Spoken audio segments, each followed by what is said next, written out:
Hello, everybody. How's it going? How you doing? It's Saturday, and that means it's a cursed stream day, apparently. Saturday has not gone well for me in like 3 weeks now. Yes, hello, Selexa. Hello, Weiss. How's everybody? How y'all doing? It's a good day to smooch some telephones. That's what I say. So this game is, I saw the trailer for it, and it sure seems like a game. I don't know how else to describe it. Whoa. Hang on, it's windowed. Hang on, I need to make this not windowed.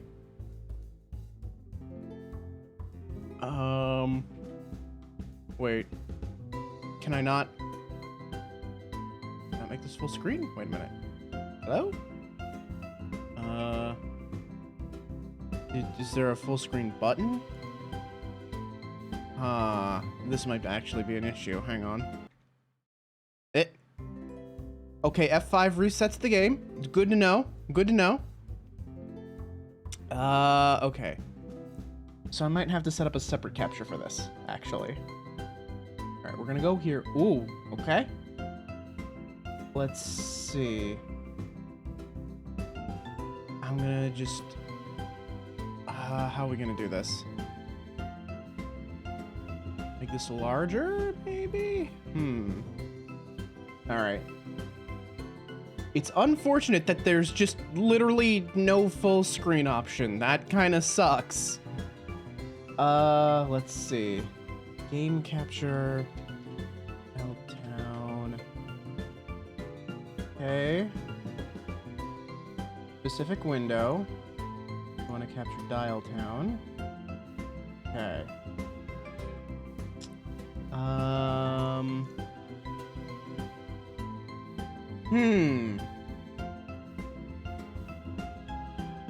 This is unfortunate. It does not want to be captured. Alright, what do we do about this? I'm gonna try restarting the game. We'll see if that helps. Oh, Christ. This is just what happened with Finding Paradise all over again, isn't it? How did I fix that? How did I do that? I forget. Oh, boy. Alright.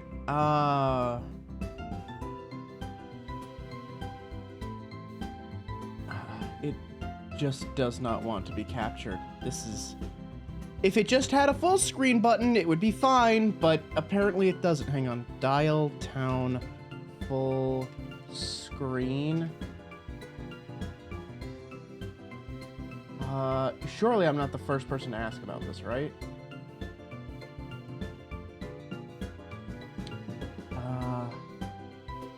Borderless full screen. It says it should have full screen, but it doesn't. Like, there's audio, there's controls, oh wait, I'm an absolute goober. It was right there the whole time. What?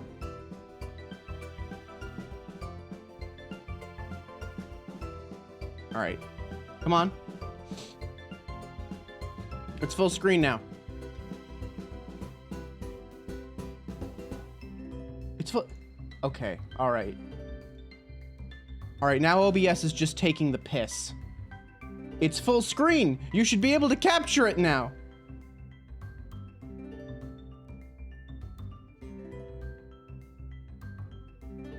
Tried Alt F4. Yeah, very helpful, Weiss. Very helpful. All right, we're gonna try this one more time. All right, it's starting in full screen, so that's a good sign, maybe. Oh, what the hell, dude? Why is it doing this?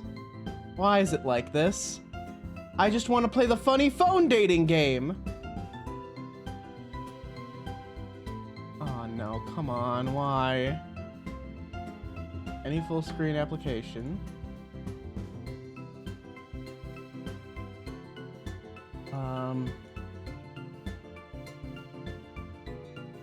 This is really disappointing.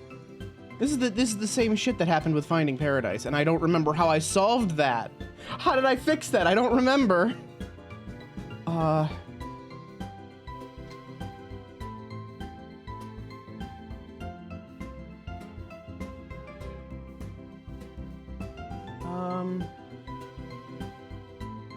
right, here maybe.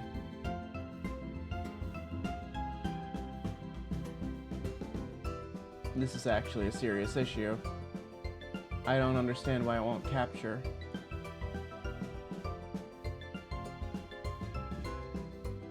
Come on.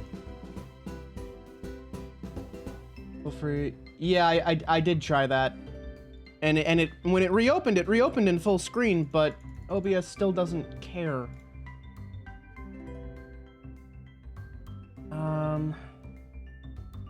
Let's try. We could try window capture. Maybe. Oh, okay, window capture works. All right. Sure. This is the one that works, apparently. Let me just,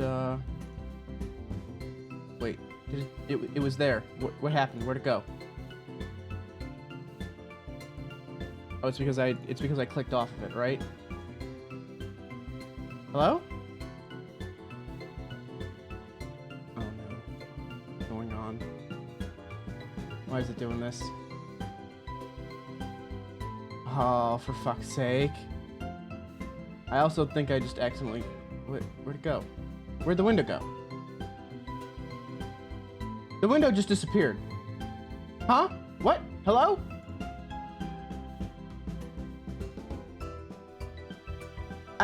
What? Get out of there.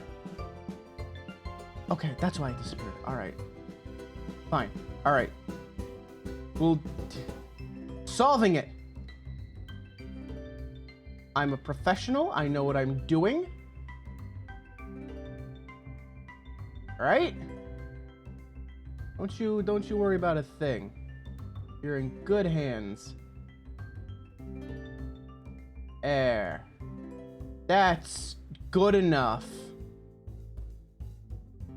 I did it! I captured the game! And my cursor's there, which is good. Okay. Sorry that took so long. I didn't expect this game to fight me at every turn.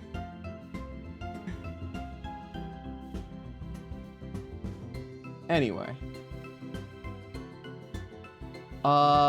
It's time to date some phones or something. Let's get into it, shall we? Let's see.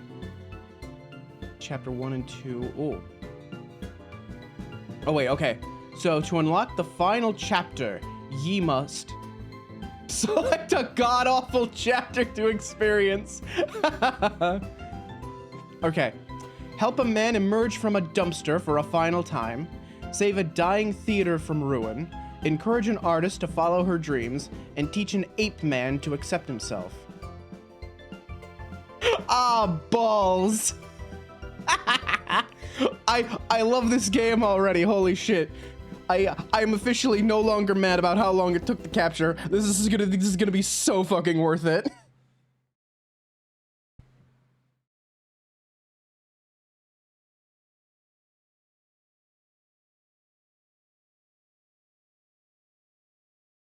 Escape, right mouse back. Toggle full screen. Okay. All right. Thank you muchly.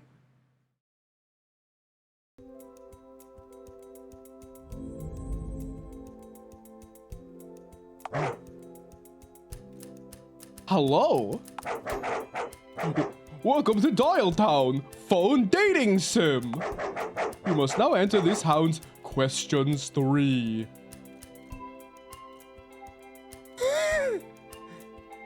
Wait, am I me right now or me right now?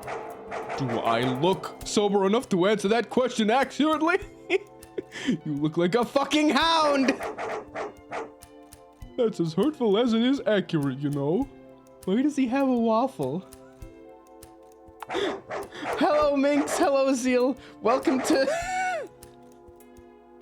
Alright, now, if you'd shut up, I can ask you what your name is. Ken, hello! We're being interrogated by a dog. Alright, anywho, what's your name? What was it? Fongingi? Fongingi? Oh. Wait, there. We can still have a phone pun. It's now Alistair Ring. Really? That's your name? Oh, hun, I'm so sorry.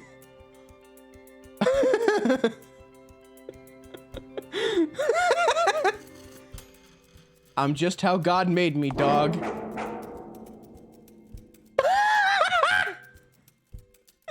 I am God. Anywho, second question. Select a head.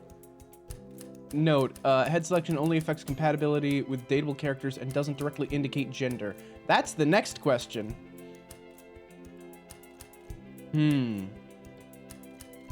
Phone head or typewriter head? Wait, whoa. Let's see. Nectar, Dodo, a dog man. I need some. Yeah, okay. Maho, hello, how's it going?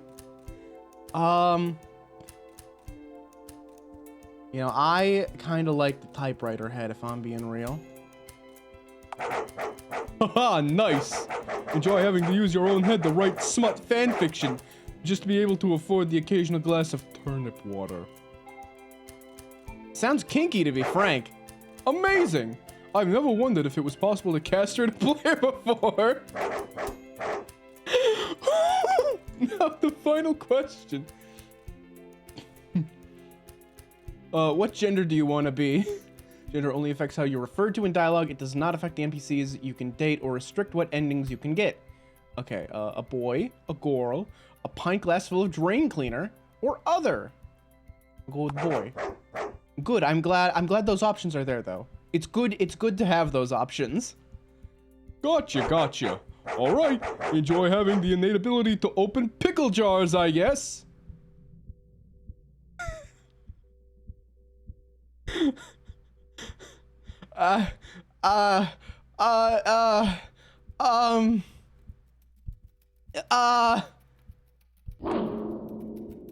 What did I say about calling me?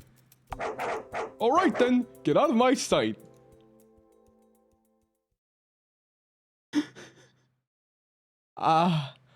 Ooh. Oh, it's me! You sinful creature! Seems I'm alive again. Darn. Why do I have so many nipples? I am already... I have been streaming for 20 minutes. 15 of those minutes were spent in starting soon or setting up the game. We are 5 minutes in. 5 minutes at the most. My friends.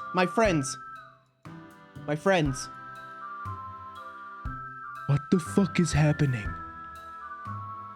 Why do I have 6 nipples?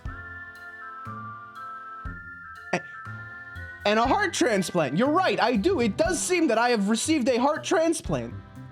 Why? Did I need that? Was my old heart not doing the job? Is that a bullet hole? I hate it when I do that.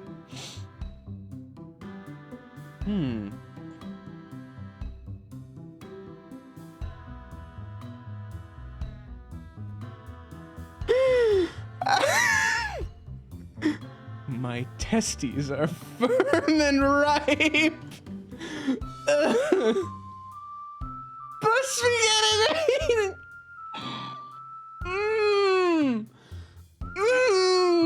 Nope. Time for reproduction is now. I must find a dank, dark pit to lay my eggs in. Fairground. Fairground is dark, dank, and greasy. Plentiful supply of carnival food nearby. Yes. I must go to the carnival.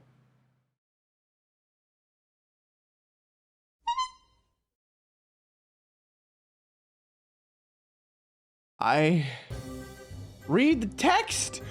No. Minx, if you had testes, you wouldn't want to read that either.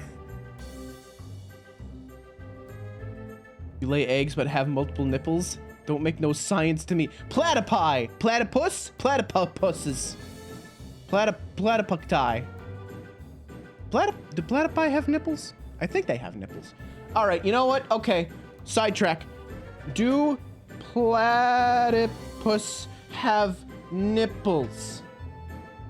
Like all mammals, monotreme mothers produce milk for their young, but unlike all mammals, monotremes, like the platypus, have no nipples.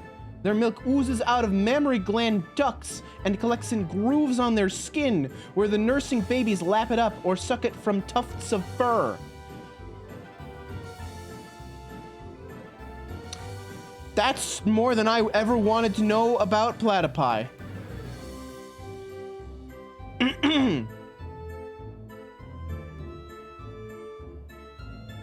Suckle the milk sweat. That sounds like something that someone with lactose intolerance gets. Like, oh, I got the milk sweats. There we have it, the carnival. So close yet so far. Must gain entry. Must penetrate the fences of mile-high railings. I mean, those railings are hardly a mile high. Bastard narrator.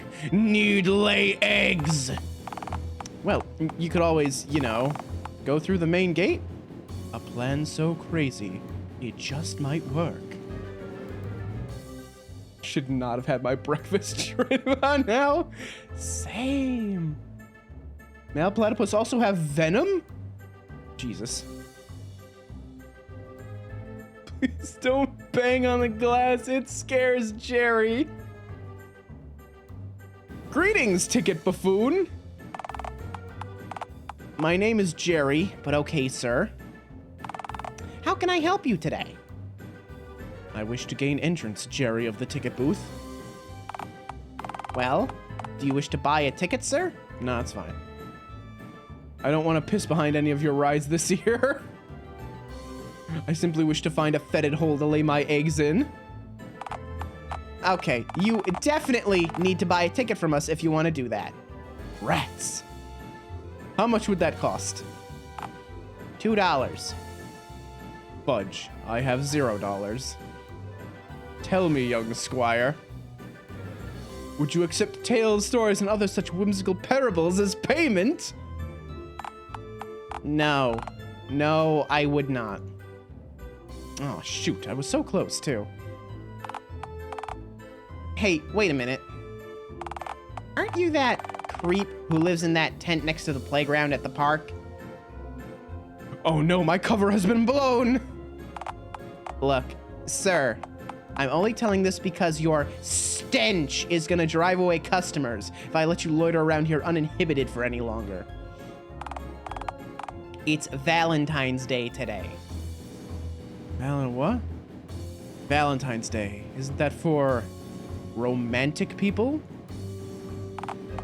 Yeah, but...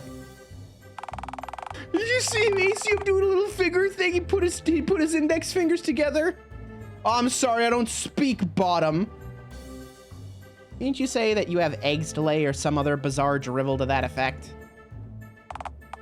Surely you have a mate of some kind if you're getting ready to lay eggs.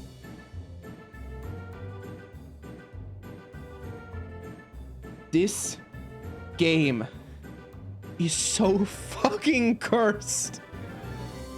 Does the sock under my mattress count? Okay, fuck it.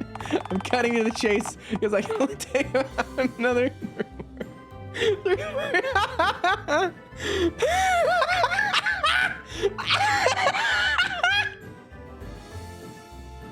Oh. Oh.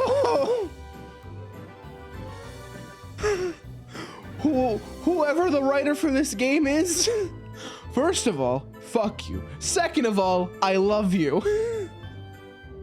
I love the use of color in the dialogue. Valentine's Day is a day for people who are, you know, in love. Love? What in God's green earth is that? Is this love thing a type of feeling? I don't really do those things.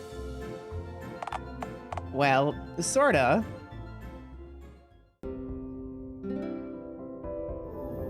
Love is what happens when two grown-ups start craving more than just business handshakes and platonic ice cream breaks.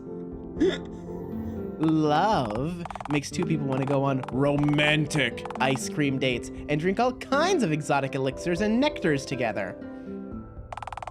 When two grown-ups are in love, they'll make joint bank accounts together and go to the movies together to feed popcorn kernels to the rats and cockroaches there. And then one day, if you're lucky, your partner will take the kids away forever and go marry Steve, the guy in your accounting firm who works in the same cubicle as you, but makes 6% more per year than you, and you can finally have a good night's sleep. Hang on a second. Go to my options real quick. I'm gonna turn the volume down just a little bit. It is, ooh, not that low. It's a little bit too high. There, I think that's a little bit better. And then oh, it just replayed the dialogue.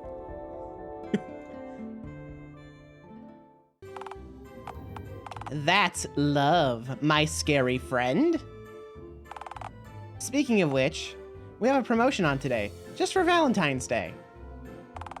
2 tickets for the price of 1, for couples who are in love. If you can somehow convince someone to bring you here, you can, I don't know, force them to pay you in, like a parasite. Granted, it'd take a real bastard to mission acquired. Oh, God fucking must source mate. Okay. Go do that. Away from here. Minx! Oh my God. Wait a minute. Ticket Jerry, are you? With a smoking hot babe. Hey, Ticket Jerry, are you by any chance? I will call the police. Aw. Scuttle away.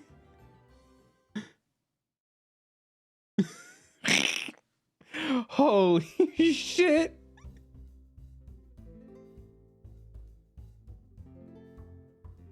Chapter 1, The Fun Fair Date. Now that's a romantic right there.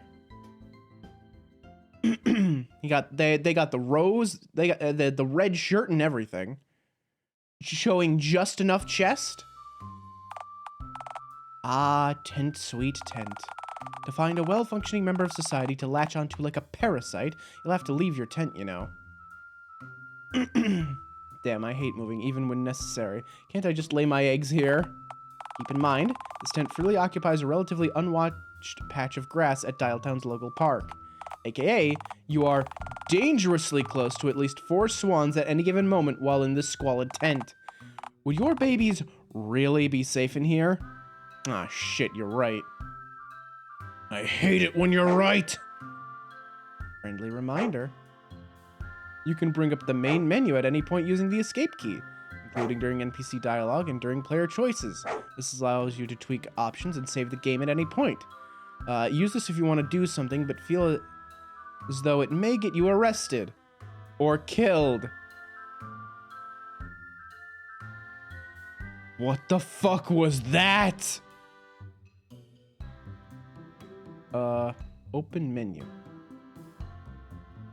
You break it, you buy it. Joseph Stalin. Back to the slaughter. Behold, the optionals. Save your game. Yes. If there's anything worth saving. Okay. Wait, what was that last thing? Refresh inspirational quote at the top of the screen. Oh, cool. Today I ate a bowl of porridge, drank a bottle of gin, and wept. Tomorrow, I might change up the order. Direct Dogman. The dodo brings you a gift. If an online advert requires you to meet the seller on an undisclosed coastal rock formation, then perhaps you should just buy your ostrich meat from another Israeli man. Me, I am so wise. Titus, get the cross. Some Roman dude circa 33 AD. God. Why does Joseph Stalin keep coming up? It's just cycling between these two. Have I seen them all? Oh wait, here's a new one. If a demon or supernatural requires you to wear socks with sandals during the summoning ritual, I have no clue who you're summoning, but he's likely much worse than Satan. Pope Phonius IX. Alright. Yeah, Titus get the cross is a good one. I will leave my tent. I will go to Uptown Dialtown.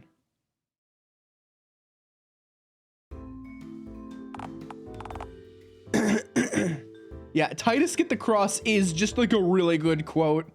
Just like anytime something fucked up happens, anytime someone like says something like really fucked up, you just look at them, you go, Titus, get the cross. Welcome to Dialtown, home of everything and everyone. Not cool enough to be in downtown Dialtown. So, what now? Summon a local hobo. Hang on. Let me try this. Hobo of Dialtown, I summon thee.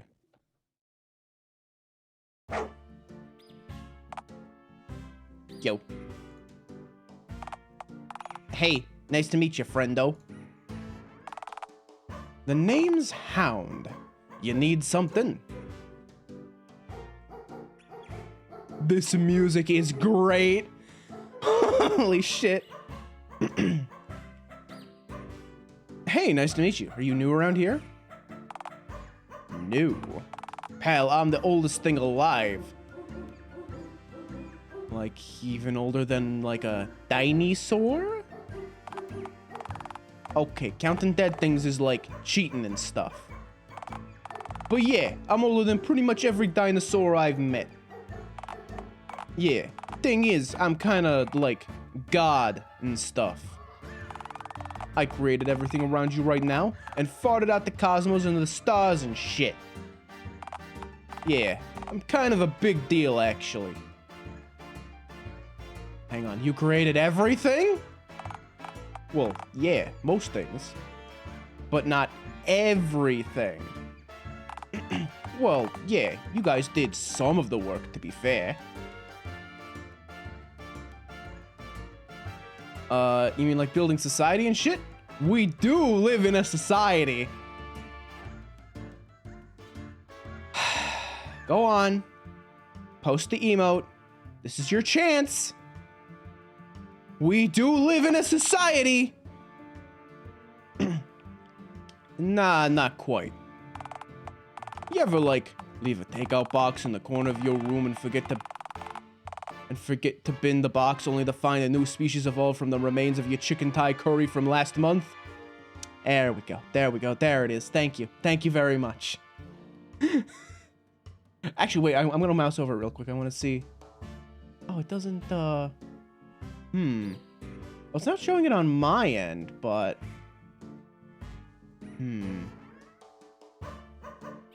Huh. You know, I did try to attribute those emotes, but it doesn't look like it's showing up on my end. I don't know if you guys can see the attributions. I did try to put the artist attributions on those emotes, though.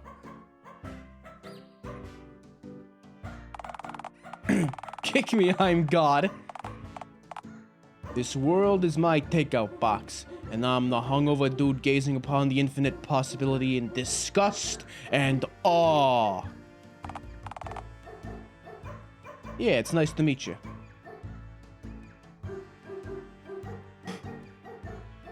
Hang on. Hang on. Punch God. You fool. I'm a god! How can you kill a god? What a grand and intoxicating innocence! How could you be so naive?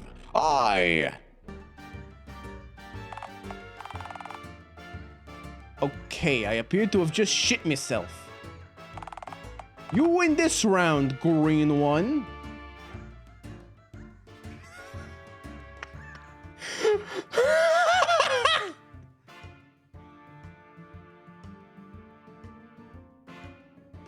How's the voice coming through, by the way? Is it fucked up or is the...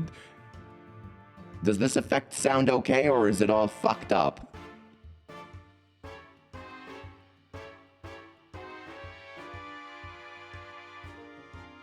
Let's see. Dear God, what's the meaning of life then? It's perfectly robotic. Ah, God damn it. I need to play around with it more to make it not sound robotic. Granted, the pitch is gonna sound like a little robotic no matter what I do, but maybe if I... All right. Hang on. We'll play with this a little bit live, okay? It's just supposed to be deeper. That's all it was supposed to be. Like when I turn this knob, it's the pitch knob, so my voice is supposed to get deeper, like deeper, like kind of like bassy God voice. That was the plan at least. And it seems like that didn't happen. So let me try the gender knob. Let me give myself some more gender in this direction. How's that? How's that sound? If I had like proper headphones with like an actual audio jack, I could listen for myself. It's deep, but it's robotic. Yeah, good enough then. Now you're a chat. Okay. Thanks. All right, well, there's the God voice then, and add a little bit of reverb. Reverb or echo? I think we go for echo instead. Big echo.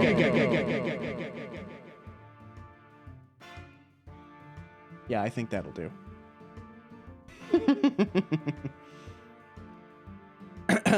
You want me to come up with a reason for all of this existing? Don't you remember why you created the universe? I don't remember what I ate this morning. Probably ate trash, knowing me.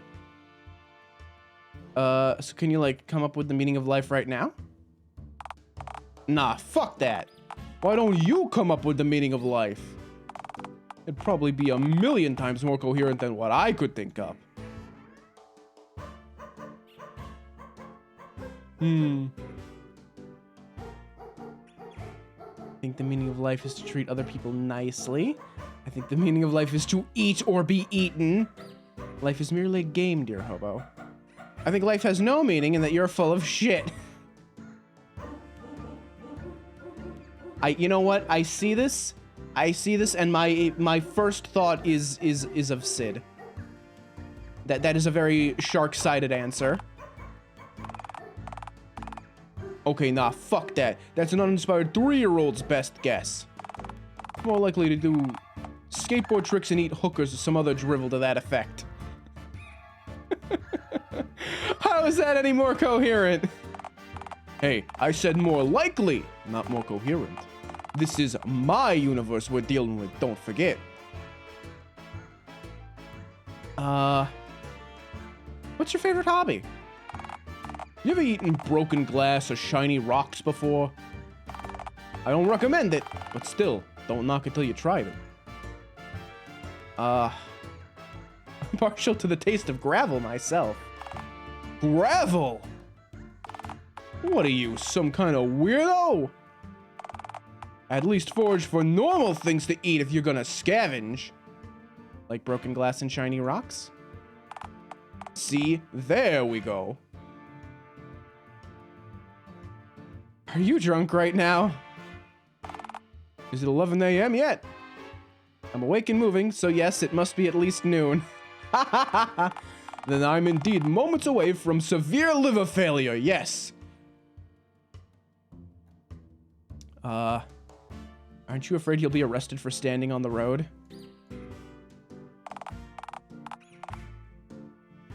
What is a traffic cop to a god? And what is God to a non-believer? Honestly, no judgment here, pal. Static, hey, welcome on in. Yeah, look, it's a TV head, man. Look, there he is. Apparently, he's God.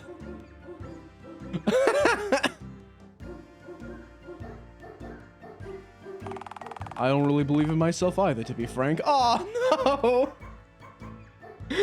no! Can you pay me into the fun fair, God?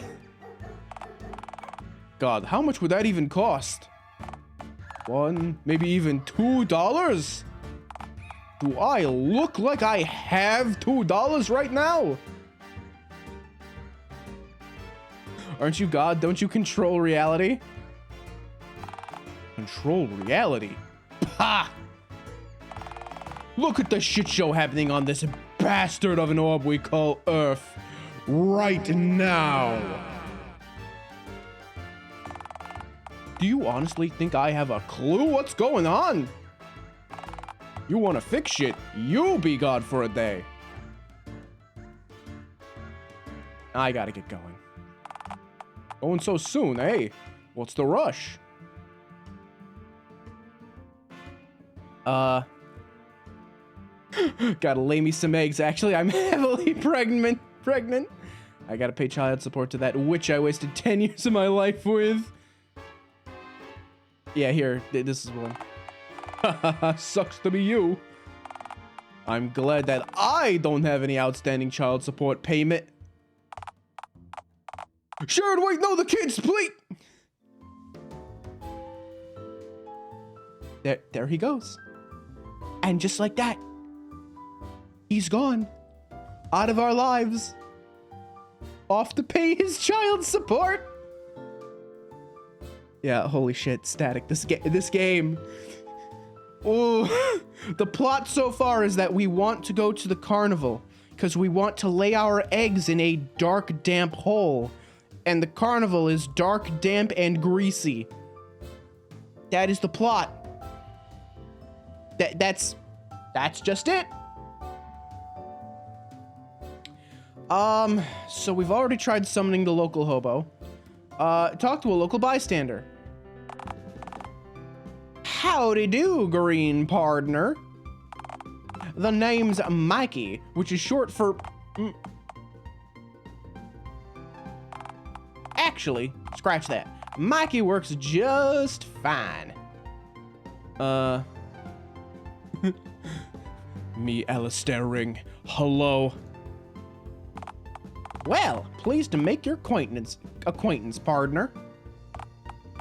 So, what can I do you for on this fine spring afternoon?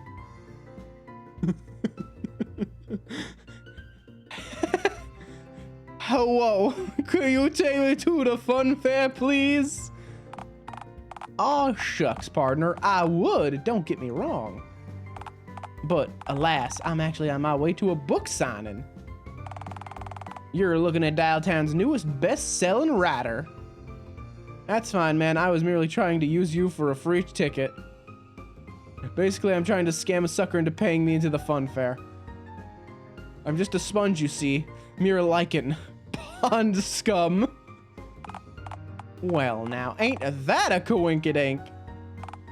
All my bestsellers happen to be about parasites of all kinds.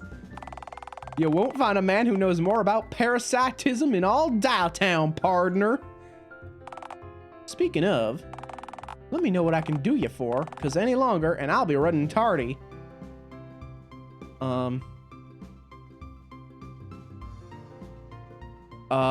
Hey Mikey, give me a parasite fact. You know, there's a whole world of screwed up critters out there, and I love all of it. You know, there's a critter out there, a little isopod called the tongue louse that lives in the ocean, and oh boy, it crawls into a fish's mouth, rips off the fish's tongue, and becomes its new tongue. Honestly, that's pretty relatable. Sounds like something I'd totally do. Thanks for the fact. My insides feel itchy now. Yeah, my tongue feels all tingly right now. I feel like I've heard of that too. Ugh. Say, what's your latest book about? My current book's all about people parasites. You're like, whoa, me? Nah, people, you know. Flesh-colored bipedal critters. Flesh-colored means nothing to me. Flesh can be different colors. Can't say I've ever seen it in green, though, partner. I mean... Don't suppose you'd want a copy of my latest book, would you? Jen! Hello, thank you so much for 6 months. Well, come on in. Hotties in my area, but there are none. I want a refund. Oh, God, I feel that. Look, I mean, look, we found a flip phone man. He seems pretty cool. Would copy my latest book, would you? Are there pictures in it? Sure are, partner. At least one per chapter. Are there words? Would I have to read? Yeah, I mean, it is a book. Hang on. Pass. Hard pass. Well, shucks. Can't say I didn't try. Is that it then, partner? So if you're into parasites, are you into me? Pal, no offense, but I find you mildly upsetting to gawk at. None taken, I get that a lot. Though, if you happen to have, say, a few tapeworms wriggling around in that old gut of yours, give me a call. If you do, there might be some free isopod grub in it for you. It's kinda edible. What kind of creature do you take me for, huh? You look like you'd probably eat what I have in my bag. You're totally right, I would. Is it kibble? Can I have some? Call me later and find out, partner. For now, is that all? I guess so. Time for me to scuttle off then. Laters. Right on then. Sayonara, partner.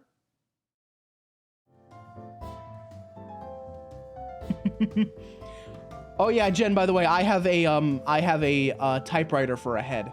And my goal here is to find someone that will pay for a ticket to the carnival so I can lay my eggs at the carnival. That's the plot right now. Of course, he says sayonara. Can I summon the hobo again?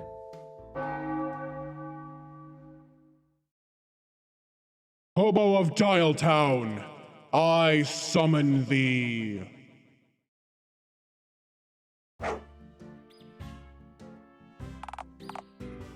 Oh, hey, buddy. What's the haps? Can I punch God again? No.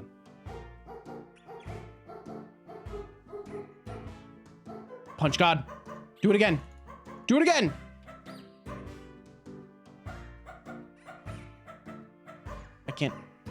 can't. It won't let me. Damn. Okie doke. Ciao. See you in your dreams. All right, we'll go somewhere else.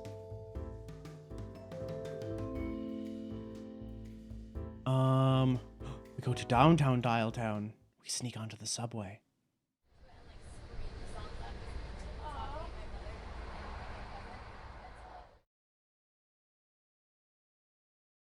Yes, Maho is correct. Also 6 nipples, a heart surgery scar, and possibly a bullet wound. Ah, downtown Dialtown, where the air tastes like crystal meth, and the crystal meth tastes like smog. So, what now?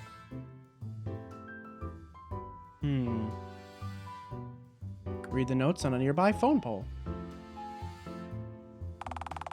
Nearby pole teleports directly to you. What the fuck? You hope to notice something. Anything that'll somehow get you into that fun fair. Let's see. Okay. Let me read the first advert aloud.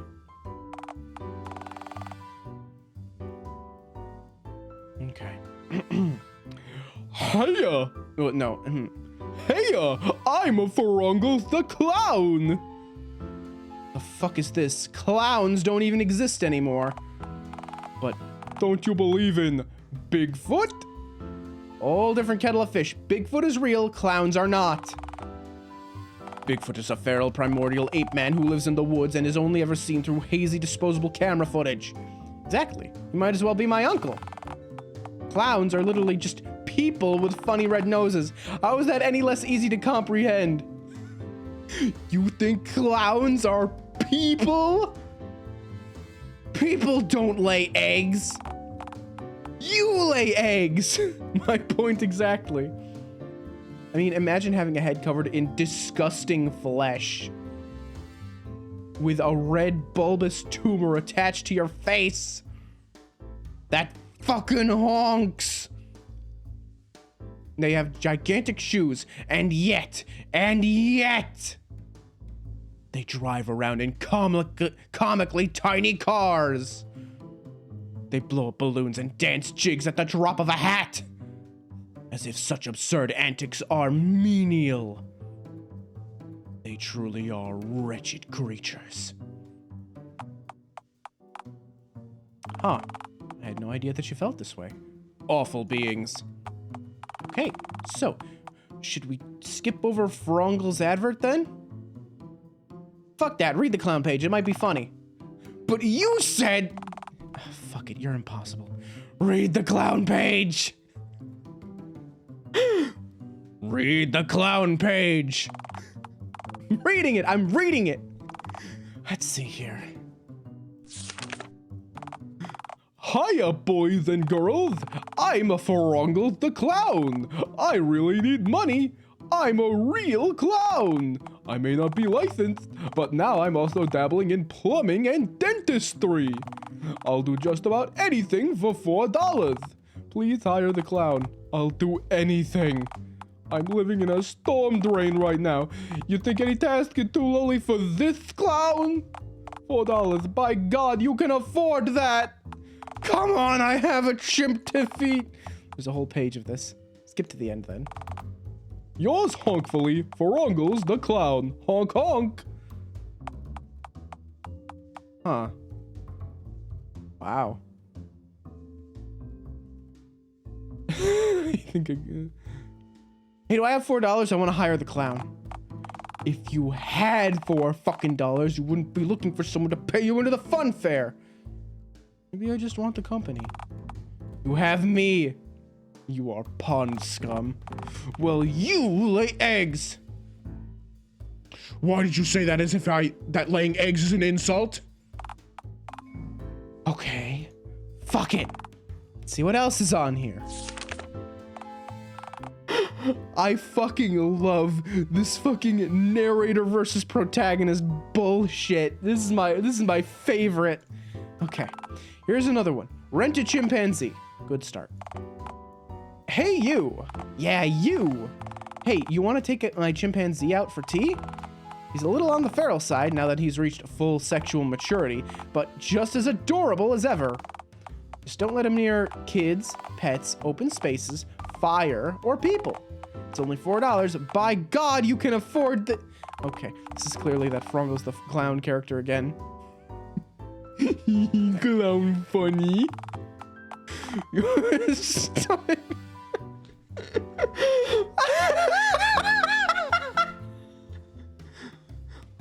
Oh, this game was written specifically for my sense of humor. And this was written for me specifically. The writer like met me in like a fucking like goddamn like vision dream, and they met me and they wrote this game for me. Your stomach is swollen with eggs, you troglodyte.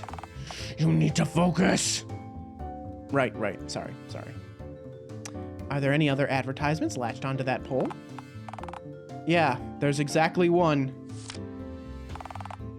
Phone sex hotline. Somehow I don't think you're gonna get anywhere with this one. Wanna bounce?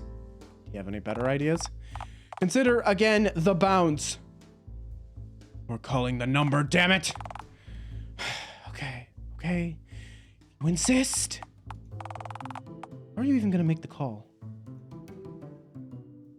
To the nearest phone booth. Away! Oh no, it costs money. Alas, here we are. Dialtown's only phone booth. Since half of like all the people got their heads replaced with rotary phones, I dare say this thing hasn't seen much use since then. Honestly, this booth feels bigger on the inside. It seems to use that ability solely to contain far more filth than this one particular fetid box should be able to contain. Oh, come on, is it really that bad? Well, for starters, there's a strong smell of urine in here. All of the buttons on the keypad are sticky with gum, and there's a dead raccoon on the floor. Can I name the raccoon? No, you'll just get attached. I can name the raccoon! It's a raccoon! What did I just say? Sorry, it was an accident. Oh, it's a he. Okay, well, his name is Maho. You're not keeping it. I'm keeping it, and that's final. God damn it! Raccoon friend gained! We did it! Oh my fucking god!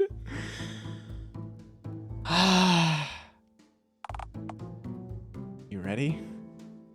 Sure am. Read the number out. Good show. Glad to see some enthusiasm. Number is... Enthusiasm was for naught. I don't get it. What's the number? It's, 1800...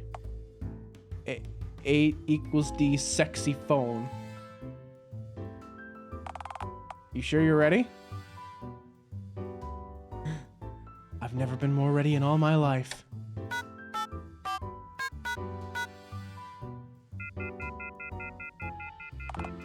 Huh. No dice.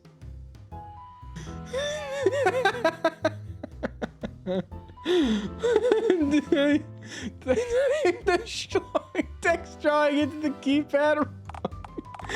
No, you actually regulated the number with startling ease, given your illiteracy. The error was more so you not putting 25 cents in the phone box's coin slot. 25 cents? Who do they think I am? Winston Churchill? What did you land on his table? Oh, never mind. I don't want to know. I can't. Oh. I can't stop. I can't stop laughing. How am I supposed to voice act when I can't? I can't with this fucking game. We're an hour in and I'm already like, yep, that's enough content for one day. I've had enough. Loyal to your crush? Is that one of them their BTS lads? Is that the crush? Or is it me? Is it me?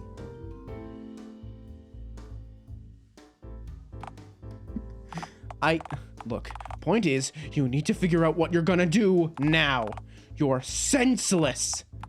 So, what's the plan?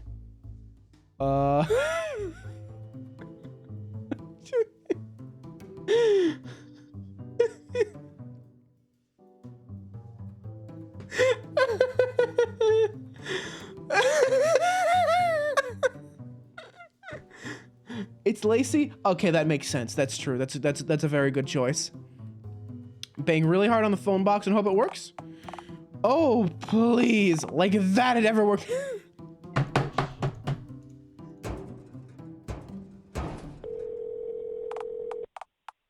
Oh shit, that actually seemed to work. It's egg time. Hey, never say that again.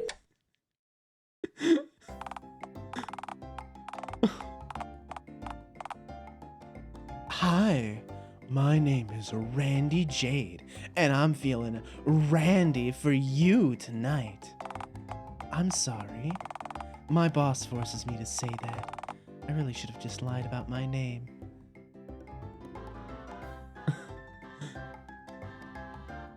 I'd like to feel randy tonight. Oh, is that flirting? I shouldn't be surprised. I mean, why else would you have called a phone sex hotline? Sorry, I'm such an idiot. No, wait, don't hang up. I can be macho and sexy. I was just distracted a second ago, because you called me at work. I mean, duh. Don't you work at a phone sex hotline? I mean, yes, of course I do, but it's only a side job. I have to make enough to pay rent, which is laughably high. So then, what exactly is your main job then? During the day, I work as a bird wrangler for Dialtown Animal Control. I'm kinda in the middle of subduing a hostile swan right now.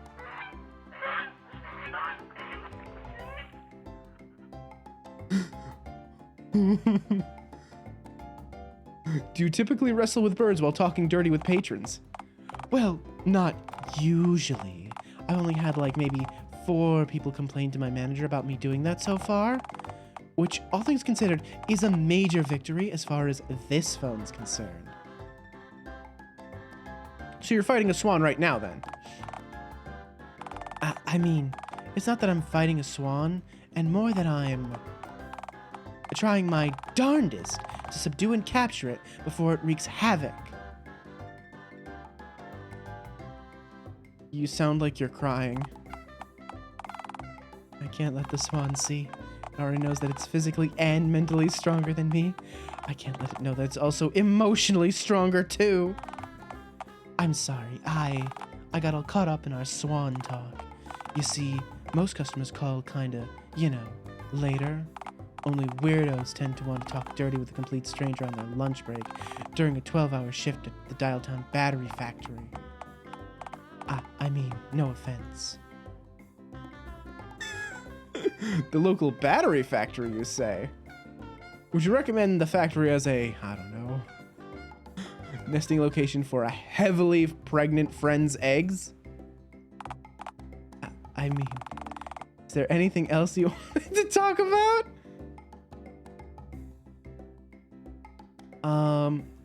So like, what's your sexuality, Randy? What kind of people do you date? Beggars can't be choosers.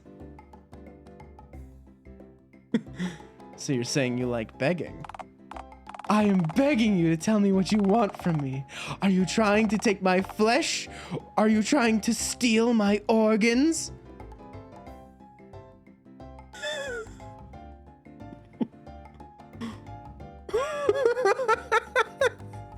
Don't make this one, please. All right, hang on. We're trying all of these. Nah, hot stuff. How's about we have a fun, fair shindig, home slice? Pardon? Come again? Don't mind me, Daddy-o. I just think you're fly, you dig? What? What are you saying? Am I being threatened? Don't be tripping, dude. I come in peace, man. It's all cool beans here, Home Slice. Please, I don't want to die. Just take my wallet. Oh, God, I can't give you my wallet because we're talking over the phone. Look, if I shove my wallet into my receiver as hard as I can, will you let me live?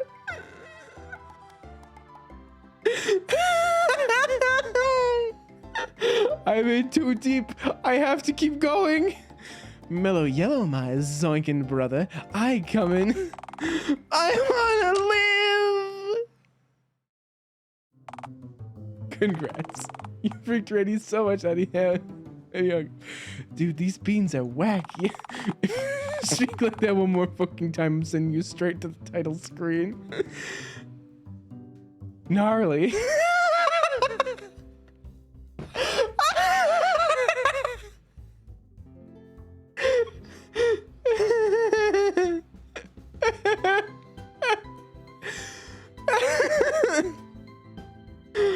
I'm going to cry.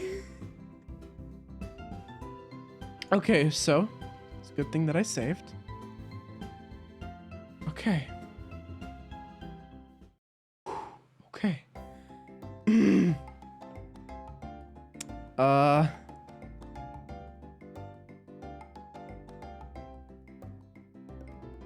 Funfair, now. It's that or you die screaming.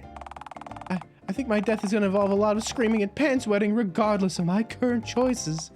Also, what? Funfair. Take me to the funfair.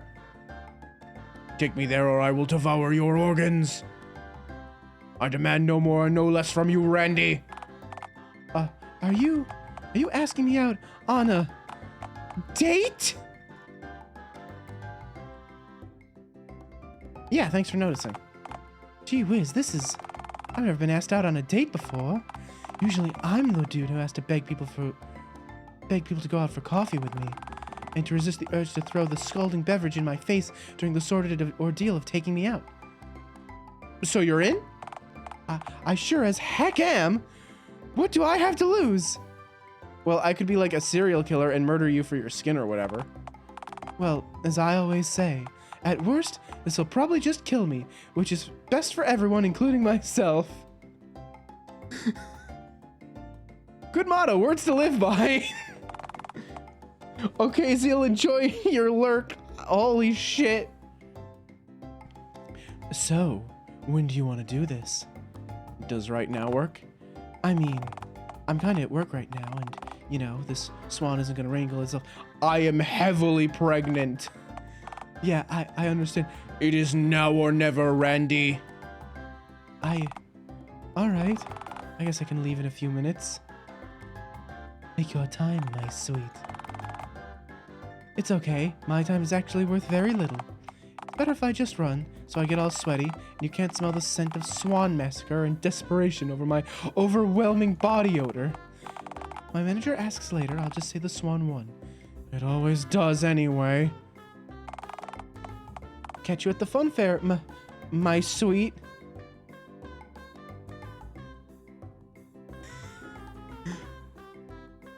See you later, cutie pie. Thank the phone lord that my pants were already wet with pond water and swan saliva. Otherwise, I'd have to change my pants right about now. I'll see you there. We did it! We got the date! Well then, looks like you've weaseled your way into the fun fair after all. What do you think of him? Personally, I find him awful in every conceivable way. What about you?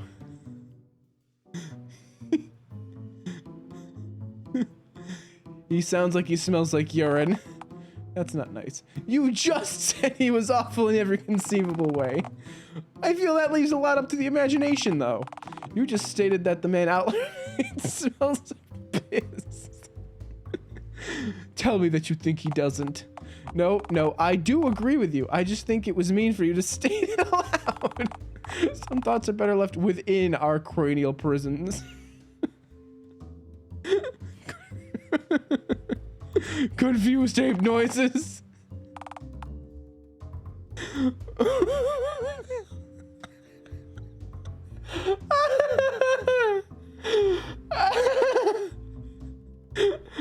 Don't say mean thing.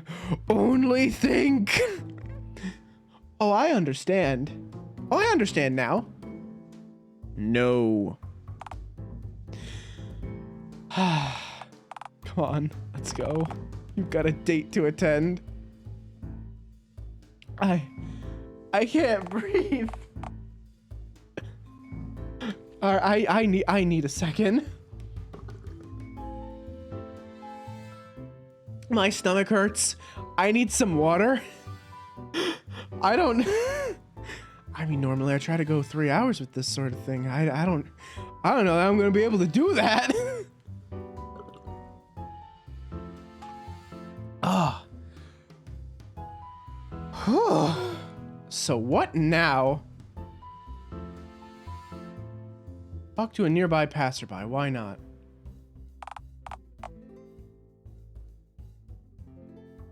Oh no. He's British. Oh boy. Give me a second here. I gotta summon the willpower to do this accent. And also I have like a little bit of like sleep in my eye. Hello then. You need something done, mate? Oh, yo. Oi, don't beef me daft friend. The name's Nathan Hanover, governor. Bloody well chuffed to make your acquaintance, I am. Sorry for me hasten, mate, but I'm running late for a very important date. What's gotten you in a hurry then?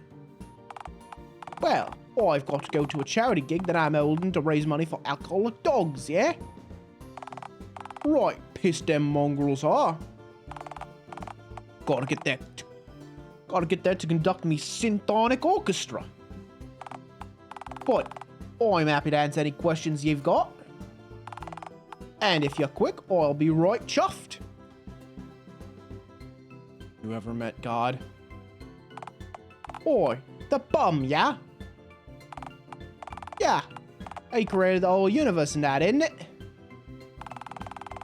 Saw him face down into a puddle yesterday. Well, Grim. What does symphonic mean?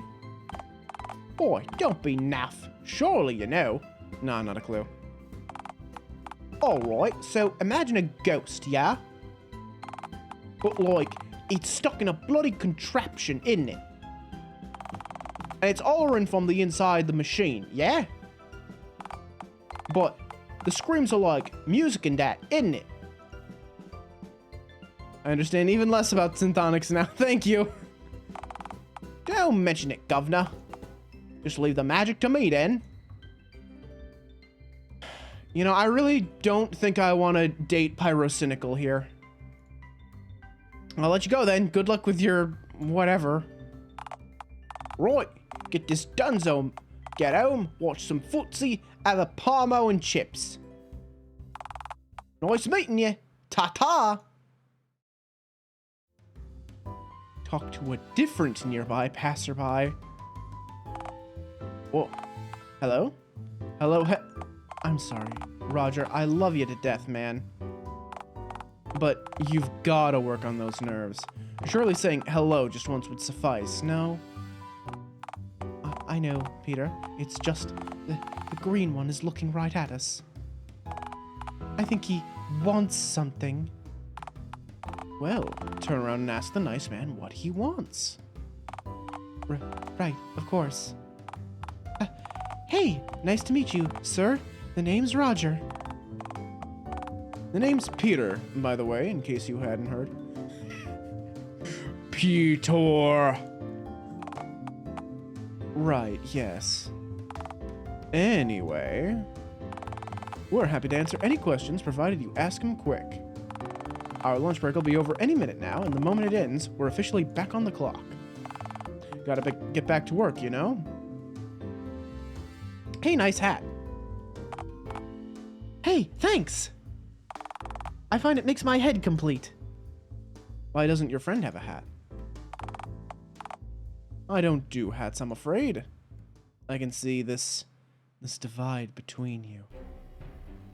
This festering gap growing in your friendship. This difference of ideologies, this will lead only to war. Hey, I'm cool with the fact that he doesn't have a... Shh, sweet summer child. Be silent. Only darkness now. Peter, help.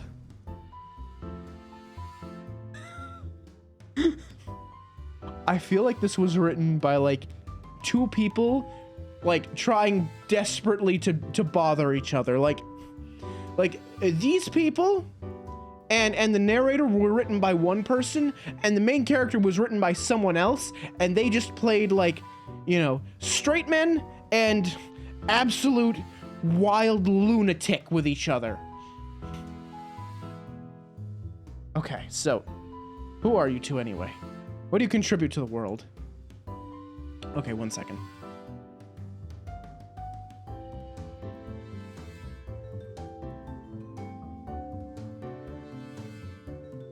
Okay, sorry. Had to blow my nose real quick. That's an existential question. What is a man's worth? His merits, his morals, his I think he wants us to tell him about the daily grind, Roger. Oh, sorry. We work over at the Dialtown mechanics plant, the old one off Main Street. The one that used to be Crown Mechanics, of course, over 50 years ago, before the rebranding. Anyway, me and Peter work at there together. He does assembly, and I'm his manager. Wait, you're his manager? Well, yeah. You see, one afternoon, our old manager ran onto the assembly floor, papers shuffling frantically in hand. He said our plant was going to go through some new changes, and one of us was going to be promoted to his old position. Was he promoted? To a corpse, yes. Oh, shit. Nasty bit of business, that. Turns out the guy had ties with the Dialtown mob, and the cops had finally caught up with him. Ended up jumping out of a 4-story window onto one of the trampolines we'd manufactured. What a lousy way to learn that the trampoline machine wasn't printing any of the actual trampoline parts, bar the frame and springs. I was so worried that once he died, the cops would just start shooting at me. I figured, Phone Lord, if he can pass his old job to me, maybe he could pass his crime to me, you know? Regardless, I persisted and made it through with a brave face, though. You hid and cried under the desk for the whole ordeal, actually. Yeah, but he didn't know that. Say, why did he pick you to be manager and not your friend? Your friend seems far less incompetent at being a person. Oh, the old manager says it was for my diligence and expertise. Roger's assembly line was closest to the door, and thus the closest to the manager, right as he entered. Okay, this is all making a lot of sense. Speaking of, we have to get back to the plant. But wait, I thought you said Roger was the manager. Who's powerful enough to reprimand Roger for being late? Oh, nobody. I just have to make sure nobody else is running late. Speaking of...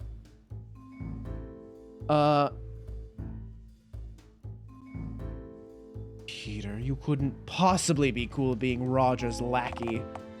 I'm Roger's employee, not his lackey. Besides, it's not even that. I actually take a lot of pride in my work.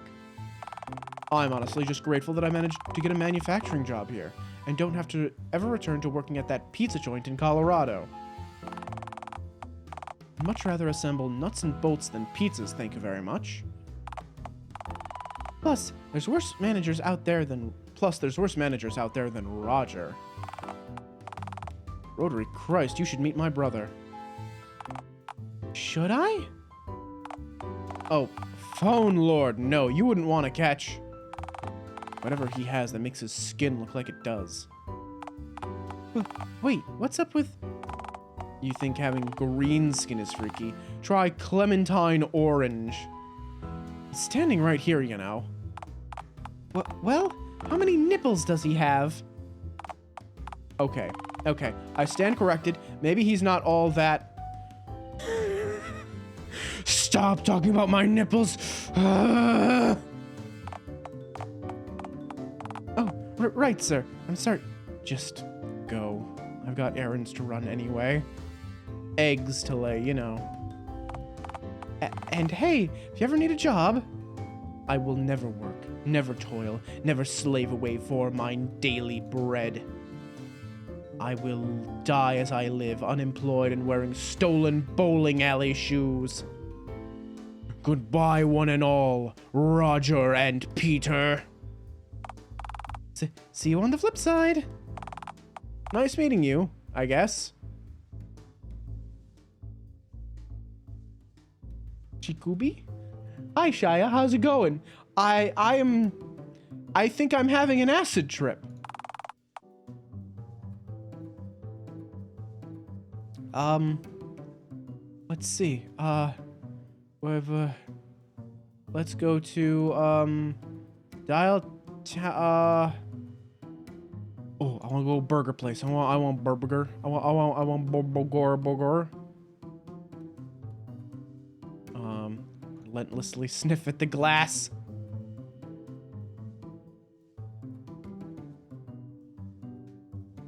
God. Think about how many of my young I could feed with a mountain of burgers. Good Lord, I'm not sure if I've ever seen you get this lustful. I want the meat. That's not me. That's the game. That's the game. That was not me. Bunny the Burger Man. Hey, you. Yeah, you. Shoo. Go on. You'll spook my paying customers away. Really, you're shooing me away. I'm not a wild animal. You can't just... I will call animal control to come pick you up. Frightened scurrying.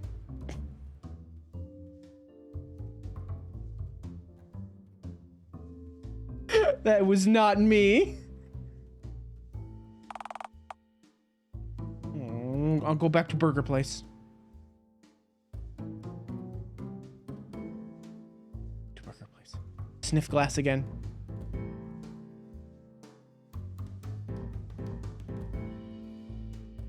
Is this all gonna be the same thing?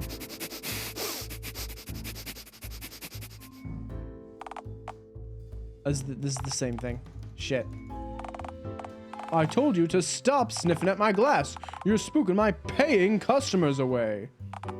Shoo! Go on, get!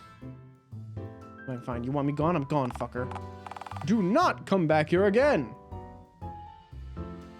What if I went back there again though? Like what if I did that? What if I like saved my game and then I did that like again? What if I go back to the burger place like just one more time and I sniff at the glass again? What if I just do that? Will he do anything? I don't think he will. I want the meat.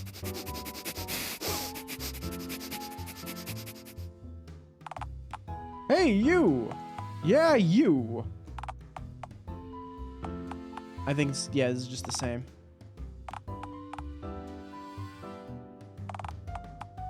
Would you like me to call animal control back to my restaurant again? Right, and scurrying. God damn it. Alright, so that just goes nowhere. Got it. Okay. Let's go to the zoo. How many seals do I have to burn for sniffing ASMR? God, no. Do not feed the hairy ones. Ah, Dialtown City Zoo. You know, man, this is intense. All of the emotions I'm feeling right now. Oh, come on. It's just the zoo. You know, the gorilla pound. The giraffe brothel. Why on earth would you...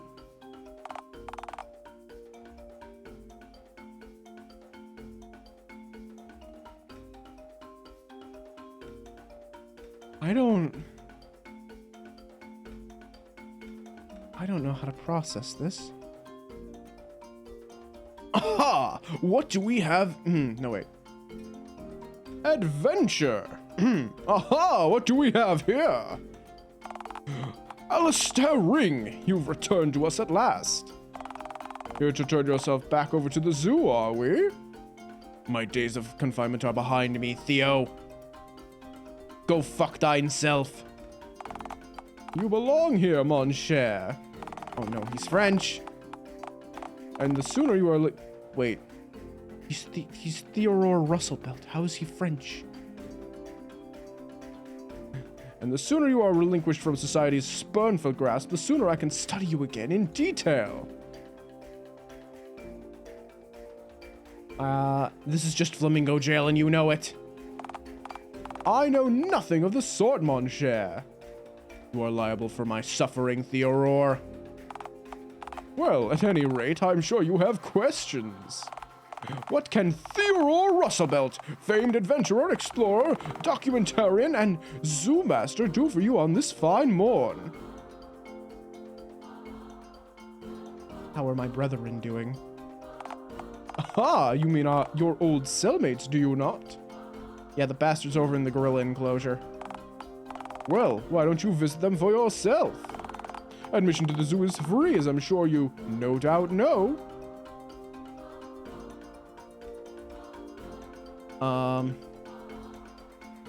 If you charge for tickets, you wouldn't have to force the animals to put on shows. Fantastic suggestion. Instantly dismissed. Next question. Say, what's the largest animal you've ever fist fought? My, what a splendid question. We're only counting animals with fists. I suppose the answer would have to be none other than the noble kangaroo. So, envision as such, I was out exploring the Australian outback, and dusk was hastily descending over the plains I was trekking through. Actually, this man is just fucking Saxton Hale, isn't it? Isn't he? Hence, I needed to find shelter, and fast! His voice is changing. I'm making him Australian. Why, does the outback get really cold at night or something? Not at all, no. I simply need my beloved 9 hours of beauty sleep to perform exploration at an optimum level of optimization. Continue on, then. So, I thought to myself, say, didn't those dandy kangaroo fuckers get their pouches converted into sleeping bags during the worldwide dial-up process? So, I sourced a kangaroo from 12 miles away using only the scent of its urine, the lightest of tracks, and live updates from the ultra-accurate 24/7 kangaroo GPS network. Needless to say, it wasn't long before a whole gaggle of roos was located by yours truly. So, I walked right up to the kangaroo, ready to snuggle down for bedtime. But alas, malhappenings abound. The pouch was already very much occupied by a tiny bastard kangarooling. So, I apprehended the juvenile runt and chucked it straight to the ground, which, needless to say, its mother far from appreciated. She threw me a left hook, hitting me square in the chin, cracking my plastic head casing, and almost displacing my glorious stash. So, I threw one back, hitting her bullseye in her baby monitor head. Baby monitor head? Long story short, my punch prevailed. I slept in the kangaroo's warm, moist, linen-like sheath that night. That night, I gained the reluctant respect of all kangaroos, becoming kangaroo kin, and thus gaining the near-mythical K-word. Oh. Now, I can legally say the K-word, a horrific kangaroo-oriented slur that can only be uttered, or read, by those deemed cool by at least one noteworthy kangaroo.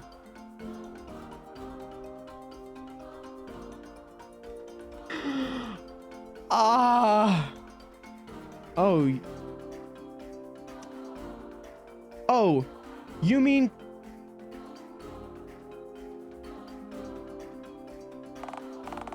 Yes, that's the very one. By Jove, how did you... I slid a piece of horse jerky through the bars into a nearby kangaroo enclosure. Turns out they despise the stuff, but the gesture was well received at that moment. I guess the keyboard pass can be given out, but not taken back. My, what a wondrous primary source you are. Thank you dearly for this information. I'll see to it that it gets published as a factoid in my next kangaroo dossier. Do I get paid publishing royalties for providing it to you? Science doesn't pay royalties, my green friend. So basically, if any money comes your way, you're keeping all of it. Precisely, yes. Bastard. Well, is that all then? Or do you wish to hear of another one of the daring past exploits of yours truly? So how's the zoo doing? As of late, splendidly terrible. Our visitor count is at an all-time low, and with 3 exhibits escaping our grasp, one of which is a U, of course, we'll need radical change to keep this place running. Or, at the very least, unload more cheap souvenirs onto the fools who pass through our near-deserted gift shop. Uh-huh. What of the other 2 escapees? Where'd they go? That information eludes even I, my green friend. One was a white tiger, which sadly went AWOL following a recent mob-operated, botched caper that took place here after closing time. I could not act nor wave my big stick at those scallywags, for I already had my sleeping mask on. And I had my jungle music blaring at top volume, delivering me into a joyous nightly coma. So you let them leave without getting shot at. Very unlike you, Theo. Rest assured, I did take a few masked pot shots with my beloved lever-action rifle. Okay, see, that's more like you. As for the other escaped exhibit, I'm not legally able to speak about that one, as the mayor wishes to keep its very existence a mystery until its retrieval. Terribly sorry about that, my green friend. As a scientist explorer of the unknown, this pains me perhaps more than it does you. But, should you have any other questions, those I can perhaps answer. I'm going. Bye. Back to your old exhibit, I hope. We've always got a hay pile for you back in your old enclosure. Don't forget. I'm alright, thanks. With all due respect, go fuck yourself. Bully to you, then. May you see only adventure, green one. Enter the zoo. You're not strong enough. Alright, we leave the zoo.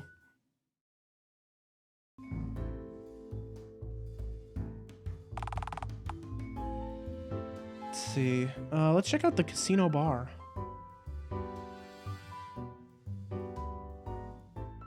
Okay, I've got it. Hear me out, hear me out. Uh-huh. Okay, so, you know how gambling is always a wise idea?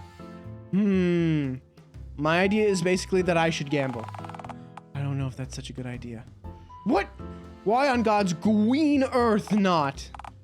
Well, firstly, the idea of gambling is that you put money in Lady Luck's a gambling pot and win either double what you get in or get nothing. That sounds fun. I like risks. Considering you often eat roadkill fresh off the ground. Yeah, trust me, I know. What does that have to do with risk? Tapeworm. Sorry, go on. To take a financial risk, you need to have starting capital. You know, unless you're like a bank or a sketchy construction real estate company. May I remind you that you're penniless? Oh shit, this sucks. This is America. It's my God-given right to gamble. God-given? I'm at least 60% sure that Holy Ringbull has verses that the Holy Ringbull has verses against such shut. Oh, rats. Do all fun things require money? I'm afraid so. Yes, literally without exception.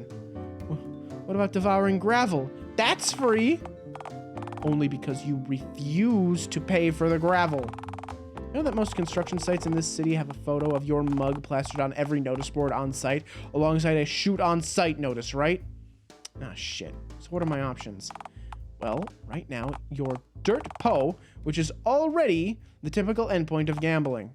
So, really, you've just cut out the middleman, who in this case is the blackjack dealer in a bow tie, who smells like whiskey and vomit. Huh. What do most people do at this point? Go through a lengthy divorce and drink heavily, typically. Right then, to the bar I go!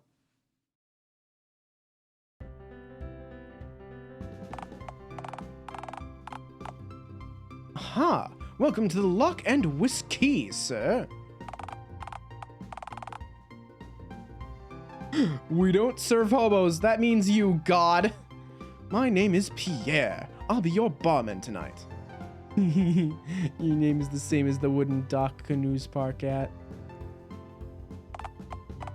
Yes. Yes, it is. So, what's your poison? Mr. Barman, send me a drink. Pardon?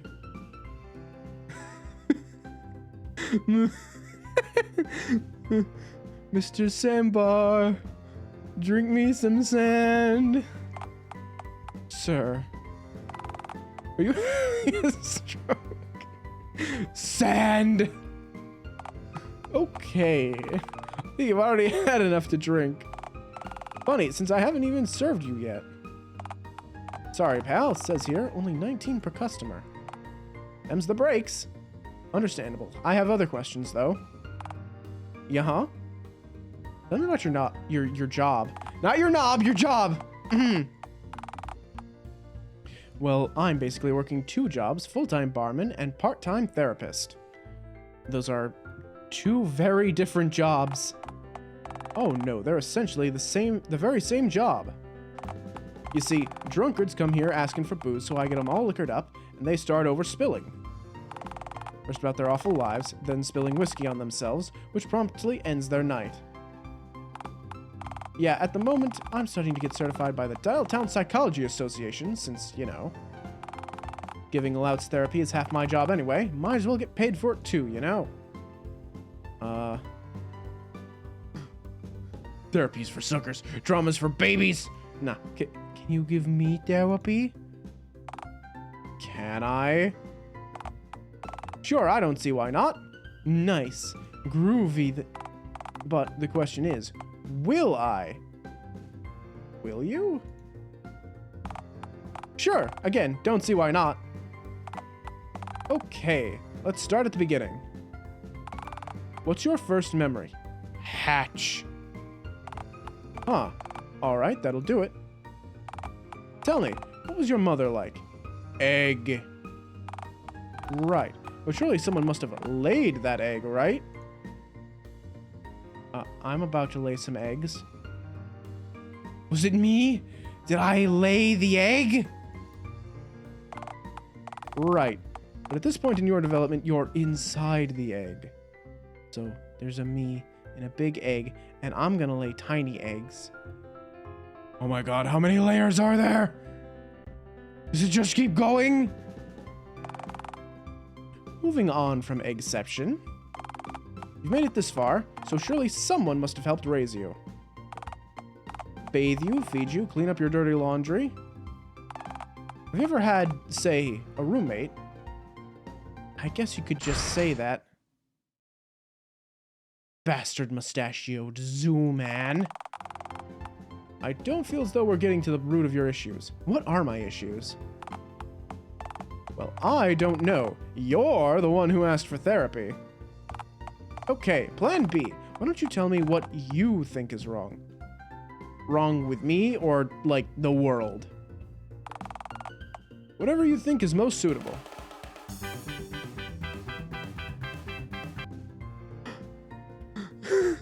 So then I said to him, I don't care how much of a stake you have in this alley exchange. I'm not paying a dime for even a drop of this dolphin semen. I have to stop you right there. Why? Did I just have a breakthrough? Oh, no, I just have to stop you. Rotary Christ, you're even more screwed up than that dude with all those sick dogs.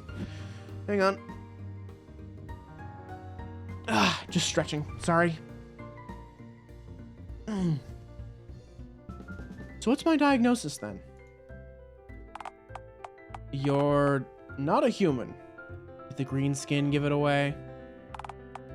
And the, you should really not be alive. Says who? Says any pathologist who can vouch that eating 14 dead skunks in a week is probably not something that human immune systems can even tolerate. Thanks, I like to think so too. Please stop talking. Okay. Right then. Is that all? Tell me more about this place. Oh, if you're looking to learn more about this building, you've come to the right place. So, basically, this whole place is a front for the Dialtown mob. Wait, what? Yeah! The casino part was originally set up by the mob to launder money, or so I believe. Since all the gang had to do was blow all their money on stupid bets, it seemed foolproof, you know? But, of course, they managed to fuck even that up and kept winning their money back, somehow. Which was far from inconspicuous, I can assure you. So many members just kept leaving because they kept winning back more than enough to retire on. Huh. What then? Well, we also rigged the games too, just to make up for our losses, you know? This worked for all of a day, and soon we had the Dialtown Casino Regulatory Commission on our collective asses. And with them came the mayor. Let me tell you, my green pal, she is not someone you want to anger. Yeah? Terribly catty woman, if you catch my drift. Long story short, the mayor forced us to register the mob as a limited liability company, and we pay taxes now. Jeez, that's rough. Yeah, the casino actually functions at a bit of a loss now. Combined with the mob's lack of finesse at performing their various romps, plots, tricks, and schemes. Oh, and their capers, can't forget those. Right, yes. Anyway, the bar is really what keeps the whole operation afloat. So, is this also their HQ? Oh, yeah. They're down in the basement playing cards. Want me to pass a message along? They're not awfully hard to find, are they? Mobs generally aren't, actually. Oh, look. A bunch of elderly Italian-American gentlemen in suits eating lasagna over at the same table every night and talking about pulling off hits. I wonder what job these men could do for a living. I mean... Plus, you know, someone's got to be the face of the organization because, you know, somebody's got to collect their mail. Does the mob get a lot of mail? Oh, phone lord, no. Our organization's a colossal failure. Nobody in their right mind would come to us for a job. But you never know. Plus, the mayor needs a public address to send her tax collectors to, you know. Why does she allow you guys to operate in Dialtown at all? Seems like she could obliterate you all in a moment's notice. Well, actually, it's very simple. The mayor sets Dialtown's taxes at a low rate compared to towns in the rest of the state, gets brownie points with her citizens for keeping taxes so low, then gets the mob to rob citizens and taxes the mob at a high rate, allowing her to essentially collect twice on the same schmuck's paycheck, you know? That's clever. That's a very clever scam. We're basically like the IRS, but far more squeamish, and far less feared. That sounds kinda evil. What does she use the extra money for? I think she puts it back into paving roads, or maybe education. Oh, and God knows we sure need more of that here. Bullshit. To quote Alfred Einstein, I've never let me I've never let me education get in the way of my casual drug use. That doesn't sound quite right. I don't know the phrase off by heart. I'm slightly high right now. I see, I see. Anywho, that was all very corrupt. Thank you for your time. Don't mention it, sir. Need anything else, then? I think I'm good. right, take care now, you hear?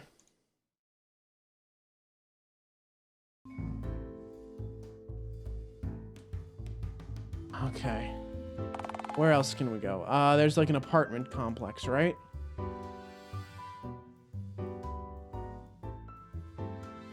Let's approach door 201.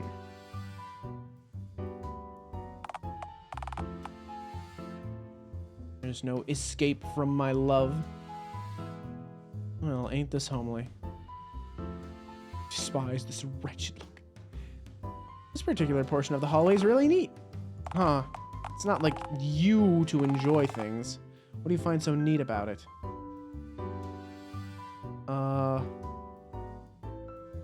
Let's see.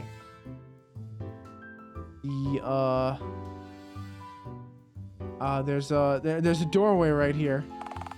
There's doorways all around you.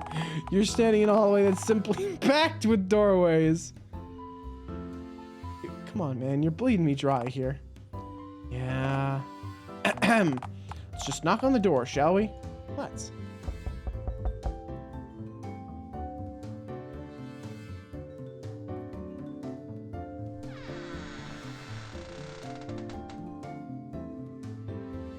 Gasp!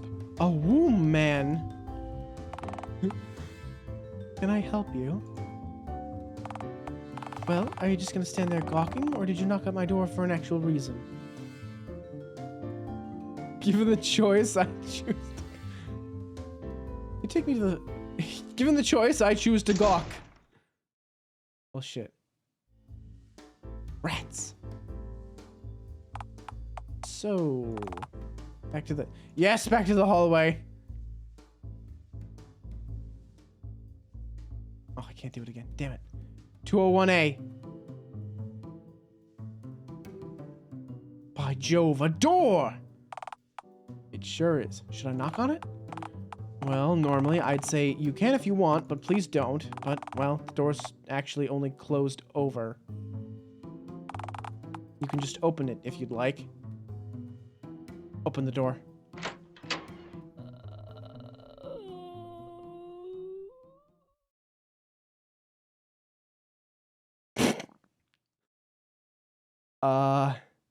Hey, man.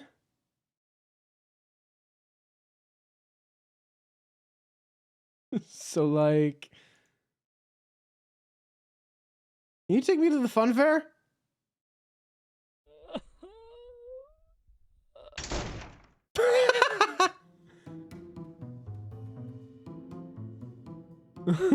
Well then, I hope seeing me cheered that man up even just a little. I guarantee you, empathetically, that man just found out that he had a week to live before you showed up just now. He's probably down to 3 days left now, tops. Darn. If only I had one of those damned... Oh, if only I could hold these damned eggs in for 3 more days. His nest would be mine. To the hallway then, I guess. Okay. All right. That's strike 2. It's fine. 3rd time's the charm. This time we'll do it. Huh. Looks like this door isn't even fully closed. Good lord, they're practically inviting me to lay eggs in their home. Yeah, I don't know if that's how it... I have chosen where to nest, bastard narrator. Fine, jeez.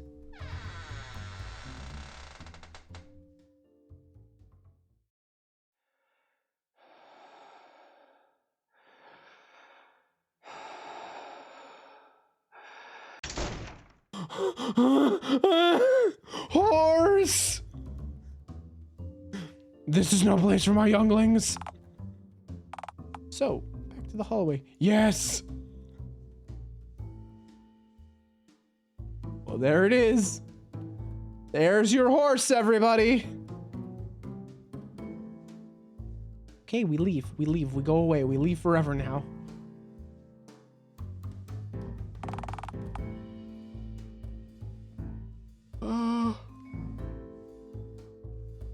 Go to the outskirts of town, why not?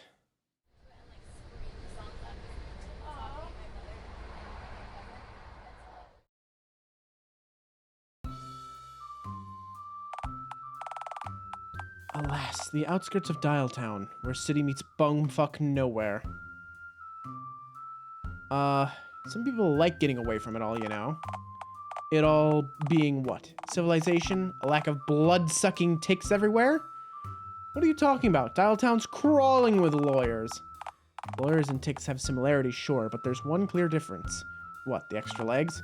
No, the tick falls off when you die. Huh, classic. So, what now? Just wander into the woods. Randy's... Oh, wait, no, okay. Randy's waiting for me, so I can't wander into the woods. Go to the fun fair.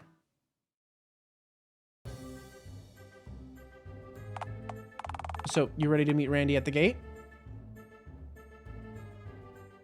Sure, this'll end up being a good time. I just know it. That's the spirit. Come on, you've got a date to catch.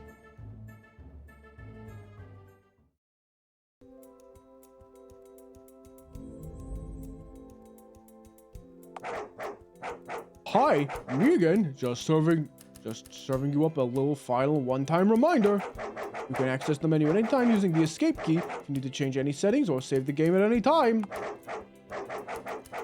Also, to make completionist playthroughs easier, I've added this baby at the top of the screen. It appears every time a route diverging choice occurs, reminding you to save at that moment. That means you can reload and get another ending, allowing you to try other endings without any backpedaling.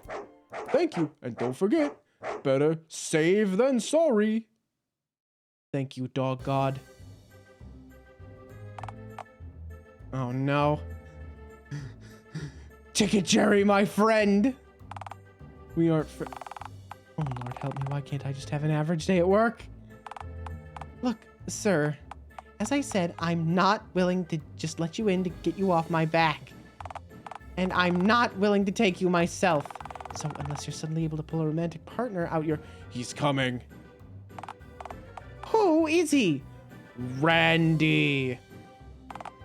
Did you actually manage to rope some poor sucker into paying you into the fun fair? That's a kind of bizarre and whimsical distraction designed to hold my attention while your weird stomach enzymes dissolve a gaping hole in our fence for you to climb through.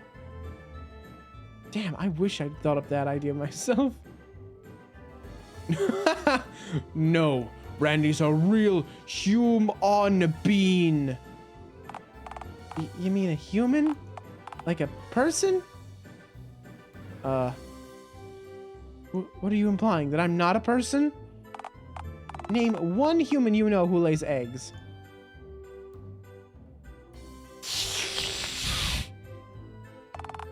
You stop that! Stop hissing at people!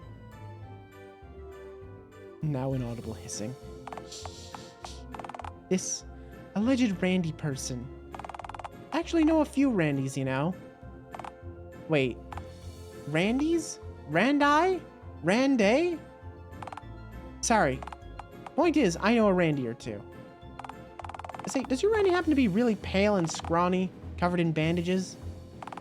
Constantly smells like sweat, desperation, and swan rage?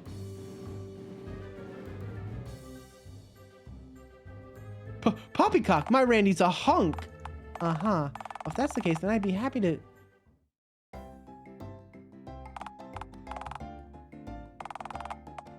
Why does it say fuckface? Hey, sorry I'm late. I had to stroll around in a puddle to get swan blood off my clothes for the big date. Oh, who am I kidding? We both know the blood was exclusively mine. A hunk, you said? But hey! You look marvelous, my sweet!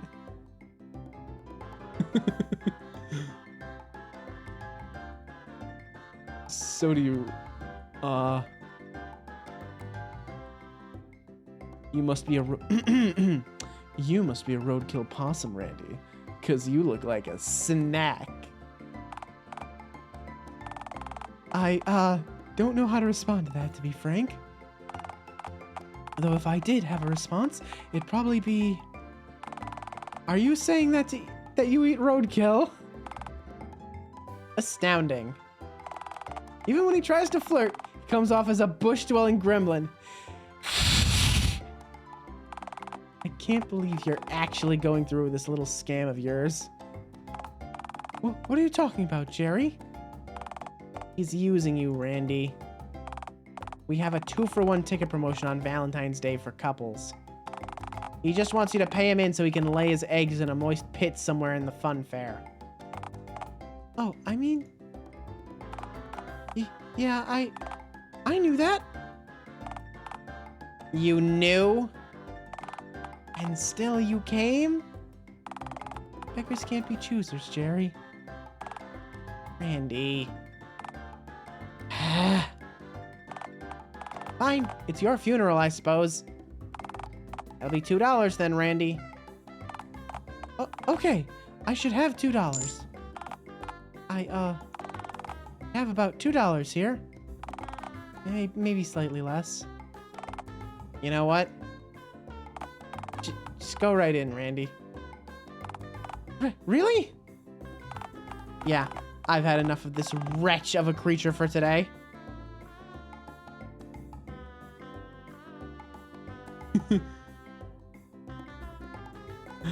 I'd like to see how you'd look with a full egg sack inside you. Just for that, I'm laying my eggs on one of your busiest rides. Randy, please just get this creature out of my sight. Yes, sir. Come on, hun. Let's go do the romance, just like a couple of old lovebirds. Eggs. Regret.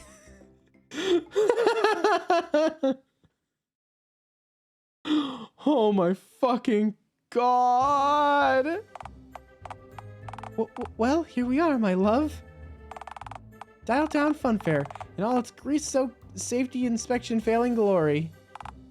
So, my love, what shall we do? Eggs. Oh, right. You want to just, lay those right now? You know, get it over with?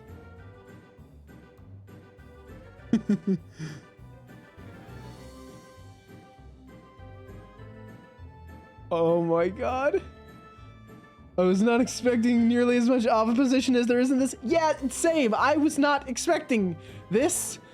I don't know what I was expecting, but it wasn't this. It really wasn't this. You know, Randy, a stimulating massage directly on my egg gland might help. Yeah, you're okay, pal. Constant swan attacks, those I can deal with. But I'm happy to spend the rest of my life in blissful ignorance and never learn how it feels to massage an egg gland. I'll just look away and let you get to it. Pained grunting. Agonized grunting. You okay, hon? Distressed roaring. What's the matter? Aren't you, like, heavily pregnant? Got stage fright. Ah, right. So, what now? We could always go on a few rides. See if we can shake the eggs out of my gut. Wow, that's absolutely wretched. But, I mean, I guess we can try. Rides, eggs, now! Anything for you, my love. This is going great. Wow! Radical. I wish Randy could be my dad. Could this feeling be love? No, wait. It's just your eggs squirming inside you. I hate this a lot, actually. Oh, God. Oh, Lord, I think I'm going to hurl. I swear, if I have to go on one more vomit coaster, fear not, dear Randy. I am ready to lay my eggs. Oh, good then. Right, right here? Yes. This stitch is squalid and dank. Damp and thoroughly moist. In close proximity to the hot dog stand. Yes, a perfect nesting location. Right, you need me here for this, or? Fetch me a hot dog mating partner. I mean, I can do that, sure. Egg laying is a strenuous ordeal. I require sustenance. Fine, fine. I'll be right back. With one quality fairground wiener. Ah, who am I kidding? We both know that there'll be rat tails, pig hooves, and horse jerky in the sausage. Okay, so I guess it's time to... Sounds of the damned. Huh. Well, would you look at that? My babies. They're, Defensive. they're, beautiful.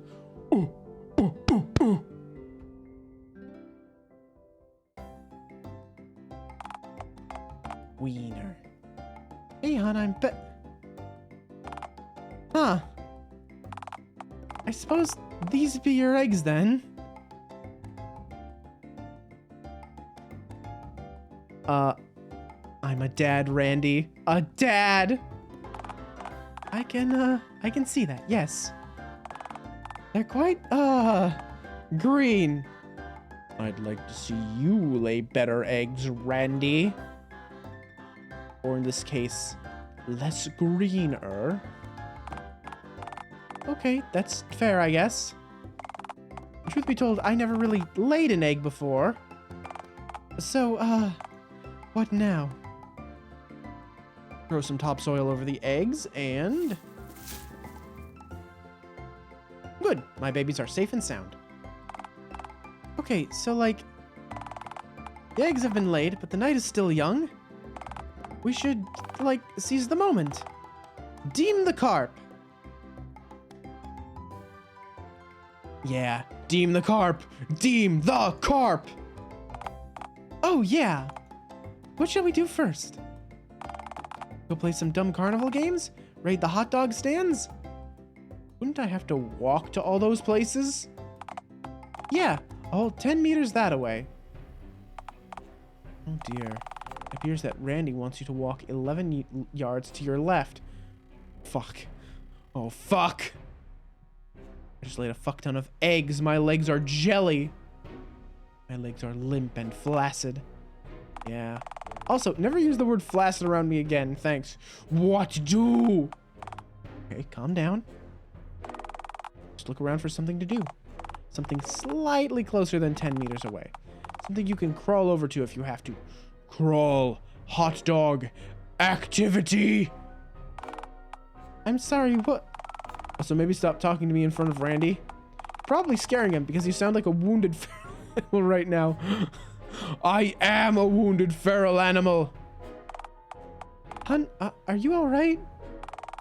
You need a glass of water or whatever combo of whiskey and bat nectar your kindly consumes?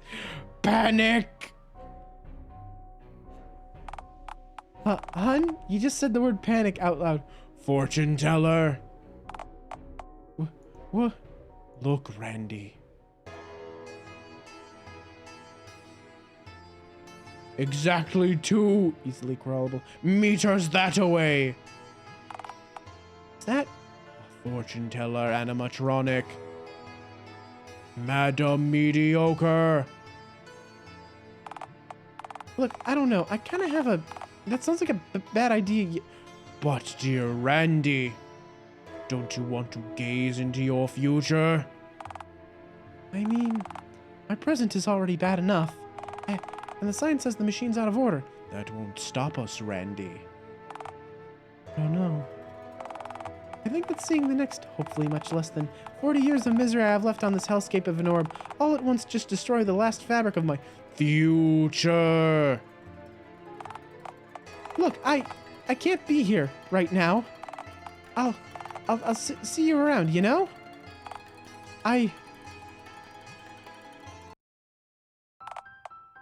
Huh. That's odd. Seems like Randy really didn't like the idea of hearing about his own future. Wonder why that is. Time is scary. It renders us all to naught eventually, dear narrator. Yeah, unless you're a disembodied voice like me. You can't rot if you don't actually exist. Bastard! Come on then, let's go home. Thought I couldn't walk though? Sorry, let me offer a correction. Let's crawl home then. Nah, shit. Goodbye, my children. I will return to you all when I can. Yeah, circle of life and all that shit. Let's just go.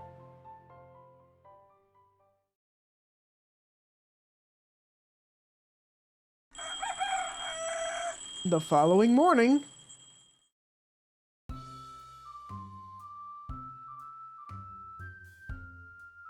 Here I am, awake and fortunately alive. Another fine morning indeed. Fuck, oh god, I hate being alive. I need a distraction of some kind. Wow, that's relatable. Good morning to you too. Narrator, distract me! Did you know that dragons are actually real, but just really high up in the sky? There's also some closer to the ground, but we can't see those either, since they're all invisible. U-R-A-L-I-A-R. How dare you feed me such falsehoods? The epitome of worthless lies. Oh dear. Do you know that ketchup is actually just tomato nectar? You are distracting me from naught. Jeez, fine. Well, you could stare at your light bulb up close for a while. Try to burn your optical sensors out so you don't have to see how boring your surroundings are. Capital idea. Let's see here.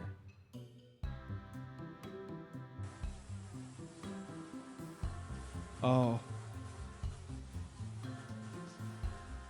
I really don't like the microphone flies. God, that's a lot of flies. Sure is. Guess it'd help if you cleaned the place up. It's still February. I'll get started on my yearly clean later.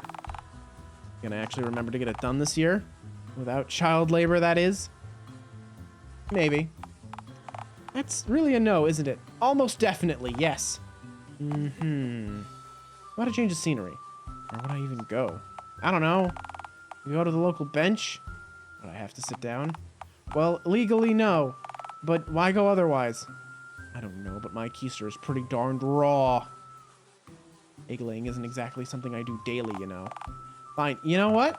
If you want to go to the bench and not sit down, that's fine too. You know, I'll just stay standing and spare my buttocks then. Well, isn't this serene? Bench! That's right, Alistair Ring. You fucking weirdo. This isn't really engaging me, to be frank. Well, yeah, you're just standing and awkwardly staring at a bench. You could try sitting rect.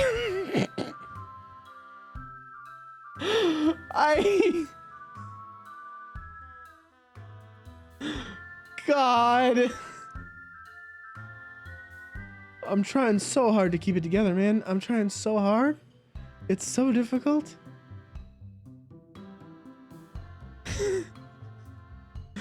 Rectum hurty. Okay, we can scratch that. You could always look around, gaze at the local scenery. Delightful, yes. I love playing this fucking feral creature. Behold, trees. I hate trees. Why? Why would you hate trees? They provide oxygen, keeping me alive. I'm honestly surprised that you even need oxygen. With your biology, shouldn't you, like, breathe in nitrogen or helium or some shit? Nitrogen is for pussies! Helium is fine, though, because it makes my voice sound comical. Fantastic. Okay, let's just go look at something else.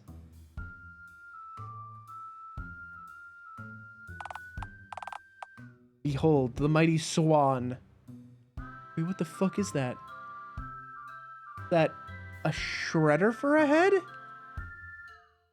Swans have shredders for head, oh god. You know, it's been a long time since I've seen one of these puppies up close. I mean, they're not puppies. Swans. S-W-A-N-S. Shh. Please hush now. Make me.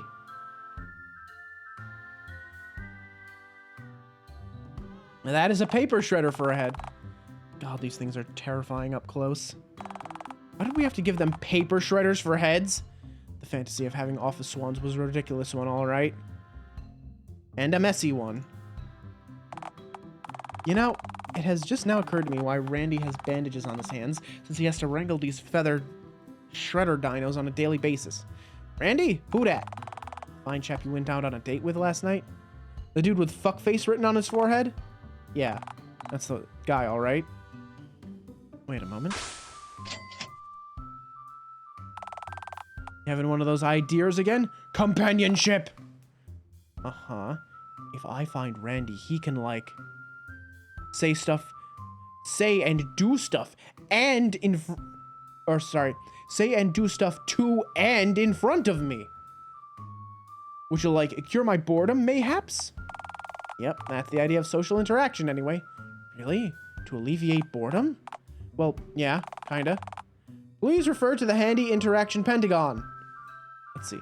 Love, giving and receiving it. Alleviating boredom. Bug facts. Violence and such.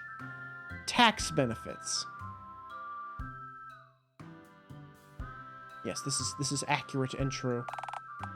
As you can see, boredom is the key reason we interact with others, with bug facts, violence, tax benefits, and love being the other four less important reasons. Violence is usually my go-to.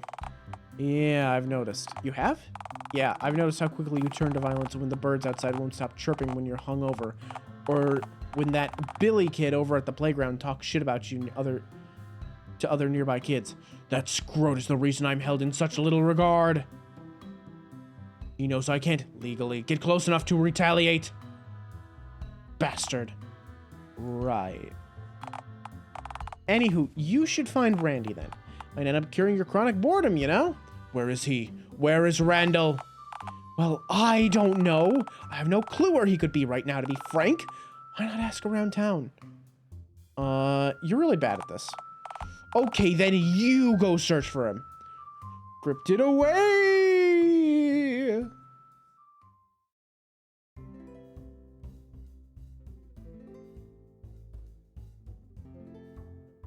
Chapter 2. To assist a bum.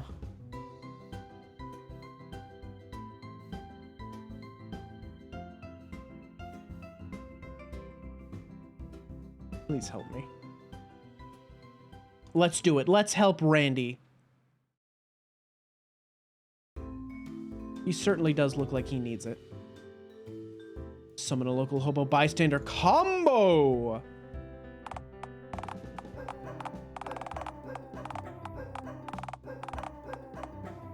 So then I says, I ain't paying for that dolphin semen no matter how many, Alsatians you send after me. Well, look here what the cat dragged in. I swear, there was context to all of that. No, there wasn't. You just started drawing on about whatever that was as soon as he appeared. Well, it sure sounds like a hell of a conversation you're having. Yeah, you never quite know what the big man upstairs is gonna say. Or in this case, the big man in the alley. Big man? Is that a fat joke? I could smite you, you know. Probably. Firstly, you know you wouldn't do that to little old me. Secondly, nah, big man upstairs just means God's all. Oh. I don't care for the expression much. After all, why would a being that can fly need stairs? You can fly? Partner, I ain't never seen you fly. I could probably fly if I wanted to.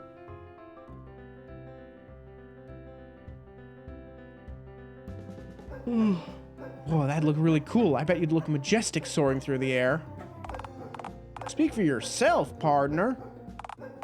You haven't seen his gut jiggling on the ground, let alone in flight.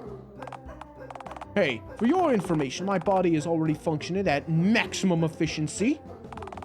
You may not like it, but this is what the ideal hobo bod looks like. My blubber keeps me warm. Your blubber keeps you warm, then why in tarnation do you sleep in soggy cardboard at night? My blubber is also coveted by predators. You have pockets, then why would you need a wallet? Speaking of wallets, say, brother, couldn't you spare a dime? You couldn't spare a dime, could you? This is grim. Say, partner, what has you gawking at us anyhow? You still looking for a fun fair ticket? No, fortunately, my oozing egg clutch have already been laid at the fun fair grounds. Right now, I'm just bored and seeking companionship. Well then, partner, you've come to the right place. We're just oozing with companionship, ain't we, God? Replace the onion in companionship with onion, and maybe I'll begrudgingly agree. Companionship? No onions. I seek specific company. I seek the company of Randy Jade. Randy? Who's that?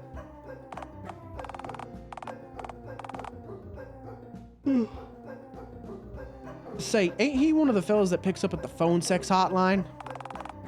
You call phone sex hotlines? Well, not lately, no. Besides, something seemed to be eating the poor man up last time I did call. I think cowboys scare the poor guy. What I don't get is how you know who Randy is and God somehow doesn't. He's God, shouldn't he be all-knowing? In fairness, partner, he's also constantly inebriated, so that number's got to be capped at like 50% of everything at most. I do know a few goodies, though, so I'm content with the 50% of everything that I do know. Like what? Do you know that Florida's gonna sink into the ocean in like 10 years' time, and anyone who tries to escape the sinking will just be dragged into the swamp water by tamed gators? The four horsemen of the apocalypse actually tamed the gators back in prehistoric times, but we didn't notice, since the horsemen ain't exactly walking around right now being buddy-buddy with gators and shit. Wow, that's equal parts fascinating and horrifying. Yeah, just wait till the end of the world comes. You think this world is a shit show? You should see what's coming next. Anywho, partner, I'm sorry that we don't know where your pal is. But...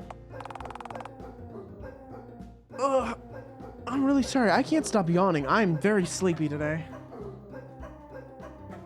If you have any other questions for us, we'd be just tickled to answer them for you. More water, maybe it'll wake me up. What kinds of things do you two talk about? Oh, anything and everything. Mostly nerd stuff. This one's got a real penchant for sciencey topics, it'd seem. Well, you are God, ain't you? Why, I see it, the best person to ask about the inner workings of this here universe is the fella who created it, right? I'm sure you could drag up someone more qualified. Someone more qualified than the guy who's responsible for the creation of reality itself? See, now you're getting it. So, Mikey, what has God taught you? Aside from just about every unique phrase that amounts to change, good sir, in existence? Well, yeah, obviously aside from that, man.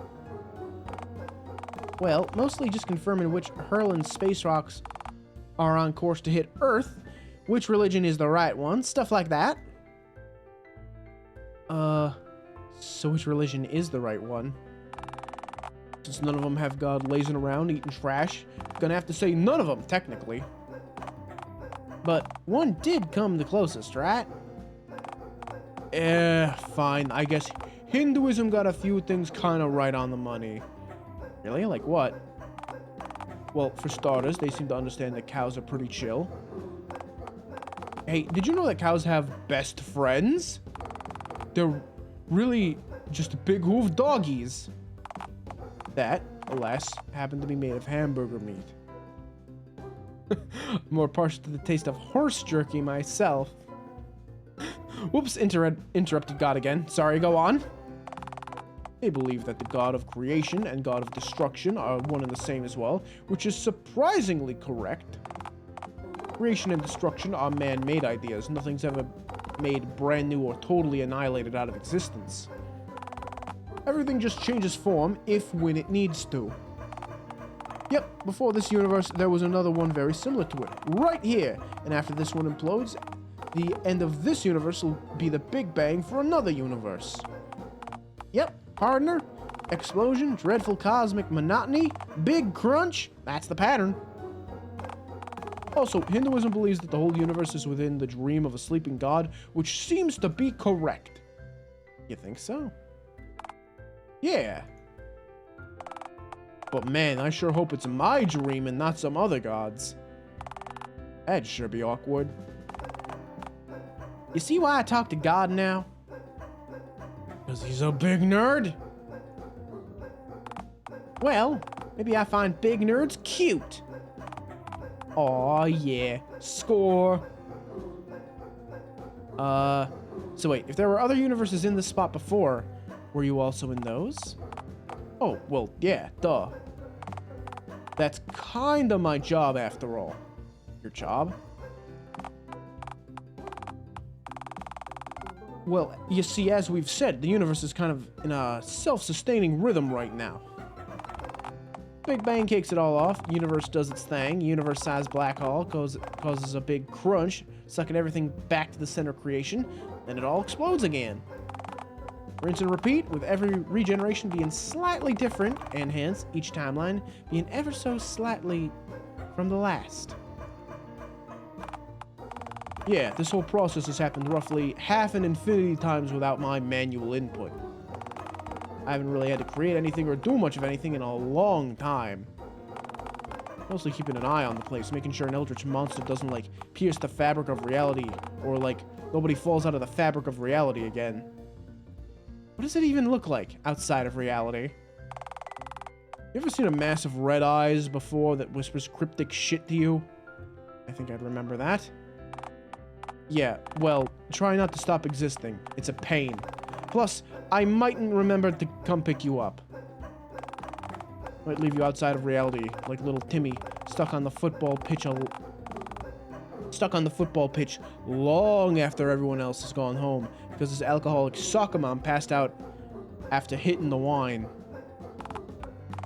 Anywho, God is kinda retired, mostly here to just watch out for reality and environments. Yeah, if anything shows up, tries to devour the solar system, I'll, like, write it a strongly worded note, maybe get a bit miffed. Say, what on earth are you, anyhow? Don't remember creating you. Don't even remember seeing you before this. Maybe something about you makes you exclusive to this timeline. So, what are you? I am a being beyond your divine comprehension. That meant to be an insightful statement? No shit, you're beyond my comprehension. I just asked you what you were. Anyhow, yeah. I'm not needed much these days. Less of a universal meat farmer nowadays. Far closer to the universe's meat inspector. Howdy. Howdy! So, God, is that why you give so little of a shit? Because you've done this so many times before? Yeah, I think there's wisdom in recognizing when you just leave things alone. Last time we had a fellow who wanted to change everything for the better, everyone ended up with phones for heads. First time I encountered one of these timelines, let me tell you, it was a bit of a shock. That crown guy played God better than I do, to be frank. These phones do be kinda fly, though. That they do, partner. That they do. You know, there's something inherently lonely about having to sit around for all eternity as each and every possible timeline unfolds before your very eyes. Alcohol helps me forget. Makes each loop far less boring, you know, since I can't tell what's coming next anymore. Huh. So what's the worst timeline you've ever seen? Definitely alpaca hell. I don't understand. Cherish that. Oh no. What did Cozy do? Honestly, the timelines that contain Mikey are my favorite. Like, are you planning to write a book with the information that God has given you? I'm sure I'll think of something to scrawl all this down into. I usually focus on parasites, though, so I guess I could write a book on God himself if I wanted to play to my usual strengths. Hey, I'm not a parasite, per se. Didn't you tell me that you gave yourself 25% barnacle DNA just so you could latch onto a rock underwater to avoid the mayor during tax season? Well, if you're gonna just out me like that, I could write a book on the universe, but, well, most of my claims would lack an academically reliable source. Me? Academically unreliable? Pal, I created the universe itself. I was literally there. Were you sober? Good point. Nah, shit. Alright, fine, yeah. Best just quote some egghead instead. I'm sure the PhD next to his name would look much fancier.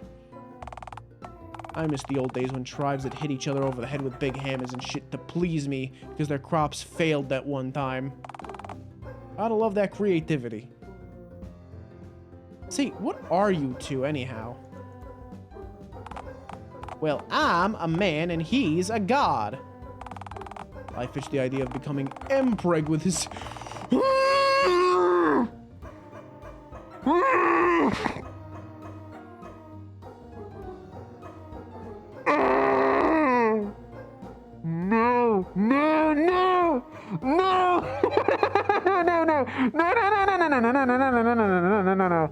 Oh, no. Oh, God. Oh, fuck. Thank God Mabel isn't here for this. Holy shit. Oh, my God. Oh.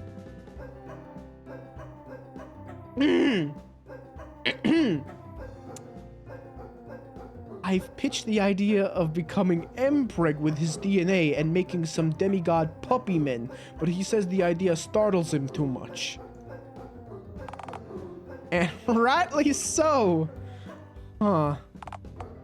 Also, you know, as much as Mikey values my counsel, I think his advice benefits me even more.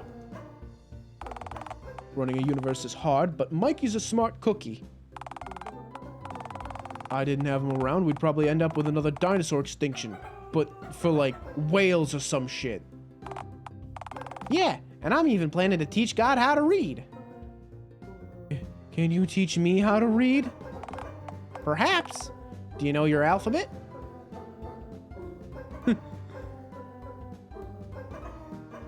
Oh my God, there's an actual ooh-woo option. Are those the spelly numbers? Okay, never mind. You're a lost cause. Sorry, partner, but teaching God to read will be a hefty enough task on its own. Wait, you're being serious? Think I'm illiterate? Well, you told me that you couldn't read last week, partner. Poppy, I've been around for, like, ever. I can read in English, Latin, hipster Sumerian. I can read anything. Even a doctor's handwriting? Hey, I may be God, but I'm not that powerful. Shia, no! God damn it! Huh. You can read, then why in tarnation did you tell me you couldn't? Oh, when I said that I couldn't, I just meant that I was too lazy.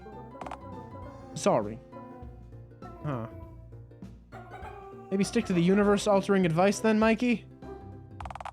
Let me tell you, having God ask you for advice on running the universe is flattering, to say the least. Say, how's about you turn me into a giant kaiju and let me run amok in the city? It'd be fun. Again? After last time? Maybe when I'm less hungover. I wish I knew God so I could become a giant kaiju. That would be fun. All right, partner. Happy trails. Good luck, friendo. Hope you find your sexy ring, bud. Yours, Houndly Dogman.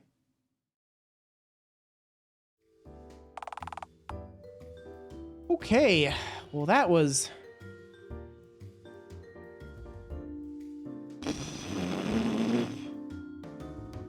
I don't really know how to... Let's go to the bank. I'm gonna rob it.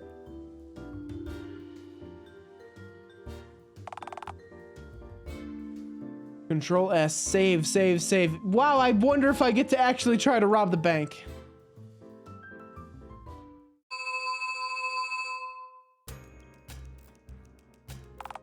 Cute printer lady. Hello, sir. Welcome to the Dialtown City Bank.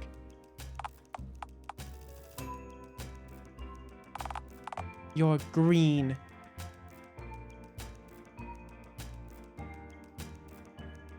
Well, I'm sure we could be green together if you catch my drift.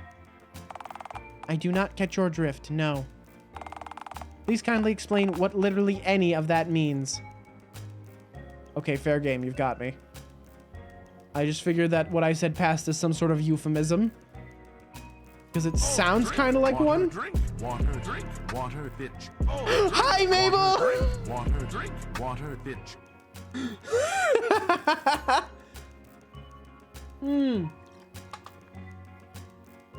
G Willikers, Mabel, how long have you been here? Ha ha ha ha.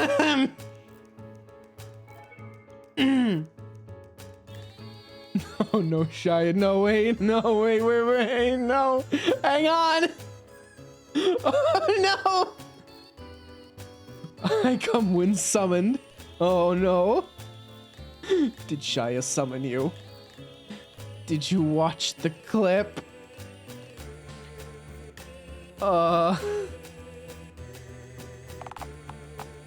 Wondrous, yes. Now, were you hoping to make a transaction, sir, or... Oh, no. Well, my seconds are numbered.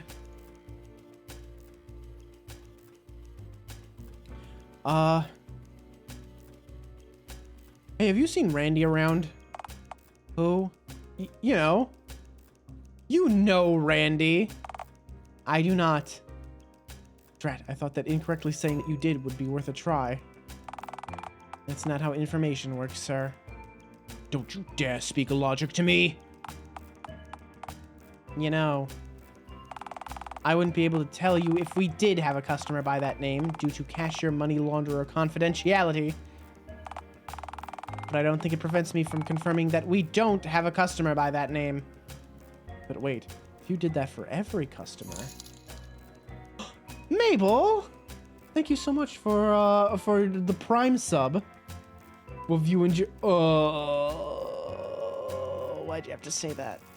Thank you for 6 months! Man, just 3 more, huh?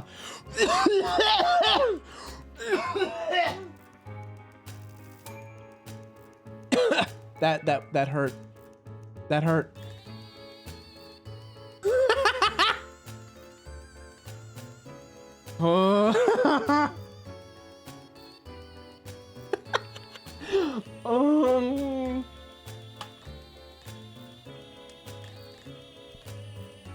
Oh, Christ. No. Okay, well, let's go back to the funny game about where I laid a bunch of eggs. You missed that part too, Mabel. There was a lot of talk about me laying eggs. Yeah, the entire plot of the first chapter was I need to lay my eggs. I could just use the vagueness of your response to tell me when you do have a... Okay. Say, does Randy get paid with, you know, money? He should have a bank account if he does. If not for savings, then for lodging pay slips. Now, pretty sure Randy gets paid in pennies and dumpster rent.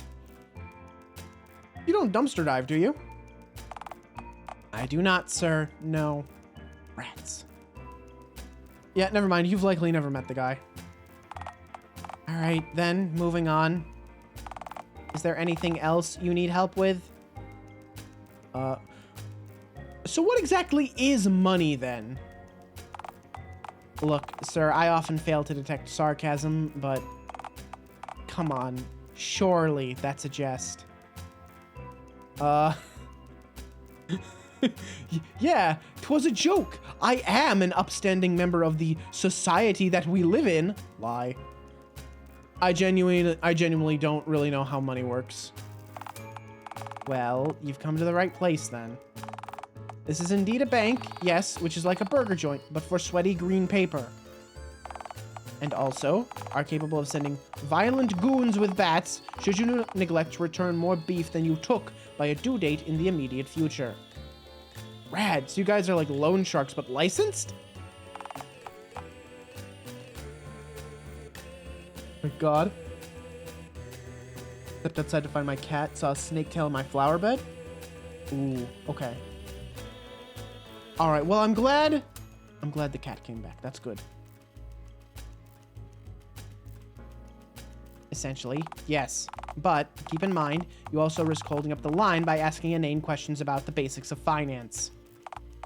So, do you want the short version or the medium-length version? The long version is under figurative lock and key till you ask me these miscellaneous finance questions at a more suitable time, thank you. The medium-length way, I've got a hot minute. Last I checked, minutes don't have their own temperatures. It's an idiom, Karen!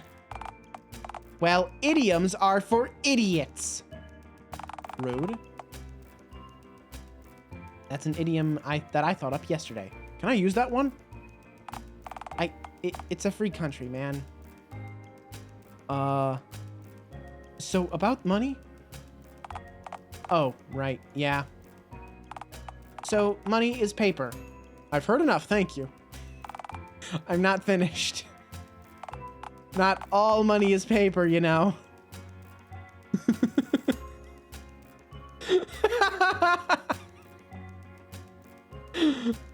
Sorry, continue. But also cylindrical metal discs with heads on them to indicate how patriotic the individual ratio of nickel to tin in the coin is. Yes, very interesting, yes. Do continue. Yes. So, like, the paper and metal stuff don't mean anything on their own anymore. But, back in the old days, each coin note was worth a tiny speck of gold, which was, of course, accepted as the universal currency, instead of, like, horse jerky or dead chickens. But then we did away with the gold shtick, because while it is shiny, it's also annoying and hard to get a physical grasp of, like my glittery ex-girlfriend. Wait, so what does money equal now if not gold? Well, kind of nothing. It hasn't been backed by a physical commodity in a long time. We've just unanimously accepted that it exists and that it has no inherent numerical value aside from being really nice paper. Nobody actually understands economics, so it doesn't matter much anyway. Hang on, that doesn't sound... Shh. It's easier this way, sir. So, there's also this thing called Wall Street. What does it do? I don't know. It seems to make money, though. I think it's just a really well-fed machine that a bunch of bureaucrats throw fish guts into, and it prints things called stocks. Can bureaucrats throw fish guts into me? Well, can you produce stocks? I can pick locks with my tongue. See, that's not the same thing at all. Wait, did you say tongue? I've said too much. Right. So then people buy stocks using money, and yeah, sometimes they make more money, but mostly they make less. God. It's a black snake, so no worries. I just didn't want my stinky little cat in that mess. True. Good. I'm glad Kidder is safe. The Kidder Catter. People don't accept dead chickens. To the moon. Diamond hands! There are still people holding GameStop stocks, by the way. There's still a lot of people holding GameStop stocks. Actually, hang on. Where is it right now? GME. Where is it? $132. GameStop is not doing $137. GameStop is not doing $137 per share well right now. But there's a lot of people still holding the stock. Because they think it's going to go back up at some point in the future. It won't. I think that's finished with, but who knows, you know? Because if everyone made more money, then the poor wouldn't be poor, and the rich would have thrown lawn darts at some other social group. Would have to throw lawn darts at some other social group. Like garden gnomes or lawn flamingos. But both of those groups hold dark, infernal energies, so it's in the 1%'s best interest that people like us remain here. You likely know the rest. So, wait, you're confirming that gnomes have a malevolent, unholy energy? Have you seen a garden gnome up close? I'm no conspiracy nut, but... Well, I have optical sensors, don't I? One look at those things and... Well, you know what you want till you get it, don't you? Right, understood, thanks. Alright, so are you here to make a transaction, or... So your head. Yeah, it's a printer. I know that's fairly atypical, but believe me, sir, I get this every day. How does that work for you? I don't have anyone working for me. I'm an employee. I meant, how does it work? With ink. You have seen a printer before, right? Yeah, thanks. Is having a printer instead of a typewriter different in day-to-day life? Well, I wouldn't know, truly, because I've had a printer head for as long as I can remember, so I have no point of comparison. It's all I know, you know? I know, yes. Still, people get uppity about how I express myself. And why is that? Well, most typewriters, like yourself, print out pages with words on them. I produce pictures. People don't really like that.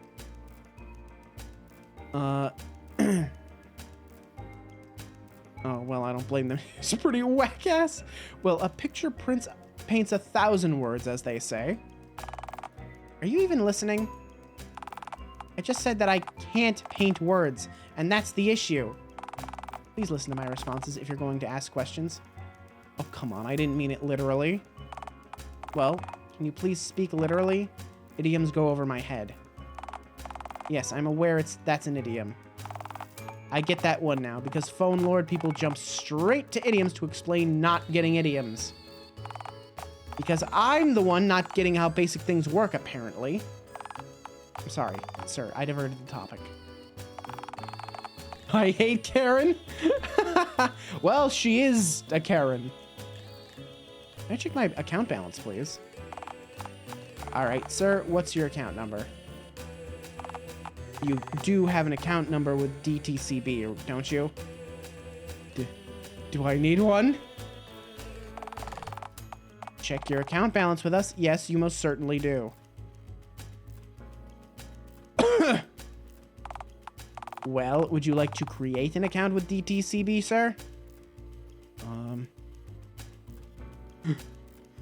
Would I lose my legal ferality conservation status? You very well may lose whatever that is. Yes, drat. Alright, go on, then make me an account anyway. Alright then, sir. Let's see what kind of account you're eligible for. Look, I'll be honest, I don't really know what you are, and thus what kind of account to make for you. You look adult-sized. Relatively adult-shaped. How old are you then? I think I might be, like, ageless. I need an age. I don't know then. 80? 40? Put 40 down if the bank thinks Put 40 down if the bank thinks I'm having a middle life crisis. They might give me some instant gratification sports car mula. And then I can just die before they ask for it back. Well, see, now we know you were planning to do that. So no, you cannot in fact do exactly that. So no more I have unticked the midlife crisis box, yes. Aww. Maybe I can make a student account for you. Are you studying anything at the moment? Gravel. No, wait, politics. No, that's not. Aha! I've got it. Gravel.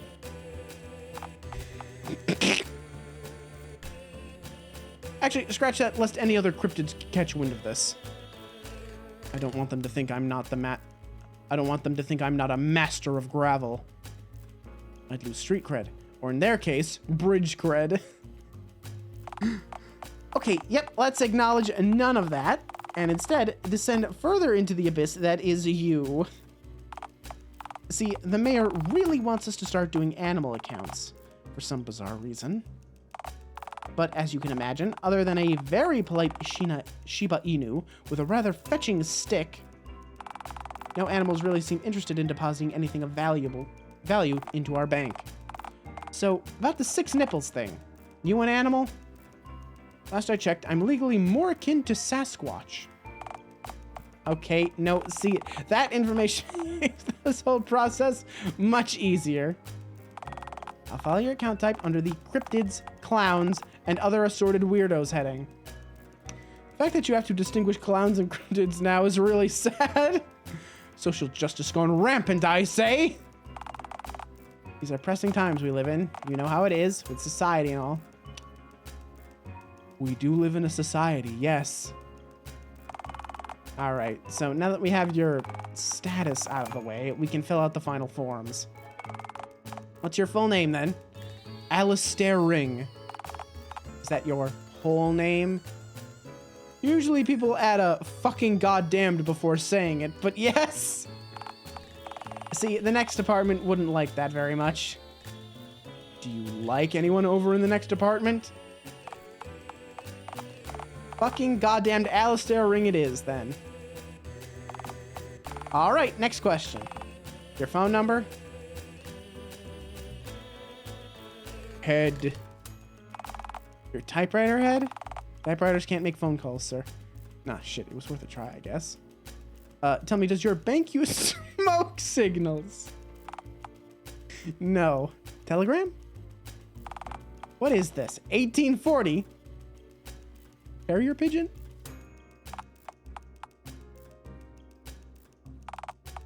We do, and I hate that you somehow predicted that correctly. Well, pigeons have mailboxes for heads now. Might as well use them. Well, we still need somewhere to send the pigeons, sir. So what's your postal address, then? Tent. Right, good.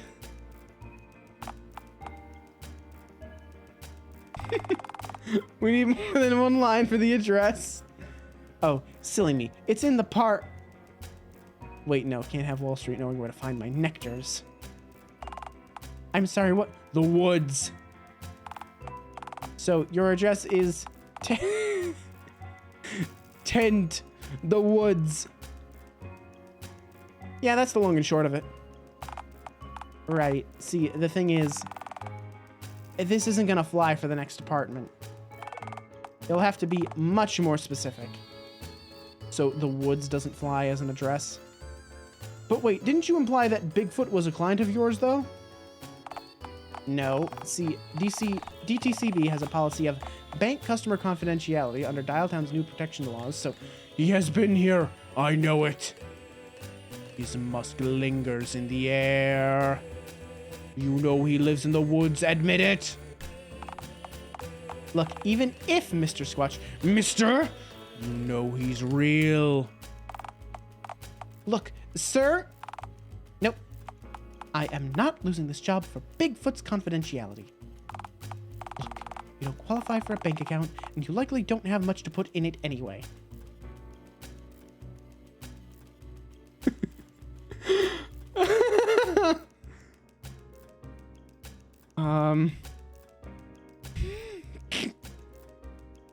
Hang on.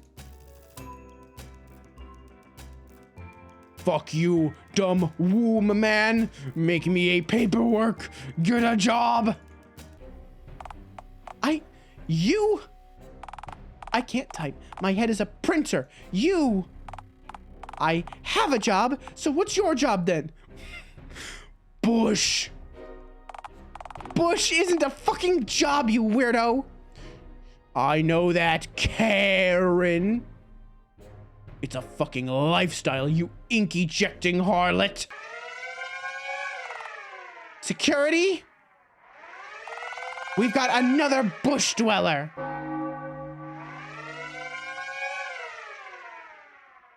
Scamper away whilst howling like a wounded coyote.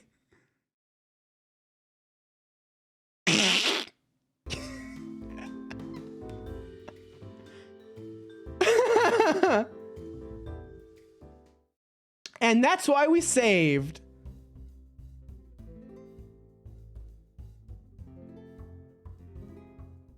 Oh.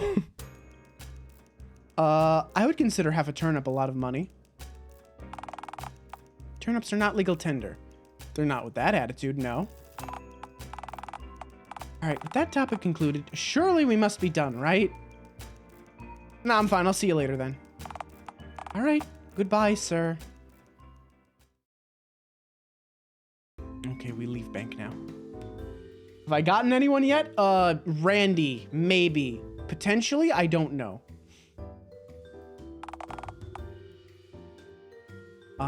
Let's go to the phone shop.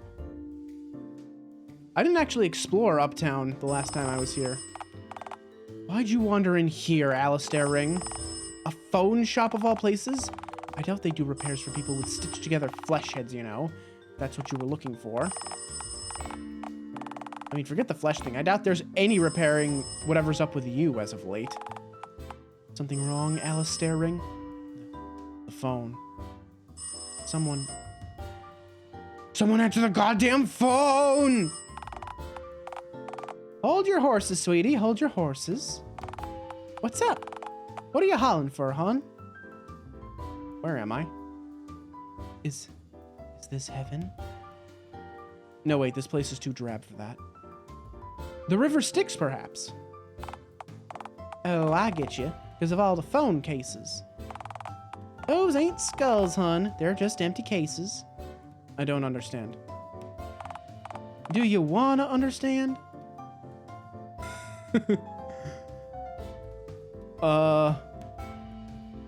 No. I thrive in ignorance. In ignorance. Leave me be. All right, so be it then. I'll see you around then, Greenie. So what now? Summon Gabby. Gabby, I need you. Oh, Greenie, it's you. You looking for something in particular this time? Tell me about yourself. You want to know about me? Oh, well, I'm not... Oh, whoops, I held down the button. Hang on. Oh, no, wrong button. Ah.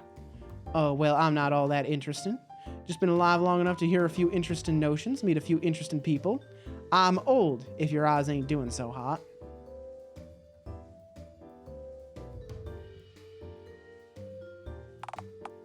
Sorry, I meant optical sensors, or whatever they're called now.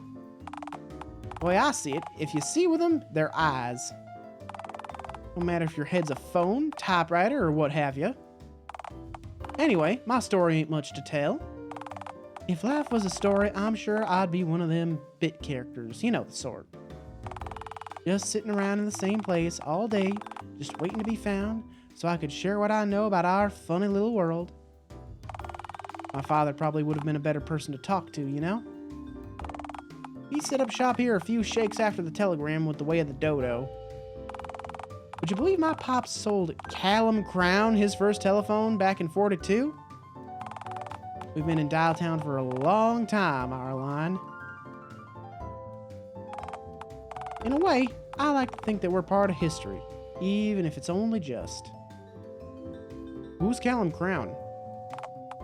Oh, you know. I don't know. The inventor, man who built the very first phone head. Well, became mayor of this here town, then prezi of this here country.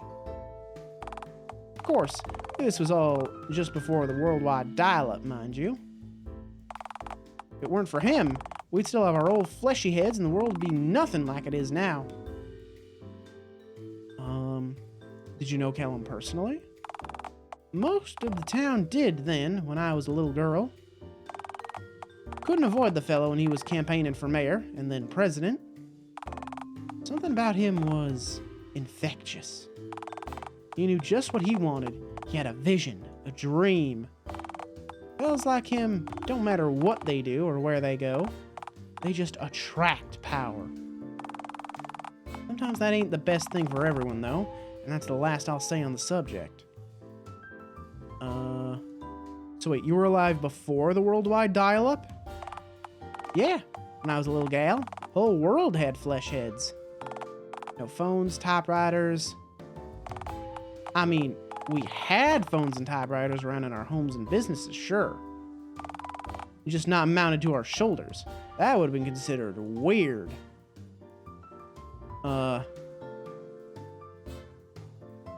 So were animals different too? Sure, they had flesh heads too, all of them. No one had a mechanical head back then, human or otherwise. Huh. Neat. So, if you've got another question, I suppose I'll hear it. So I'm really interested to dig like real deep into this lore. And how everyone wound up with phone and typewriter heads. The fuck is the worldwide dial-up? That like just everyone went out and got a phone head? How is this place still in business? Selling telephones seems a bit like selling air since, you know, half of all people have telephones built onto their shoulders. Well, like I said when you first came in, I still move phones, don't you worry. Just piece by piece. Just gotta know how to adapt. Speaking of actually selling pieces, what kinds of customers do you normally get in here? All sorts. Healthcare ain't exactly the most affordable, and often enough, it's something small in the head that's acting up. A rusted piece, a shot transmitter, etc., etc. So, most people don't want to, or rather can't afford to go to a doc over every small malfunction and part. So, that's where I come in. Or rather, my shop and my parts do. With a level head, all it takes is a steady hand and instructions course to replace the faulty part. Of course, to each their own. I still say people should see a doc for bigger issues if possible. Anyway, that's how things have been for most of my life. But as of recently, different parts sell. What kinds of parts sell now? Cosmetics. I see a lot of youngins coming in here from time to time looking for whatever pieces I don't need. Slap them on their heads and bam, you've got a hybrid head. Why? It's just them expressing themselves. Breaking down old societal rules, old concepts. See, funny thing is, society seems to be changing with new people coming in and old people leaving. That is how society tends to work, yes. Back in my day, you were what others said you were, and that was that. Were things simpler back then? Things were cleaner, I guess you could say. You knew your role. But clean ain't perfect. Just meant folks were suffering out of earshot. Easy to take a beautiful photo when the trash is shoved out of frame, ain't it? Now, folks are speaking up for themselves and people miss the simple times. But times were never simple for the folk who were speaking up for themselves, and change is never pretty. Out of curiosity, what do you think? I think people should seek happiness. I'm glad to hear that, friend. I've always found the idea of living as something you're not mighty ridiculous, given we have the technology to change ourselves. Humans are just incomplete masterpieces, presuming we truly can be considered as such. And art ain't ever finished. It's abandoned. Don't ever give up on yourself. We can all change. Well, shit, I wasn't expecting something like that. Good fucking talk! Have you seen Randy around? Let me stop you right there, hun. I know 6 men and at least 2 horses named Randy. I'd wager you aren't looking for either of them 2 horses, are you? Hang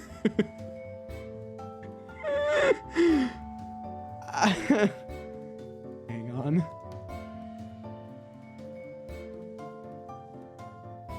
I seek Randall the horse. We have business to discuss.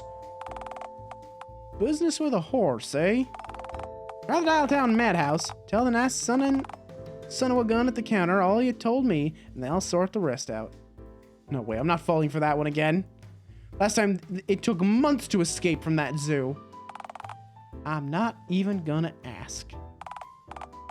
Nope, Gabby, you ain't asking. Just move on to the next topic before my brain actually tries to compute what you just said. Horse time. Oh no, not horse time! I can't reselect that. Hang on. Alright, we're gonna load. Maybe she knows where the other Randy is. I mean, probably not, but doesn't hurt to check.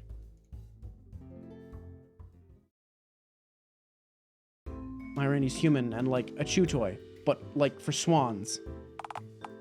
Alright then, describe him. Ah, shit, memorable qualities? He's usually wet and smells like tires. Oh, he also shrieks constantly.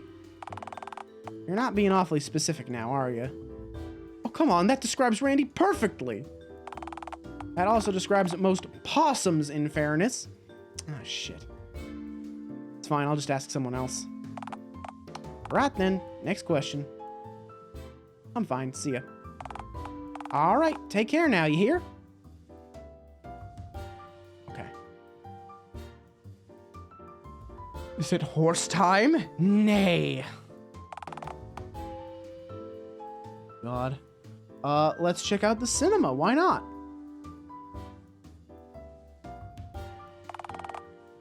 What would you like to do now? Oh, is there a movie I can see? Summon an employee. Oliver, hey, welcome, sir, to... Whoa, pal. Really digging those nipples, for real.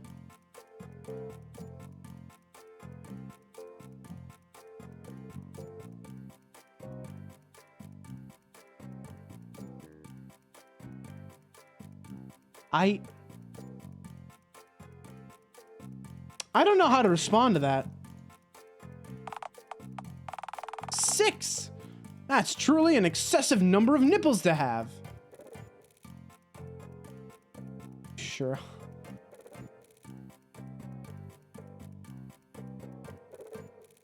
Ah!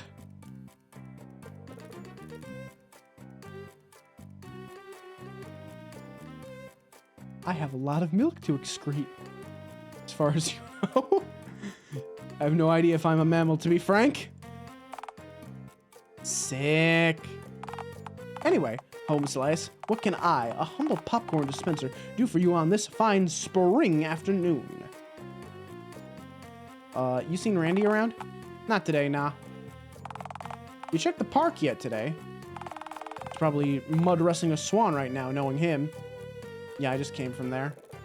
Nary a Randy in sight. Oh dear.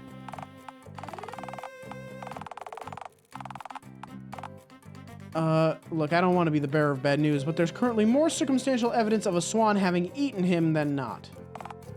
Sorry, pal. It's fine, I'm just really bored. Neato, glad we cleared that up. Now, you want some popped corn, sody pops, iced cream, or what?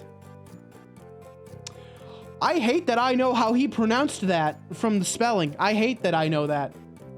I hate that I've done that. Not to like other people, but when I am by myself and I say those words, I will sometimes do that.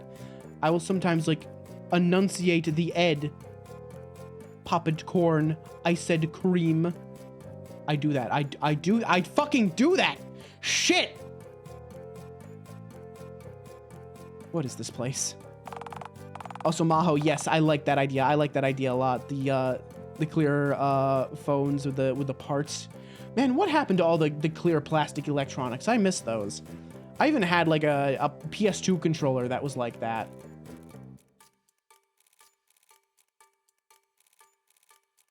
If you don't add head, you are anti-fun. This is the popcorn and film dispensary, my good chum. We extort customers at this counter by selling them overpriced snack food, then relay them a wondrous tale by beaming light straight at the silver screen from a magic movie room. Is this sorcery? I consider myself a sorcerer of filth, perhaps, an apt conjurer of muck and grime, but this art form isn't quite witchcraft, nor warlockery, I'm afraid. No, the actual beaming work comes from our dear old movie projector, and possibly my greatest love, Big Bertha. Movie projector head lady. She has a sun hat. Our pride and joy been with the cinema since its founding day.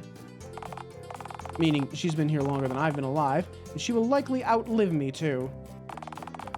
Such is the way of the silver screen, yes.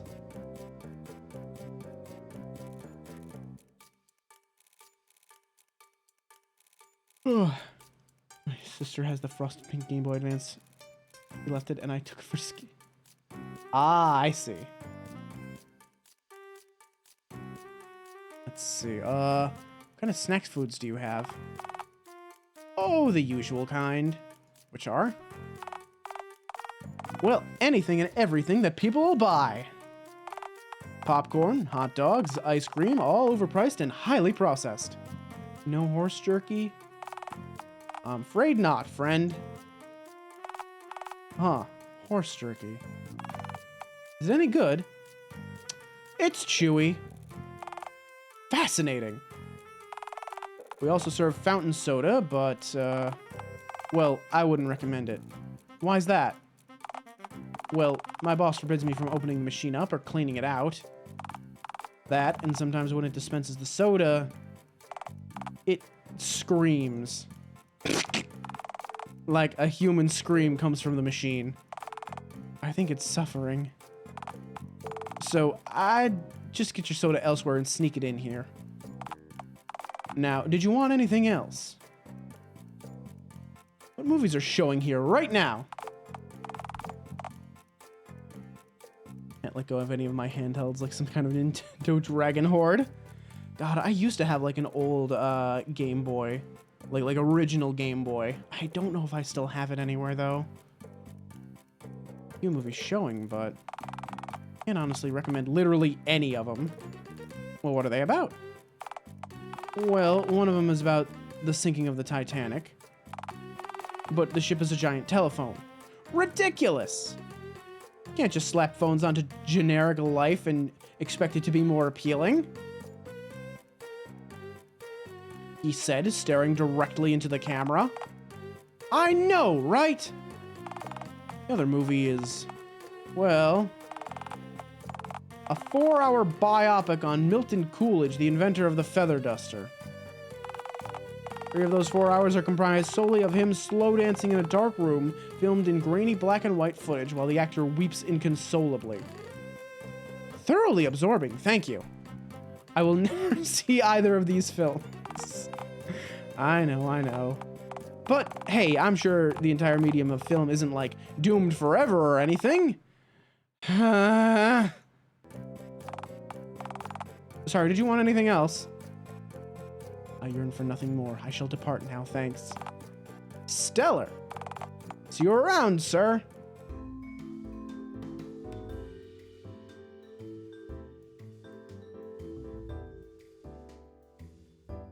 Let's see, where else can we go? Let's go to downtown Dialtown. Let's talk to a passerby. Hello? Hello? Hello? Oh, hey there. You need something, friend? Who you? Identify yourself. Oh, you can call me Harry if you'd like. Sorry. Is there anything specific that I can help you with? I'm running late for work, and if I'm even the door even a moment after noon, Mr. Kennedy will have my hide for brunch, which he eats at the ripe hour of 5 p.m.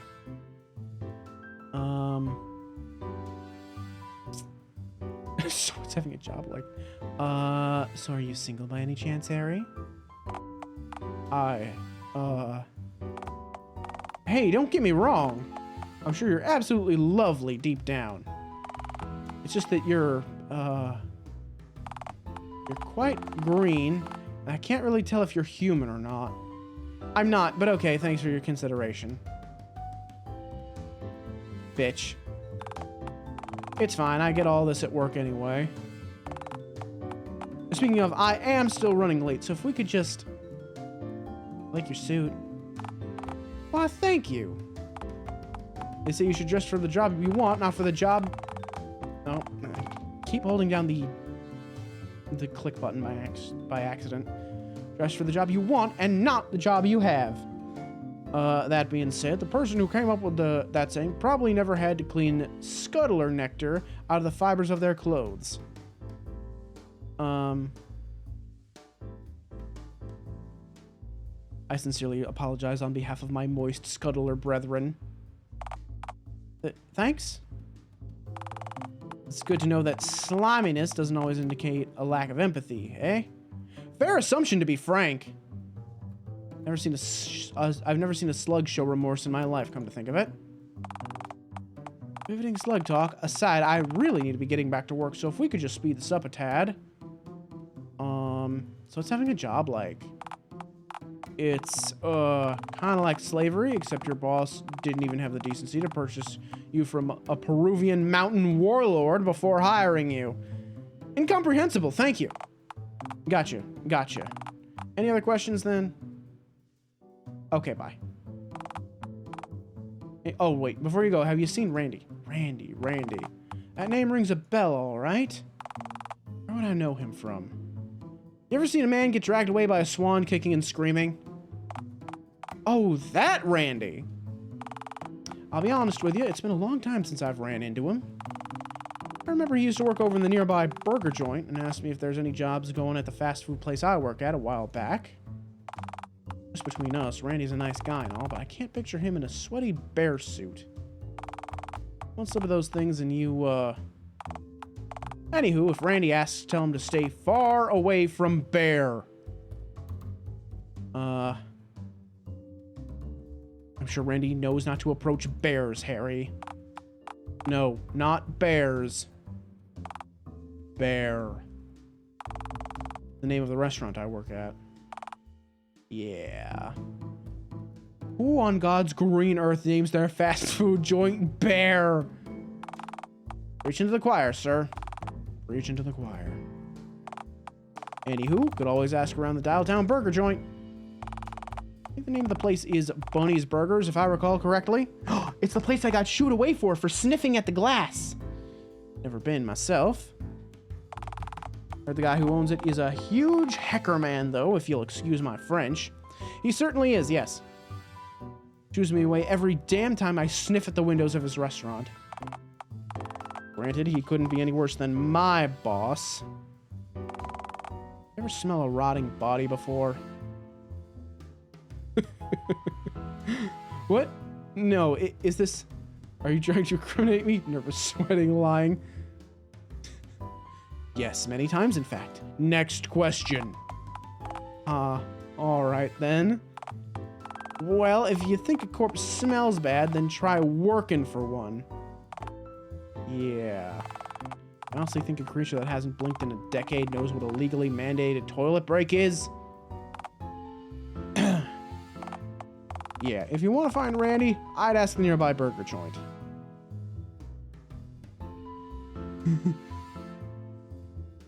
Thanks, Harry. Feel free to call me after work, hon. Oh, I would. I don't have a phone, you know? Hey, wait a minute. Hang on it. Okay, look. It's not that you aren't, I don't really have room for, like, feelings and such with my job.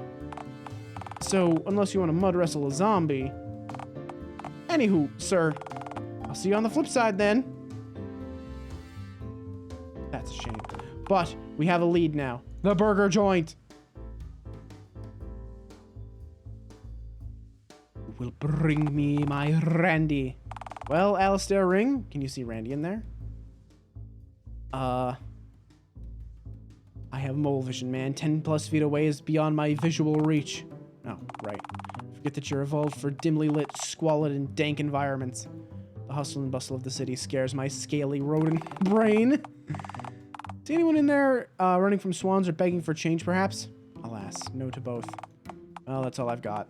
So you want to sniff the glass, perhaps? Last time I sniffed at the glass, Mr. Bergerman scared me off. Any other ideas? Alas, sniff I must, it seems. Again, that is the game, not me.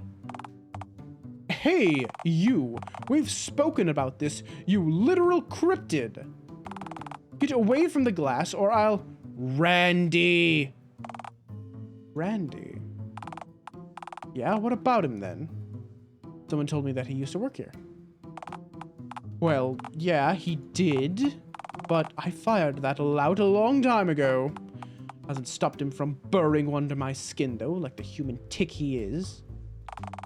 You know what they say? You give a man an inch, and then Randy lives in your dumpster. Are you saying that Randy's in your dumpster right now? Y-E-E-S. Huh. Odd. Hey, at least he pays rent, which means at least he compensates me for my wasted time, unlike some people. Yeah, what inconsiderate scoundrels, right? Yes, yes. Be gone from me, green one. Bitch. But he's in the dumpster. Here we go. Mingus says, buy war bonds. Well, here we are. Behold, dumpster. Where is he? All out to him, Alistair Ring. Use your voice. R-A-N-D-A-L. I summon thee. Hey, hold on a moment. I'm coming. Please don't leave unless you're an angry taxman, in which case, please do. An enraged garbage man, you are in my dumpster, pal. Hon, it's me. It's Alistair Ring. Oh, phone lord. Definitely don't go anywhere. Hold on. There he is. Hey, hon. It's so good to see you. Oh, phone god. I haven't even scrubbed the wax out of my receiver pores. You look nice. Fuck you, asshole. I look fucking splendid. Fuck you, asshole. I look fucking splendid. Yeah, that's level of hostility I'm properly accustomed to. Don't bite like the swans do, I guess. I can if you'd let... I can if you'd like me to. No, I do not. Please don't bite me, Alistair Ring. Using my accursed name won't save you, Randall. Wait, how would that even work anyhow? You don't even have a functional mouth.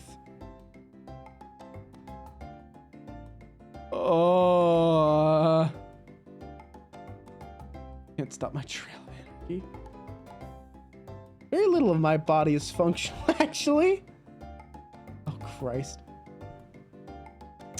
Who says mouths are the only holes that can have teeth? Welcome back, Mabel. Holy big operator in the sky, you scare me. Well, welcome to Casa del Randy, I suppose. Don't bother wiping your feet. I'll just get filthy again as soon as you enter. Trash is my element, Randy. My feet literally can't get any dirtier. I mean, I know you might smell like trash, but I just assumed it was, like the smell of your egg-laying juices, maybe? That's speciesist. But alas, you are also indeed correct, yes. Yeah, I assumed as much. I've never seen an egg being laid that didn't come out moist, and boy, do swans churn a whole lot of those things out. Right, swan eggs indeed. This whole poverty thing you have going on. You know, living in a dumpster, working awful jobs and whatnot.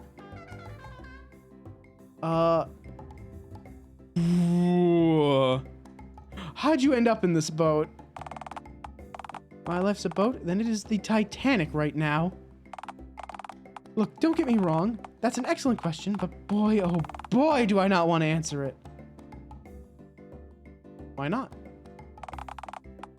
Are you asking me why I don't want to go into the superfluous detail about how my life spiraled into me plugging my swan-afflicted flesh wounds with literal trash? Yeah, exactly. You know what? Sure, why the hell not? But not here. The gentleman doesn't just brandish his unmentionables in any old burger place, Hallie. Do you want me to come inside?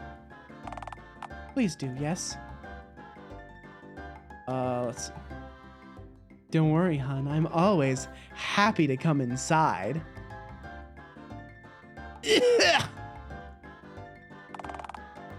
You are immensely scary to me. But I'm not exactly drowning in company right now, so I'm desperate enough to pretend that you didn't just completely nuke the mood. Nuking moods and giving toot is what I do, my man. Onwards and upwards we go, dear Randy, into the trash.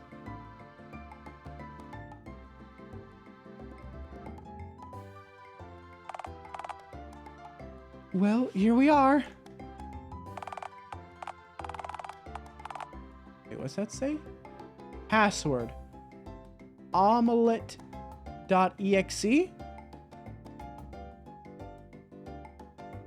Place looks a little nicer from the outside, doesn't it?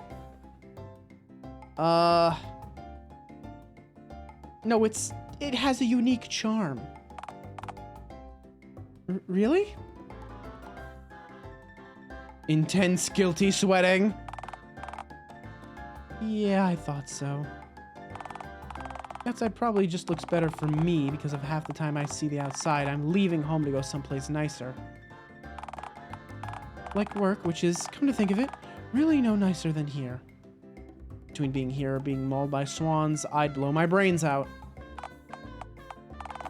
That's encouraging. Still, gonna jot down that suggestion for later, though.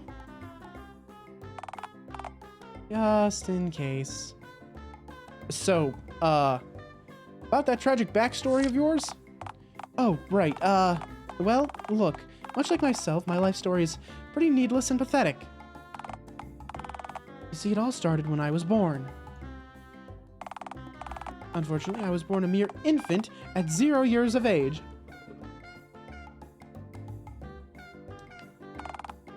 Couldn't walk, couldn't talk.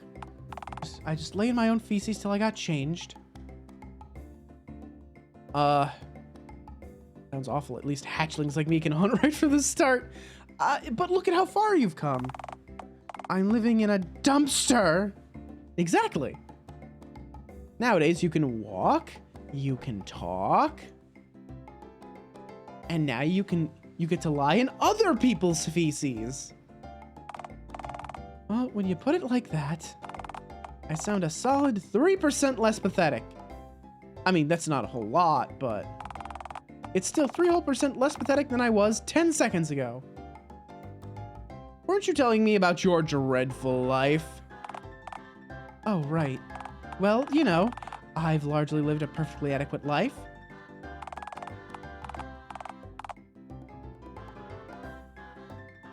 Perfectly adequate, bordering on mediocre, that is. I had an admittedly rather lousy apartment, worked full-time at the burger place, whose dumpster we're squatting in right now. Then, one day, I decided to do something I'd rarely done before. I decided to try something new.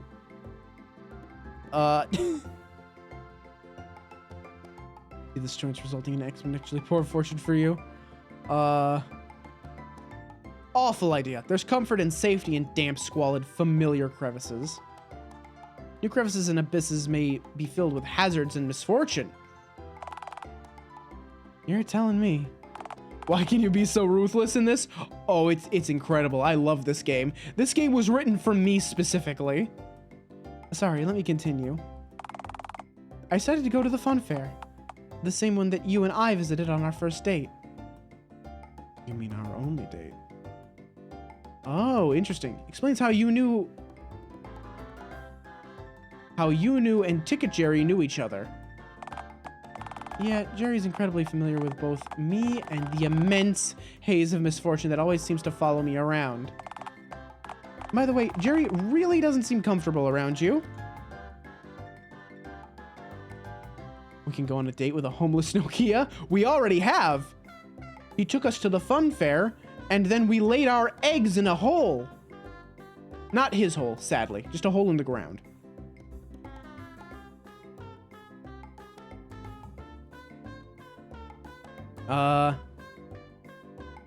Don't worry, it's probably just because of my constant unsolicited flirting. Wait, you flirt with Jerry? I'd be really jealous right now. My brain wasn't still in complete denial about me dating another living, breathing person of any description. I don't know if I quite count as a person, but the spirit's there. Anyway, visiting the fun fair with my then date turned out to be a truly abysmal idea. Did a clown honk at you? No, clowns aren't even real! That's what I'm saying! Or so the government wants us to think. Sorry, continue. Well, after realizing that I was too much of a shameless coward for any ride that moved faster than the hot dog stand, which was stationary, I realized that my date was getting really bored with my crippling cowardice. I desperately gazed around the nearby vicinity for an attraction, any attraction I was brave enough to go on. I noticed something off in the not-so-distant distance. An old fortune teller animatronic inside a tacky purple pine and glass case, cast aside in a barely lit corner of the fun fair, far away from the other attractions. Here we go. This is starting to make sense now. I feel like I'm about to find out why you bailed at the end of our date. Yeah, the thing is, the thing looked half deserted, and you know what? Probably was, being a tacky animatronic shoved into a barren corner of the fun fair. From what I could see, only spiders and mold seemed to take much notice of the machine. But even the name of the machine fits its appearance. Madam Mediocre. I felt drawn to it, as if the machine and I were somehow kindred? Anywho, deciding to approach that thing ended up being a train wreck and a half. Did the machine fall on your foot or something? No, Did it steal your date? Not literally, no. Then what happened? I was getting to that part. I crept over to the old machine and carefully slipped a quarter into its coin slot. My last quarter. Just like that, the machine sprang to life, lights and all. Then, a hazy, pre-recorded voice emanated from the small speaker embedded in the mannequin's torso. Place your hands upon my glass, and I shall read your aura and gaze upon your future. I was terrified, admittedly. I mean, I already had a real live woman next to me as it is, and it might as well have been a triple date at that point. My date reassured me, and I slowly outstretched both of my hands, placed them against the murky old glass of the machine. The moment my hand so much as brushed the surface of the glass, the machine started screaming at me, so I just set off an air raid siren. Same words over and over again, at a deafening volume. Your future is forfeit. You will die alone and miserable. Go fuck yourself. Over and over and over again.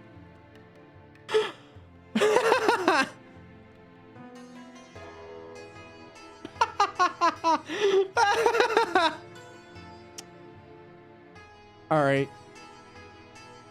So, okay, so there's the me answer. There's the Mabel answer. There's the Shia answer.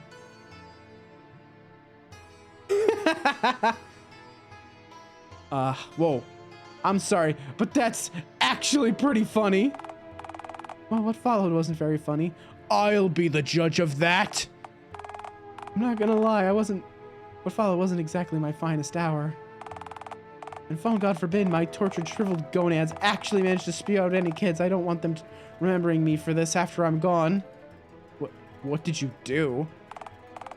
Well, my fight or flight response kicked in. I screamed like a prepubescent girl and throttled the machine. And then the machine fell on your foot? Why do you keep insisting that the machine fell onto my foot? So you're saying that it definitely didn't. In a way, I guess it did. The machine fell straight on top of me. Whole body. Okay, yep, there's the kicker. The machine kept wailing for the entire ordeal while I was pinned under it. It took 4 men to lift the machine off me. I was pretty banged up, but hey, I noticed that my head was just about in one piece, meaning I was still very much alive. Unfortunate, that. You know what? At this point, I'm inclined to agree. I stumbled around, admittedly having a pretty gnarly concussion. My date asked if I was okay, and I, kinda stumbled hands first and grabbed her, mammary melons.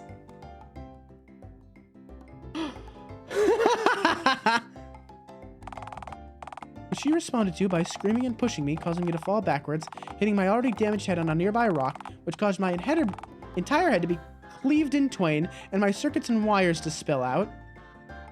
You spilled your disgusting cranium innards all over the place. God, how embarrassing. I woke up in the emergency room a few days later. Apparently the doctors just about managed to patch me back up with some considerable difficulty. Oh? Well, the blunt force trauma of the impact kinda dented and broke most of my internables. My brains and whatnot, you know. The docs were able to just about get everything back in one piece, but really struggled to fit the misshapen parts back into my head. The main surgeon bandaged my head up and chatted to me while applying the bandage. Scalpel head! Mentioned in passing that due to the difficulty of getting all the bits of brain, skull, broken glass, and phone pieces back into my head, if I took the bandage off for even a second... Kaboom! Oh my god. The doctor put dynamite in your head? No, he meant that my head would explode on its own. You know, pop like a giant oozing pimple? Oh.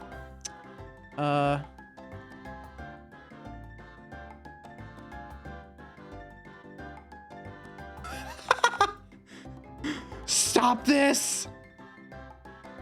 So why does the bandage have fuckface written across it then? Oh, right. That. So basically, while the doc put the finishing touches on the bandages, I was telling him about my evening from my mediocre date to the machine falling on me. The doc laughed and stated that it was quite a small world because his daughter had been on a date at the same fun fair on the same night as the accident. That her date had also been crushed by a fortune-telling machine before groping her, falling backwards, and then... Oh dear. Well, at that point, the doctor realized just how small the world really was, and decided to write fuckface across my bandage because the whole groping his daughter fiasco. Yikes.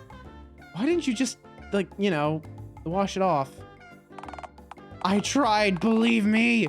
As soon as I got home, I tried! I couldn't have gone into work with fuckface written across my forehead, and getting fired would have meant losing my only source of income and my admittedly lousy but only place to live. Come on, it couldn't have been that hard to get some marker off a bandage. It's deep in the fibers. I tried water, soapy water, bleach, drain cleaner. I would have just drank the drain cleaner, admittedly. Sorry, continue. Well, I must have passed out from the drain cleaner fumes because I, turned up for my shift at the burger joint 3 days late, high as a kite, and holding a possum in my arms. Needless to say, Bunny fired me on the spot. Yeah, that'll do it all right. So, I ended up losing my apartment, and, you know, Lost my job, lost my apartment, lost my self-respect, and my hope for a better future, but I gained a possum. Please tell me that you kept the possum. I didn't so much keep it as it just kind of followed me home. I think it believes that I'm its mother. Aw, it loves you. It keeps screaming at its own ass. It just keeps screaming. Wait. That's a thing, isn't it? Possum scream at own ass. That's like a popular like image, isn't it?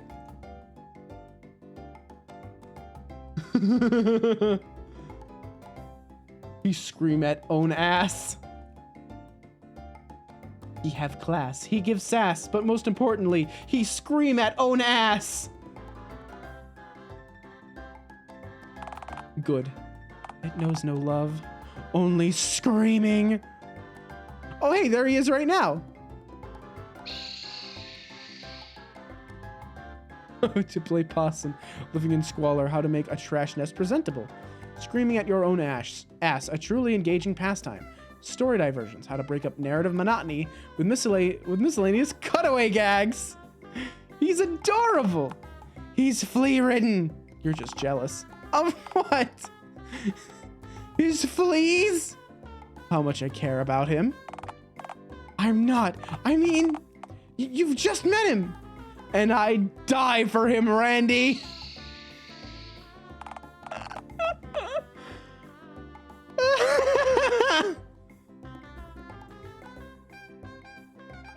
Look, possum antics aside, I've been renting this dumpster from my old boss since it's technically the cheapest property in town.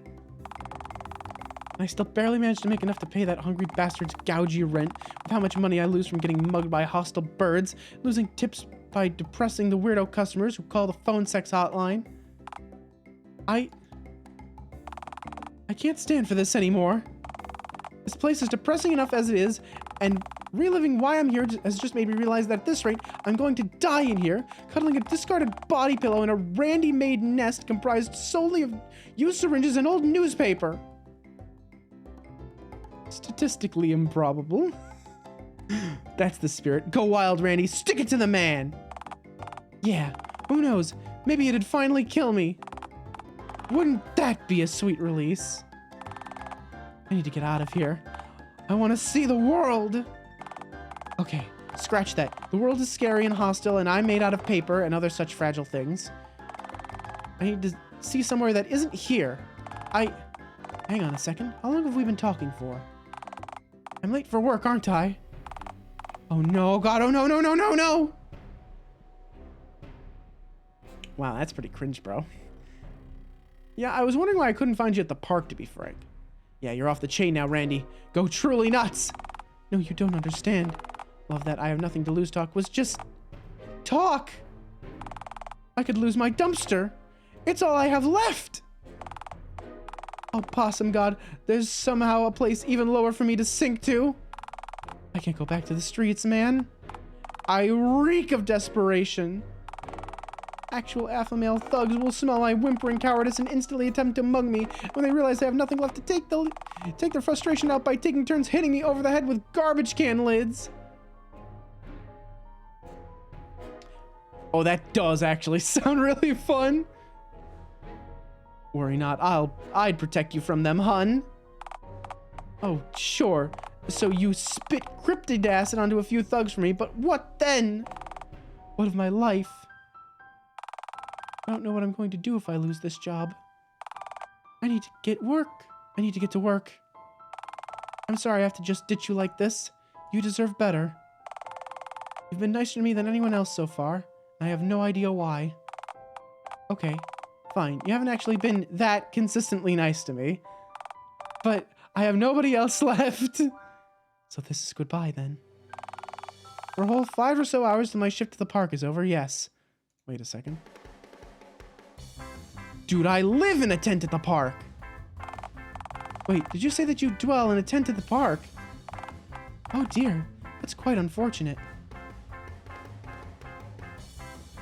You live in a dumpster, Randy?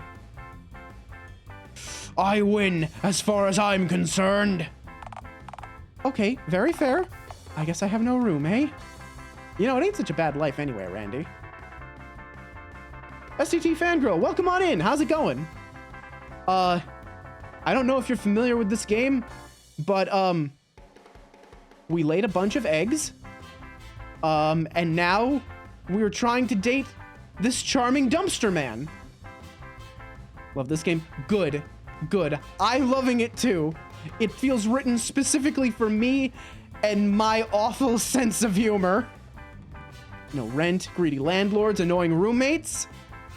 Minus my close proximity to drug dealers and hostile pawn birds.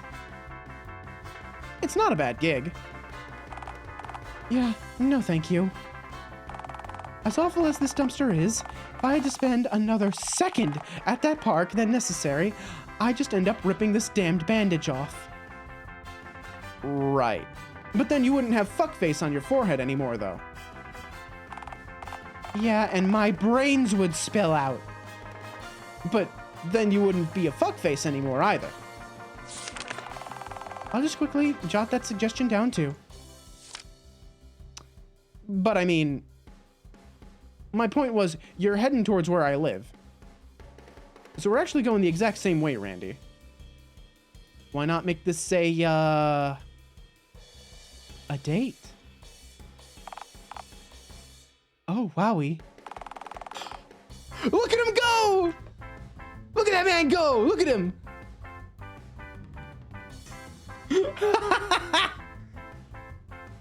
I've never been asked out on a second date before. Well, obviously it's not a date. I'm just really bored. Why wouldn't I? I mean, I did enjoy the last one, you know? As if I'd be willing to lose a cutesy, lovable bum like you. We'll go whole hog. I think not, hun. Oh, baby! I am not botching this. A second date, Finally, something to cross off my bucket list, right between pet a smooth rock and die somewhere other than inside a fast food place toilet stall. We can work on the rest of the list later. Well then, let's waste no time. After you, my sweet. Just watch your step. The, moisture trash can get quite slippery. We did it. We got the second date. You be stimming? Oh, you're right. Actually, wait. I can do a facsimile of that. Hang on. If you give me like a second here. Hang on. I can kind of do that. Wait. Let me move over here. Let me move center screen a little bit. Hang on. I can. Look, I can do it too. I can do the same dance. Look at me go.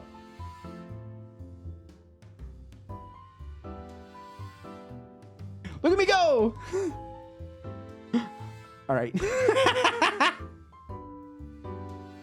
Yeah, there you go. There's the second date dance. Oh, I gotta move back over to my little corner. Here we go. Yeah. All right, just 15 more minutes of walking and... excuse me? Only 15 more minutes until we hit the... 15 minutes?! Okay, unless you have some kind of cryptid propulsion system that allows you to get around without using your legs, it surely must have taken you at least 15 minutes to walk here from the park. Subway. You took the subway here? Wait, I could have sworn that you've repeatedly said that you're literally penniless and poverty-stricken. I don't pay my fare, I just usually hop on. And nobody hassles you or asks to see your ticket. Nope, usually people just look the other way. Literally, people hate looking at me. I'm literally green, man. People leave me well enough alone. Finger guns for days. Hell yeah. Huh. If you're with me, no ticket dudes are gonna bother you. Besides, I never see any staff down there. Whole subway's falling apart down there. It's lawless. You know what? Why the heck not? I'll take the risk to spend time with my dear and loving companion. After all, what could possibly go wrong?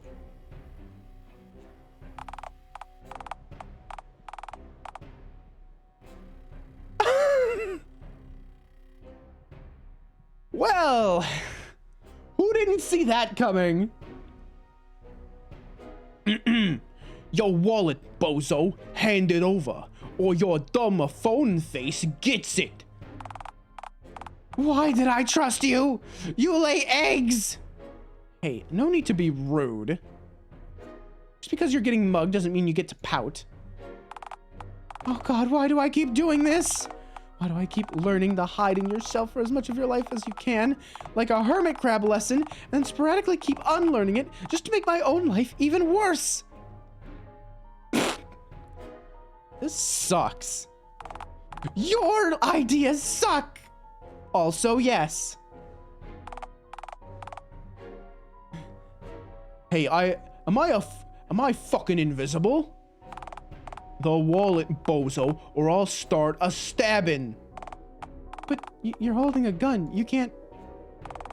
You will learn what it is like to be stabbed with a gun if you don't hand that wall over. So help me, phone god.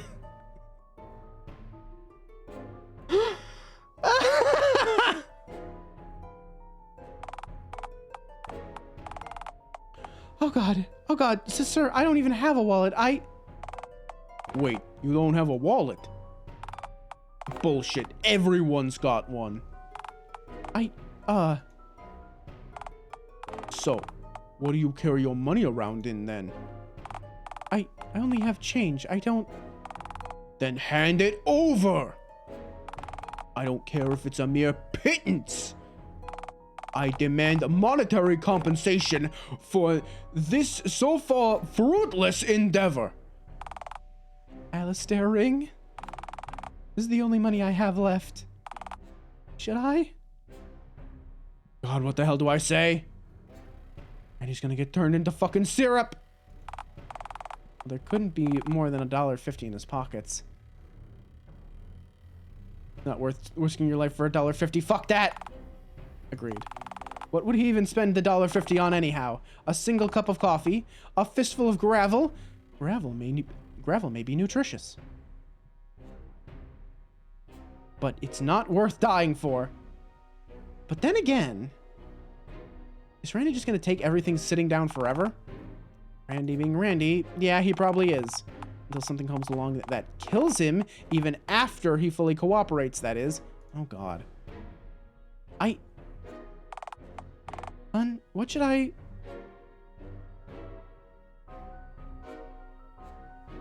Oh, I see. Yes, I understand. Alright.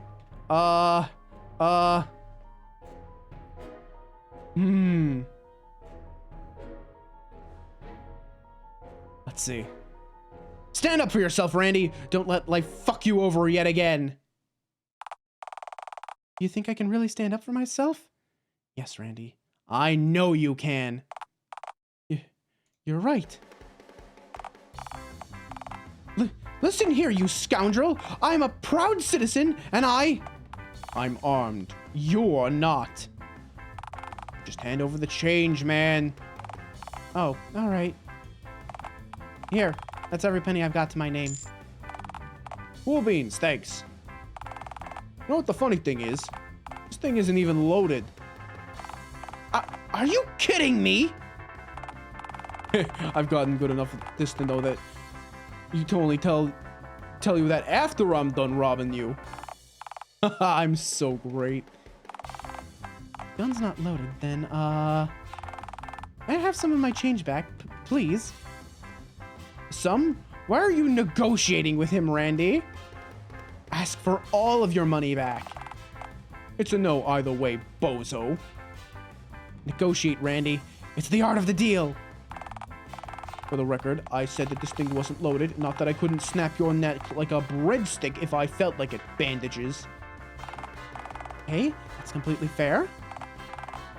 Have a nice day. You're pathetic, man. Later, bozos. Well, we tried. Did I do good, huh? Hun? Just 2 dried leaves crunching in my arousal gland. For about 6 seconds, sure. And what a nerve-wracking 6 seconds they were indeed. Oh, who am I kidding? I'm a damn train wreck. A mere schmuck. Why, I can't even avoid getting mugged right. Don't beat yourself up, Randy. Getting mugged is rarely voluntary. By definition, isn't it never voluntary? I don't know about that, man. Girl, some people pay taxes willingly.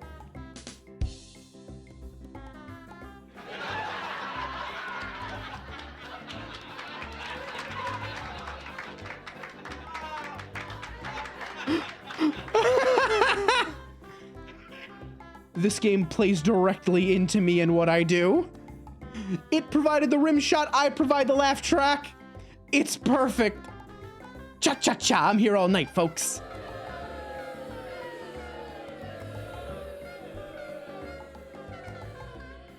All right. All right, I see. Yes, thank you. Thank you, Mabel, thank you. Yeah, that cough at the end is my favorite part. I think that's the funniest part of that laugh track. Yep, still got it. Let's just sit quietly and wait till we get to the park.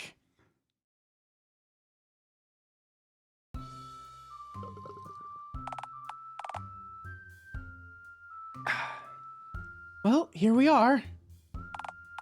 Our used syringes, discarded condoms, and enraged avians filled paradise.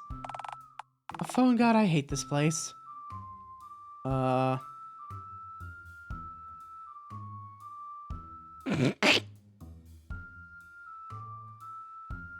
least the grass acts as a free condom dispensary. Yeah, for used condoms. Please tell me you don't actually touch those. Can I plead the fifth? You really shouldn't touch those, though. Even if you have a reptilian immune system, you don't want to catch something nasty, you know? Relax, I can just shed the infected limbs if I so wish. Do they grow back? Oh, I meant I shed them with, like, a chainsaw. No idea if they grow back. I'll get back to you on that one. Oh, Mabel.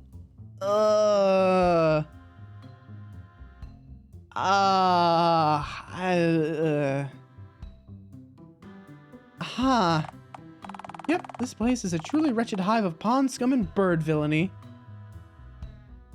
So what now? I guess I'll get to work. You see any hostile swans nearby? A few, all right. They have paper shredder heads. Guess you should take those out then. 5-1.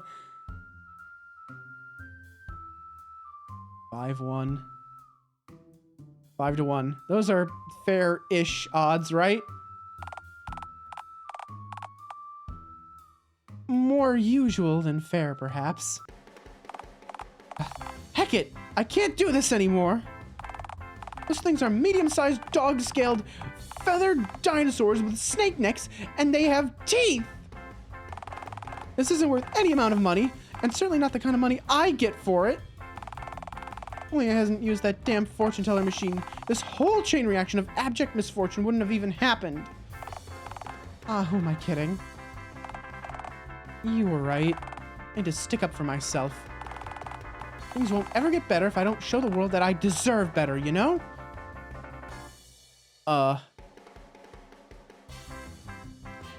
You know, winners have BDE, shug. That's big dick energy. BDE? What does that even stand for? Bulging Darren Emulsion. Darren. I'm gonna take a wild guess, and I'm gonna say whoever made this game is a fan of the Dark Room. If they're just throwing Darren in there in the unhinged dialogue option. But yes, big dick energy. Oh. Oh, you're right. I need to take charge of my own destiny or die trying. I'm hoping it won't come to that, and that simply trying will be sufficient enough, but you know. Swan gang, swan gang, swan gang. Bring donuts back into this mix if I have to. Oh, bring me some donuts. I'm getting a call on the hotline. Randy, you aren't actually going to take this. I'm sure it'll take but a jiffy. Maybe the customer will finish quicker if I cry during. This is grim, man. Hello, sir / madam. My name is Randy Jade, and I'm Randy for you tonight. I'm sorry, my manager, he forces me to say that. Yeah, I know the spiel, yada yada. It's the mobster. Wait a moment, that voice. All right, let's get down to business. What are you wearing, darling? Well, I'm kind of wearing a denim jacket, a white plaid shirt with a busted button. I've got bandages on my... Yeah, you dirty slut, you would be... Hang on. Did you say bandages? Well, yeah. I... Out of curiosity, did you just get off the subway a little while ago? Yeah, how did you know? Dude! I just mugged you! That was me! Nice to... Small world, am I right? Yeah, I get... Dude, I'm using your pittance of a haul to call you right now. I'm literally using your last fistful of change in order to get my rocks off. Boy, what a world. Stirring. I think I'm gonna start crying, and now I'm actually worried that it'll enhance the experience for him. Randy. Hey, you sweet lips, you still there? Oh my fucking god. Yeah, of course you are. I've got the $1.55, so for the next 4 minutes it'll take me to finish this call, amongst other things. I'm a VIP. So, doll, talk doity to me. Randy. Yes, Alistair? Randy, come on, man. This is beneath you. But this is my job, Alistair Ring. At least one of them. Hell yeah, it's your job, sweet cheeks. It's your job to serve me, to please me. Sweet cheeks? Pal, what cheeks? I don't have a face. My head is a Oh, don't play coy. You know exactly which set of cheeks I meant. Randy.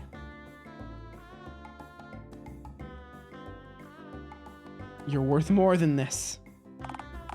Okay, except I'm clearly not. Randy, you poor whore. Tragic. Someone just... Maho, please. Oh my god. Oh no, it's happening. Oh, chat's getting thirsty again. Oh god. Okay. All right. Except you clearly are. Randy, no offense, but your life is objectively worse than mine. Worse than you...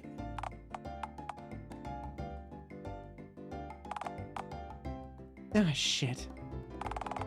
I'm really blowing this whole living thing, aren't I? You can fix that at any moment, though. You're right. I'm sorry, sir, but...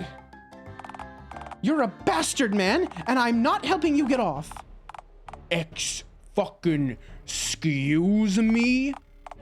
Why, how dare you? I'm a VIP, pal. A paying customer. It's my fucking money. Who on earth even hops on the subway just to mug people with an empty gun? I actually worked for that money, you hacker. You're just a persuasive beggar who has to pass himself off as a bigger threat than he is to get even a dime from people like me. Oh, shit. Why, you? Pal, I'm standing here in a murky phone box with my pants around my ankles, and you... What? Wow. You really are that pathetic, aren't you? That's actually kind of hilarious. I actually feel much less bad now. You might be the only person in all of Dialtown who needs that money more than I do. Oh, don't you dare talk to me like I'm a fucking charity case. I'm tough as shit. Man, I'll fuck you up. Now this is sad. Oh, you think you're real tough now that you're on the other end of the phone line, huh? Pretty boy? Mark my words, pal. I'll be searching for you, and I will find you. And I will make you pay for not getting me off. Tracking one man across the entire city because he doesn't pity you enough to be willing to get you off. Jeez, talk about a cuckold, eh, Alistair Ring? Can you say that again, please, but louder?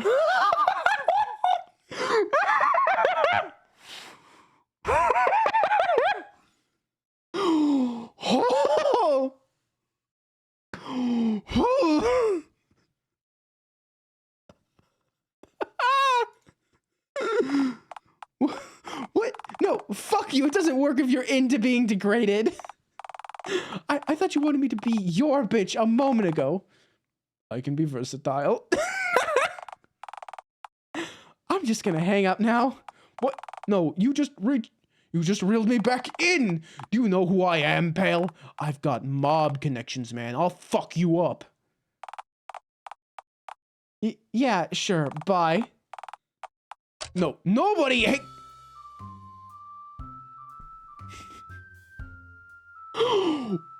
What? A fucking roller coaster. Oh my god. That was a good start, Randy. Though, do you think the mob connections bit was true? He did have a weapon head. Oh, please. The Dialtown mob are the only crowd in this entire city who are more pathetic than me. I don't know about that. Uh-huh. Name one successful heist that they've managed to pull off. Well, didn't they steal a tiger from the zoo? They did, but that wasn't even the point of the heist. It wasn't? Nah, they were trying to rob Theorore's safe, but they fled when Theorore shot at them with his rifle. One of the buffoons just happened to open the tiger pen on the way out, and the tiger followed them back to their base. Can't kink shame when that's their kink, Randy. Ah, that's a good point. I have a friend, I have a really, really sassy friend who if you ever say something that's just like weird, he'll just look at you and be like, okay, I'm kink shaming you. Even if it's not a kink, just like, okay, I'm kink shaming you.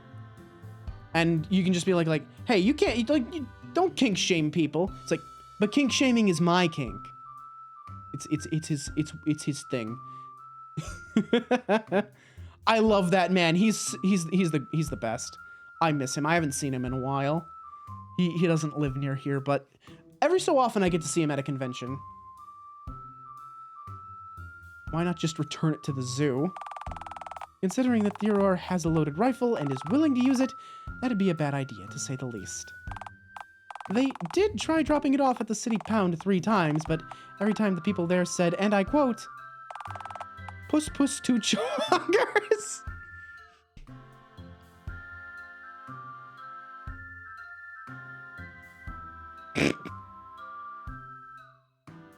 Jesus.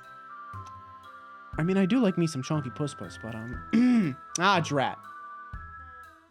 So wait, are you done with both jobs then? You know what? I guess I am, swans and all. I can't face the swans again. I'm not strong enough. I'll say, they'd mug you worse than that knife cuck did. They can smell weakness, you know. No money left to take. They'll gladly settle for your dignity. Oh, and your kneecaps. Definitely those two. But I use those every day. Those bastard birds can't have them. Yeah, the only person ever touched your kneecaps should be you.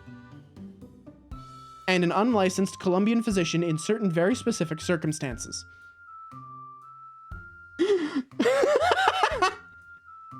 I don't know what you, I don't know what you mean, Mabel.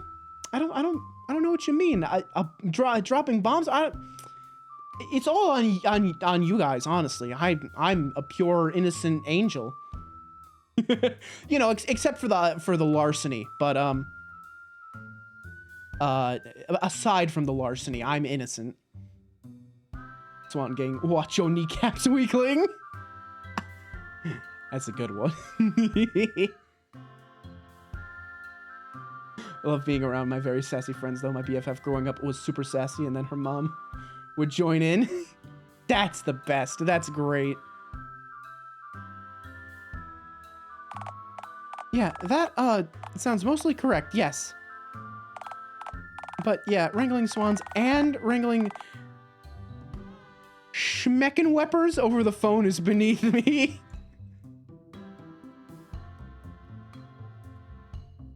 Pride. Yeah, pride, right. I can't tell if this is a bit or your brain genuinely turns off sporadically without warning. Relax, it's just the old noggin going into power saving mode. Oh, by the way, do you, think I could maybe stay at yours tonight?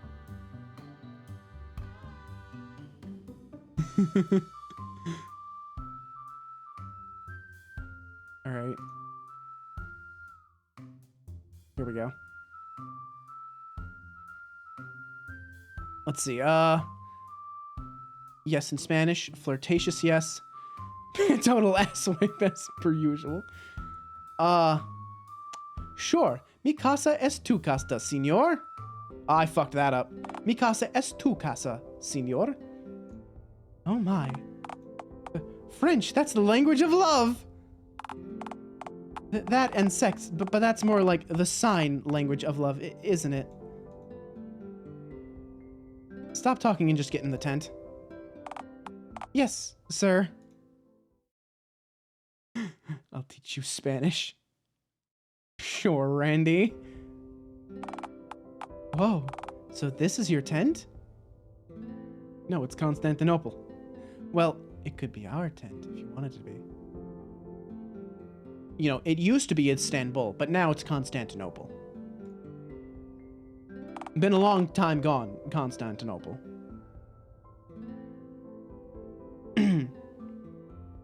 You really mean it? No, I mustn't. It's a gracious offer, and it means a lot to me, but... Well, I don't exactly know how much sleep I'd get every night being mere feet away from those aggressive, feathered, snake-necked monsters. Not an issue. The kids on the playground go home once it gets dark. You thought I meant... See a child that fits that exact description over on the playground? Please call the Alien Task Force. Or don't, actually. They'd probably want to take a look at you too, come to think of it. Why would they want to take me in? You know, those kids used to be great for free labor. What? That's awful. No, nothing backbreaking. Just helping me clean this tent occasionally. You know, changing my bedding and... That's even worse! You can't have kids freely roaming around this kind of filth while their immune systems are still forming. Leave me alone. I'm too pregnant to do it myself. You've already laid your eggs. You can't just use that excuse forever. Watch me. So, that's a bit sudden, but, so we're back at your place. We could always, you know. I like how Mabel and I have the same brain cell here. Very good. A good book. Eat koala eggs with a large spoon. Fuck like nuclear rabbits who are trying to outfuck the entirety of Chernobyl. Not how I would have phrased it, but yeah, that is indeed what I was getting at. Okay, that'd be fine. Cool. Sexual antics, whatever. Hot dog.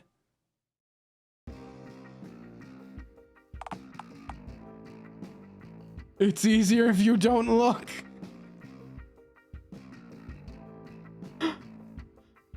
Oh,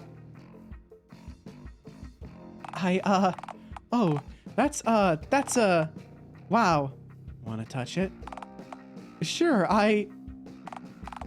hey there, little guy. So, am I feeling leather or scales right now? Both? Neither? Beats me, man. Just keep feeling it. Can do. Hey, what's that? Oh. That's, okay. Okay.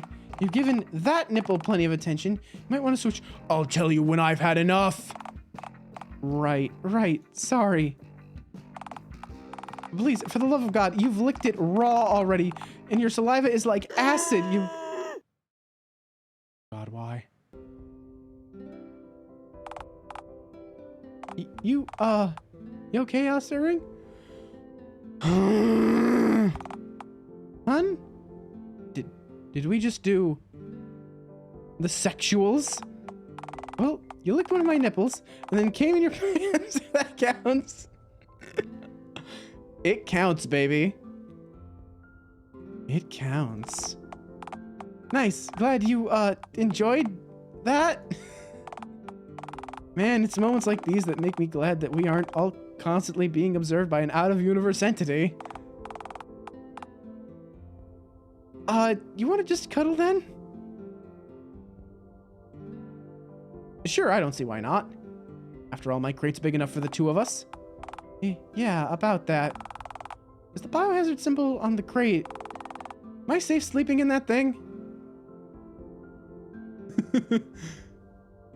Oh, so you were willing to fuck in the crate, but won't cuddle in it? Okay, yeah, that's fair. This is nice. Good night, Alistair Ring. Good night, you wretched thing, you.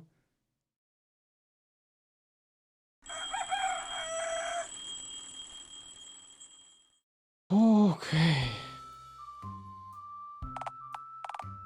Well, here we are. Alas, morning. Another beautiful morning. My fucking eyes! Is it always this fucking bright? Around this time? Yeah, usually. Fuck!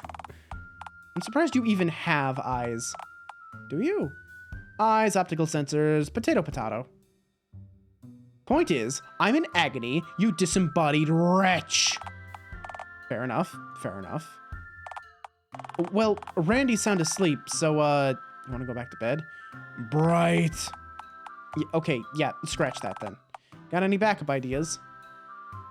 Nah, please, narrator, drive this awful plot along for me.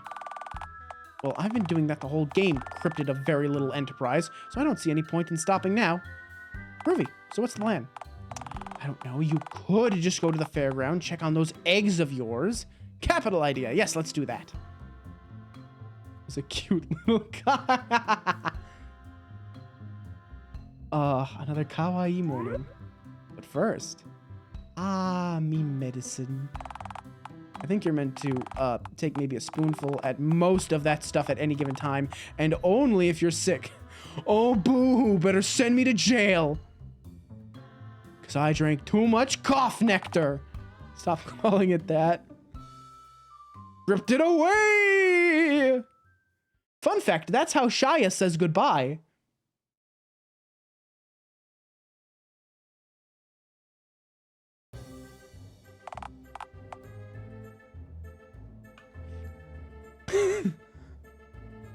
Oh God, oh no, Ticket Jerry. Please, no, my life insurance just ran out. My Elstians, they need their ointments. Please, sir, I'm too tired to die. I simply won't have the energy to jolt back to life and start a new religion based on the hellish afterlife that'll claim I saw beyond the peripherals of undeath.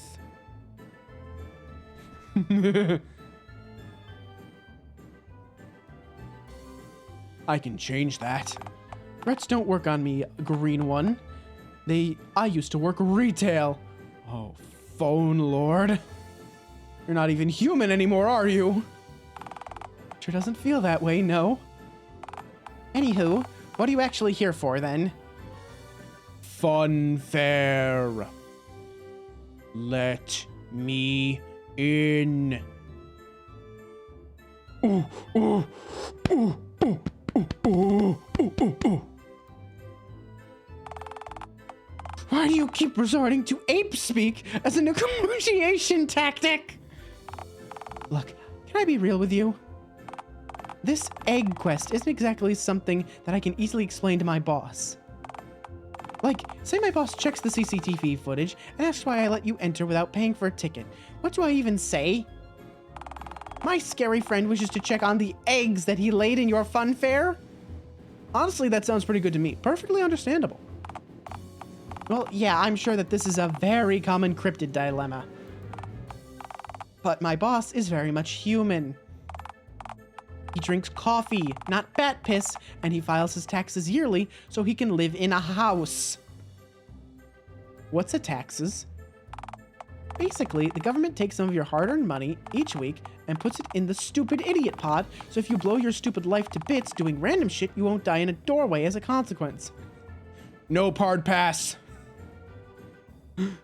Me dying in a doorway is practically assured regardless of government intervention.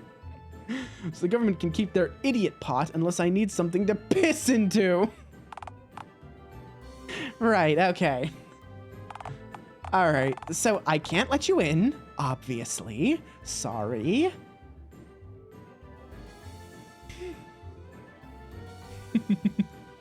Maybe I can change your mind.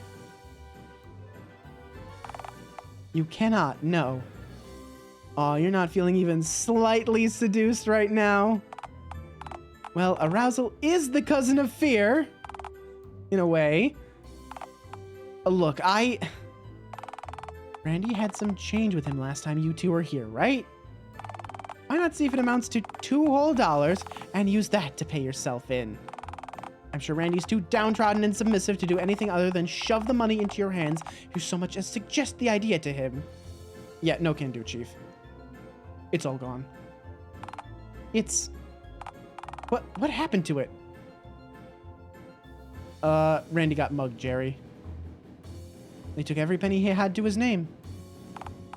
Oh, don't tell me the Swans have developed a taste for sweaty copper and nickel coins as well as human flesh. They were relentless, Jerry. They came from the pond all at once.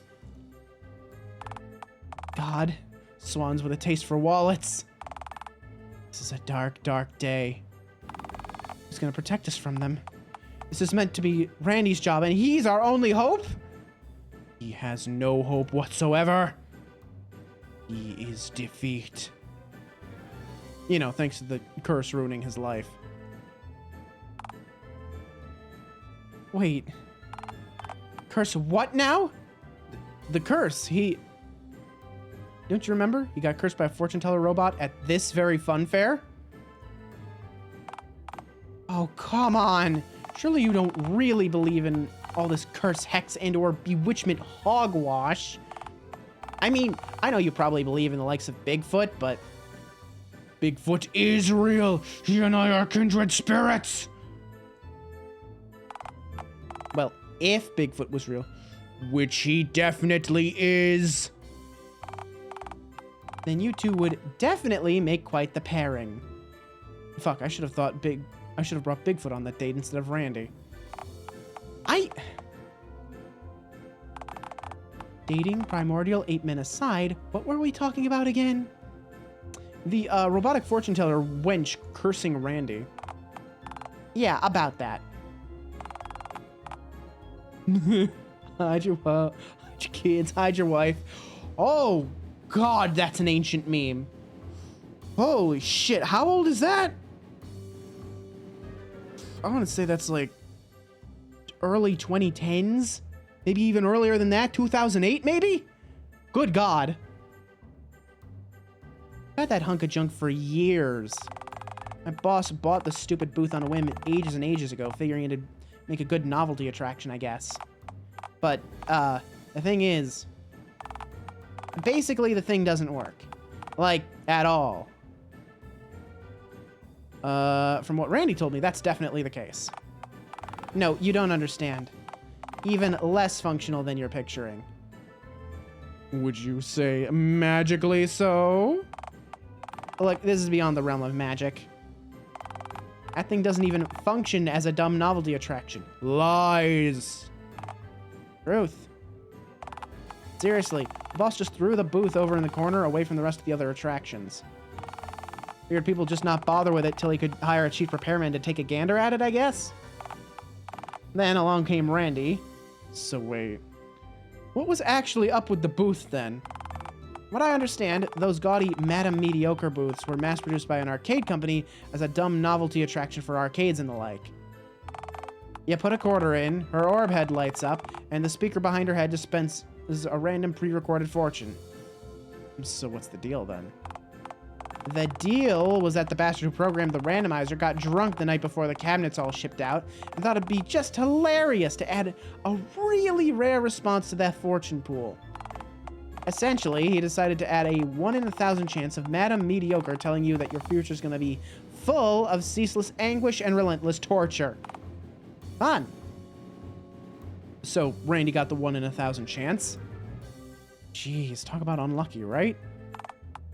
Yeah, luck doesn't really come into it, actually. The drunken programmer didn't actually enter in odds of 1 in 1,000, but instead 1,000 in 1. I wish I understood numbers so I could understand what that means. Essentially, instead of Madame Mediocre saying that line once every 1,000 or so times she booted up, she says the line literally every time. Around 1,000 times in a row, each and every time she was used. Mind that with the speaker being stuck on its highest volume setting, you've got a full explanation for exactly what happened to Randy. Truth is, the game was rigged from the start. Fallout New Vegas. Truth is, the game was rigged from the start. Pow! I should play Fallout New Vegas sometime. I've tried to start it a couple times, but I've never been able to get very deep into it. Maybe after I finish Outer Worlds. That could work. Reminds me of a meme I meant to post. If it's an Imgur link, it should work. Like, Nightbot shouldn't bonk you for an Imgur link. Well, the thing just kept screaming for hours after he was taken to the hospital. The moment it stopped, we just threw an out-of-order sign onto the thing and decided to pretend it simply didn't exist. Honestly, it's worked wonders so far. So wait, I don't understand. Randy isn't really hexed then? Nope, he's neither hexed, jinxed, enchanted, cursed, bewitched, nor be-warlocked. He's merely Randy. I don't understand. Well, look, I'll admit his life is as bad as it probably could be, but... well, work backwards is all I'm saying. I need to speak to Madame Mediocre. Firstly, I repeat, Madame Mediocre is a non-sentient and non-magical inanimate object. Secondly, I reiterate for the upteenth time, you'll need a ticket to do that, sir.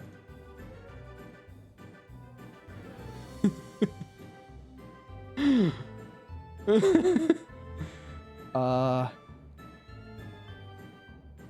let me just,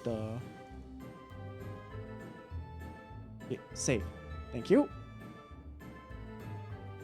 Charge through the gate like a startled moose lost in a grocery store. I am dialing the police right now.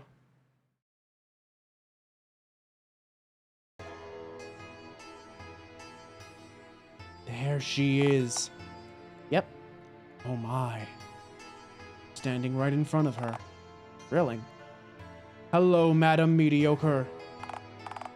Why, hello there, Shug. You can talk?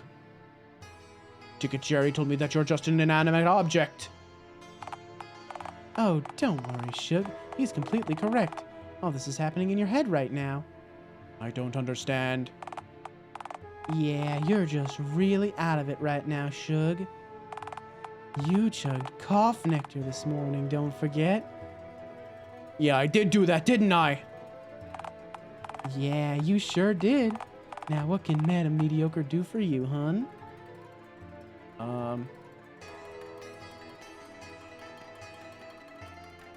Single by any chance? I'm an inanimate Anakin that your nectar-addled mind is projecting a consciousness onto. So yes?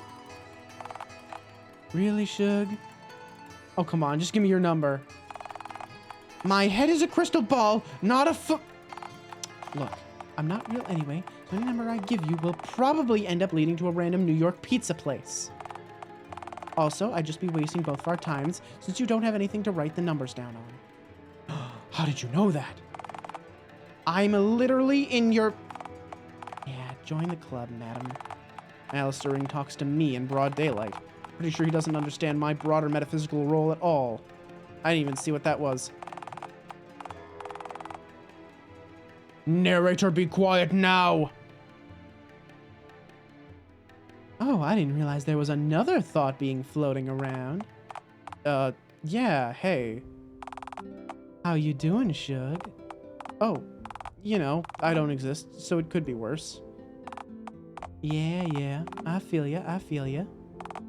You know, it can get a bit lonely being a figment of Alistair Ring's imagination.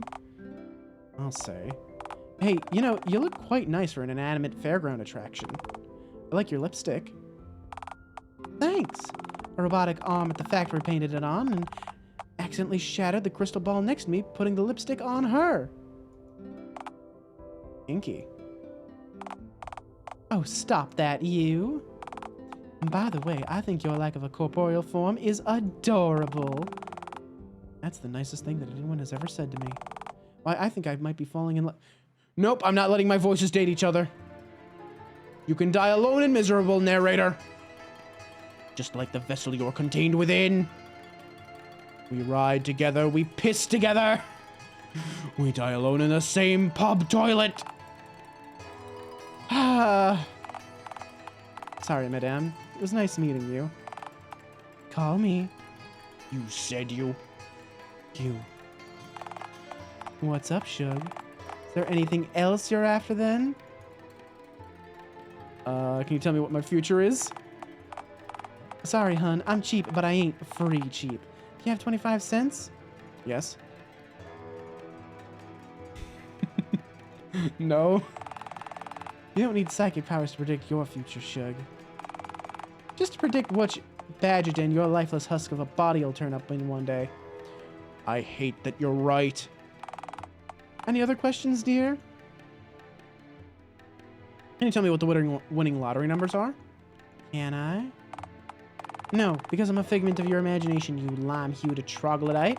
Also, you just forget them right after I say them. I can remember like 10 numbers in a row, no problem. What did you eat this morning, Shug? Ha! Easy. Roadkill. I win. What species? Nah, shit. I need to get me old noggin checked. Let me go down to an actual physician this time, and not just to a Jamaican dude who operates from the back of his van using garden shears and super glue as surgery equipment. I don't know. I don't want no medicine man cutting at my flesh, man. They might send me off to the labs. Have me tested on. Oh, come on. The labs didn't want you in the first time that Safari captured you in that gigantic butterfly net. They just send you back to the zoo and you know it. You're simply afraid of the rejection. Bastard orb, stop being correct. Anything else then, Shug? Can you please uncurse Randy? Yeah, about that. Again, I'm not real in any shape or form, aside from as literal junk that is, so I cannot cast nor rebuke, curses, spells, hexes, or any of the like. Oh. Yeah, Madam Mediocre is a baddie. Really? That's a letdown. Doesn't explain why Randy's such a miserable bastard then. Like Jerry said, work backwards. You know ticket, Jerry. I know everything you know, you frog-pigmented Neanderthal. I'm squatting inside your head. Whoa, man. Wild. What's this about Randy, then? Every bad thing that's ever happened to him is because he just takes abuse and then convinces other people that he deserved it in the first place. He has a weak spirit. The Swans know this. Look, let's be frank here. If Randy just asserted himself in the smallest possible way for any amount of time, he'd see instant improvement. It's not completely Randy's fault that the world is so dreadful and that his life is so wretched, but it's his responsibility to fix his life if he wants to see a better tomorrow. Huh.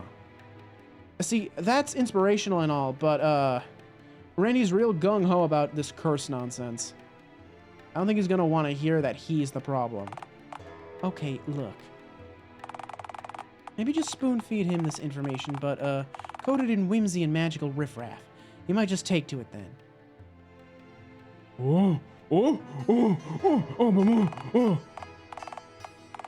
I'm a figment of your bizarre noggin, so if I get this, you should get this.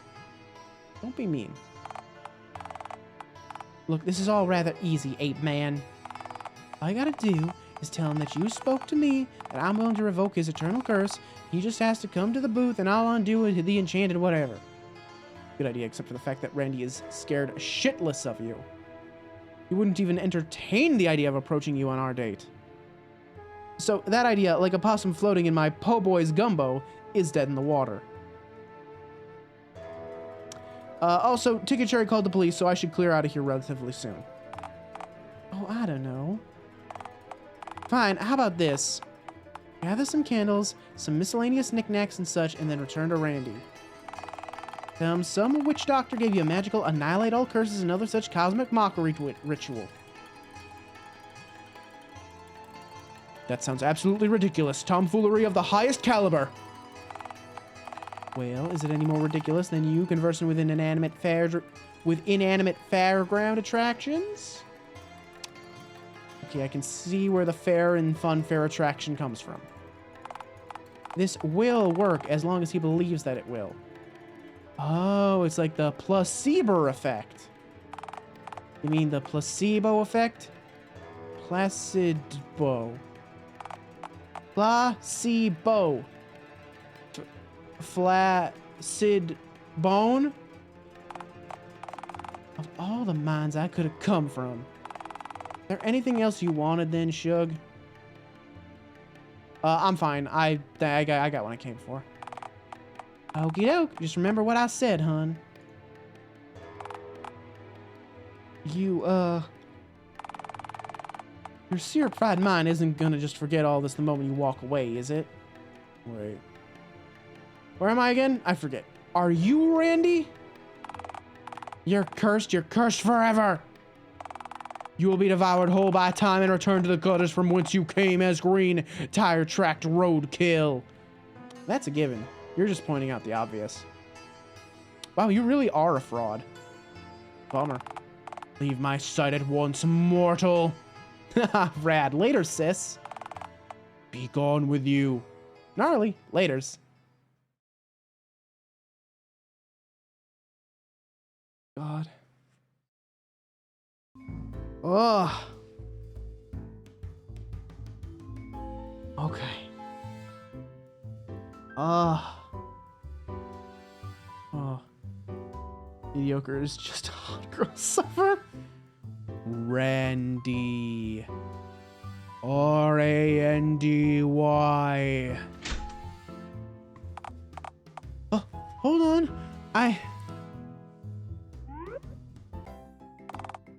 Alistair ring. How'd you know where to find me? Where else would you have been? Okay, you got me there. What are you doing in the dumpster anyhow? Thought you lost this month's rent receipt. Did the Alpha Swan regurgitate the piece of paper? Not exactly, I just... Figured I'd at least squat here till Bunny figured out I'd lost the receipt and inevitably and immediately kicked me out. No, please, what would he even do? Throw you in the trash? Well, he could start incinerating his trash. Wouldn't that be a nice change? A trash sauna. SCT Fangirl, thank you so much for the follow. Welcome to the hideout. Put your feet up. Grab a snack. We got some M&Ms. We got some Skittles. I have mixed them in the same bowl for convenience. I thought that would be a good idea. Now you don't have to go and find a different bowl for swapping between the two snacks. And saunas are typically steamy and moist.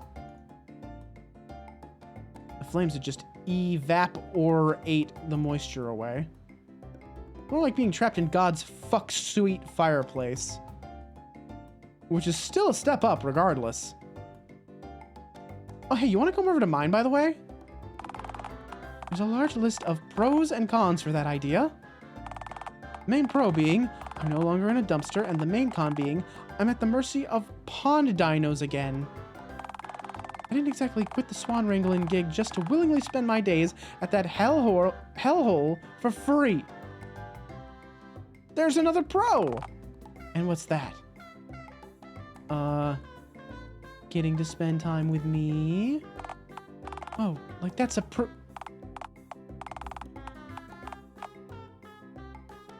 Rude. Rude. I mean, we could just spend time here. I heard that. Now come over to mine or I'll castrate you. Jeez, okay. It's so important that you need me to go to yours so badly anyway. Oh, okay, so don't freak out, but I went and spoke to Madam Mediocre. Randy? You okay, bud? Don't touch me, I'm frightened. No, Randy, it's okay. I begged and groveled and wept and... Oh, nice. Those are all hobbies of mine. Shut. Sorry, sir. Fuck. Ahem. Anyway, I convinced her to undo your curse. Hot tamales. I don't think I've ever had hot tamales. Pretty sure I haven't, actually. What? You sure she's really on board? Because I don't feel too I was getting to that. Sorry, continue. Ahem. She gave me instructions to perform an uncursing ritual. Guaranteed to remove any bewitchment, hex, or magical ensnarement. Huh. I mean, I'm not unwilling to try the ritual, it's just... Really think it'd even work? I don't want to get my hopes up, just so it won't hurt quite as bad when I'm inevitably let down by her. Oh, come on, listen to yourself. You think she can curse you, but can't uncurse you? Surely if she can give curses, she can take them away. Well, most human adults have the means to throw a petrol bomb at your house. But a very small number of those people could actually just replicate your now destroyed house. Come on, Randy. Would you do it for me? I mean, I'd do it anyway, since it'd probably beat dying alone in this dumpster, but... Wait, what exactly does the ritual entail? It's better if that's left a surprise. For magical reasons, or for Randy may very well flee if he knows what's coming reasons?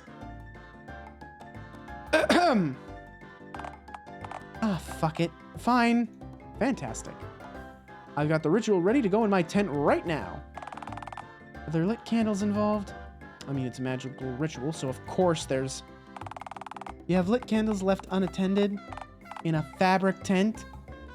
Oh, please. We both know the outside of my tent is too moist to combust. Rain and pond water, my dear. Come on. Let us go now.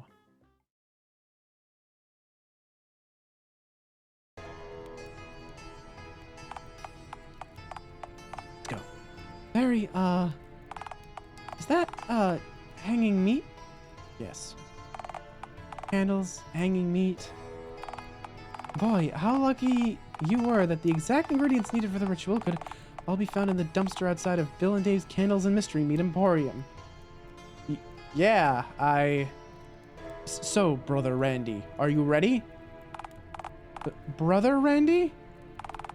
I don't like the implications of that. Silence, mortal. Okay, that's more of what I'm used to, yeah. This ritual will cure you, don't forget. Or so the orb saith. But why are you talking like that? It makes the magic work better. I've seen it in movies. But my initial curse wasn't in ye old English. Have you ever performed an exorcism, Randy? Not recently, no. Then sit thine ass down. Not literally, though, as the ritual is starting now. Okay, what's step one? You need to... are you improvising? No. What are the candles for, then? Step one is... Alistair ring. Lick... Lick the candle! Why would I... The orb, Randy. It knows no mercy. Place your tongue upon the melted wax. You will know the joys of having a wax-coated tongue. What tongue?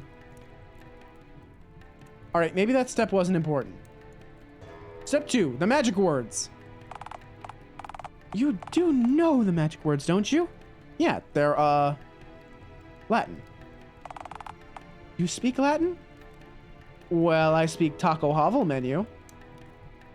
I believe taco descends from Latin, right? So, Chantus. Burritum. Tacoium. Pizzium. Okay, that one is definitely just Italian. Roman dudes, pizza dudes, baguette dudes. They're all stinky Italians, damn it! Let me say my mumbo jumbo. Do you want more bad luck? Sorry, sir. Ahem. Veni, vidi, volupti, futue, te ipsum, etc., etc. Juium are cursidium.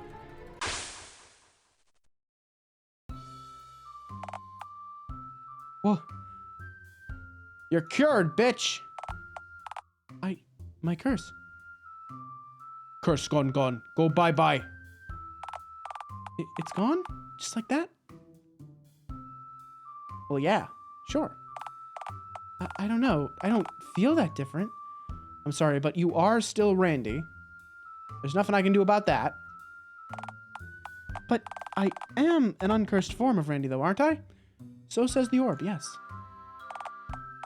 Yeah, it's just a romantic night out. It's a romantic dinner. Hanging meats and candlelight. The orb says it's good enough. Maybe there was even some wax play in there. Randy, you seem so fretful about this cosmic hogwash. And yet, now that you have a cure, something that you aren't telling me. Well, Look, let me be real with you. Oh, shit.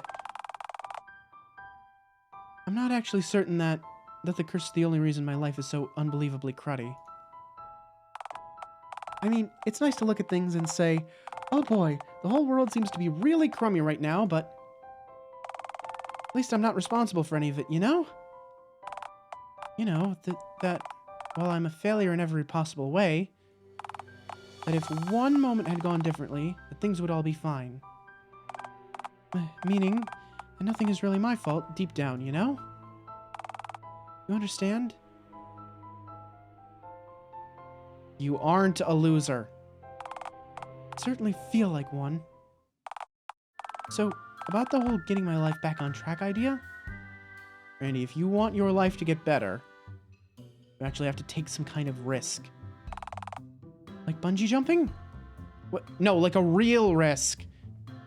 Like laying eggs in a public place or marrying a swan queen. Or getting a new job, perhaps? Oh, right, yeah, that'd do it too, alright. But, I don't know, I mean... who'd hire someone like me? And besides, how would I even get in touch with anyone without putting them off my unkempt physical appearance? Only there was some way I could contact potential employers without showing up in person. My head is a phone. I'm just now remembering this.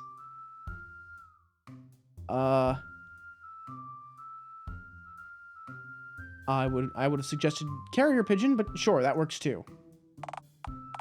Hell, I'm hungry enough as it is right now to just eat the carrier pigeon before having time to write a message out for it to carry. Well, at least do that first and then eat the pigeon once it comes back. If you're that hungry, then may I offer you some horse jerky? One queen would never. She, unlike MC, has standards. You may not. It's Chewy. Should I even call up anyway? I have one business card in my possession located in my back pocket. It is our last and only hope. Well, whip it out!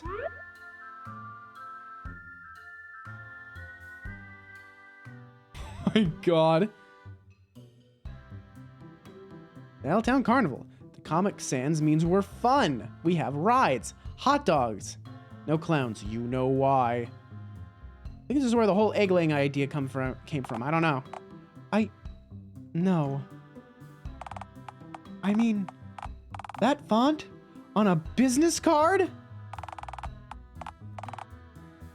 Do I really want to work for these kinds of people? Consider swans. Sold. Alright, we'll go someplace less tent to make the call. Do you mock my abode, Randy? No, I merely insult it. To mock is to make light of something. And there is nothing innately humorous about these living conditions. You are a gentleman and a scholar, Randy. Let us now bench.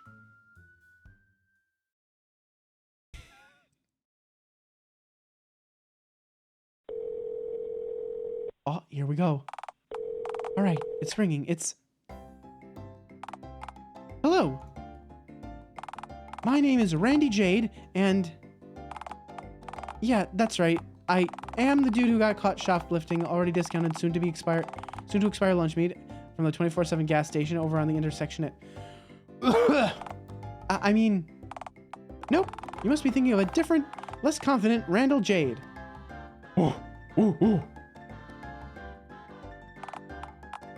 So, why am I calling you? I'm calling you to tell you why you should give me a job. Why should you hire me, you ask? Oh God, I didn't. Alistair Ring, what do I tell them? Big bones. You should hire me, sir, because I've got large bones.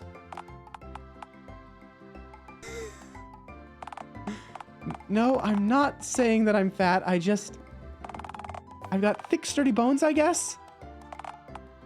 No, I'm not a caveman, and I do recognize that. Oh. Yeah, I am indeed a functioning human. Yeah. I do also have all 5 of my senses relatively intact. Yes, I can work nights. Oh, nice. No, sir, thank you. Alistair Ring, I got the job. Wow, that was really lucky. What are the odds of that working? Luck doesn't come into it. Apparently, Jerry just got fired for letting some scary-looking customer charge right into the fun fair this morning without physical resistance. Guilty sweating and murmuring. Well, what are we waiting for then? To the ticket booth! Away!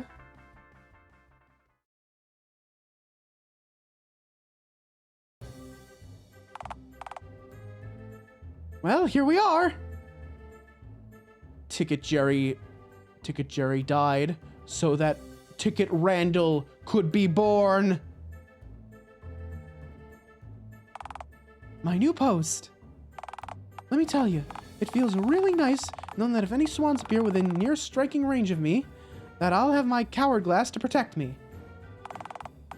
And the only way in is through a locked door on the side of the hut.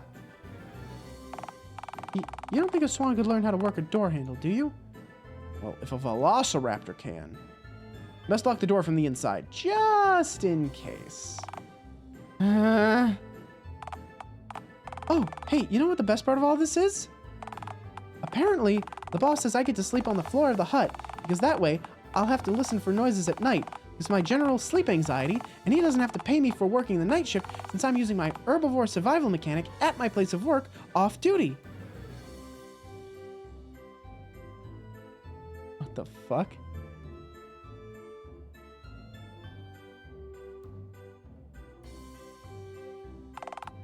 It's a win-win. Symbiotic exploitation. So, it looks like you've got some place to sleep then. But out of curiosity, if you work at the fun fair now, does that mean you have the keys to enter at will? Oh, sure. I've even returned to the site of my accident. Mostly just to throw the Madam Mediocre machine in the dumpster. Oh, to prevent future lawsuits. Actually, I just don't think I could sleep in the booth with that thing outside. So I just tossed the thing out. Wait a moment. I passed the fairground dumpster on the way in here. There was an area Madame in there. Oh, not our dumpster. Don't you worry. I found just the other, now empty, dumpster for her. Who left this? Who left this thing in my dumpster? Randy, did you do that?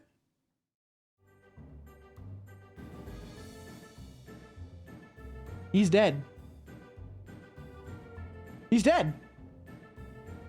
Goodbye. Teehee, the mouse that ate the cheese. Okay, no idea what that means, but heck yeah, justice! Oh man, the memories. Hey, I even found the hot dog I got for you during our date. When I dropped after witnessing you laying your egg clutch, you know? Can I have the hot dog? I mean, it's been on the ground for the last 48 hours, right? Oh, please, I've eaten weeks old roadkill, so cough up. Oh no. It's here.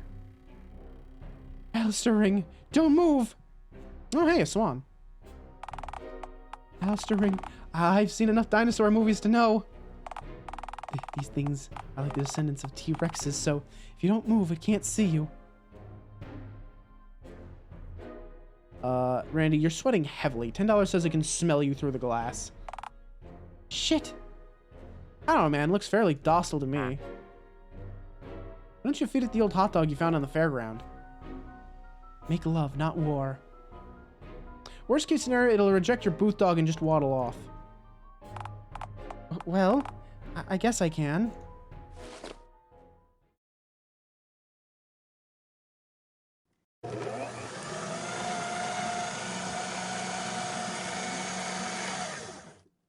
Hate that. Okay. Well, that was horrific. Huh. I guess the swans at the park were just hungry? Who would have thought it? I mean, they were trying to eat you. Yeah, but I figured it was like a maliciousness thing? I've never heard of anyone trying to maliciously devour someone else.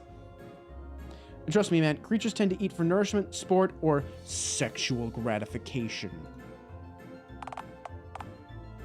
That's vor. That's what vor is. Wait, did you just say sexual gratification? Dearest Randall, you're far happier not knowing. Right.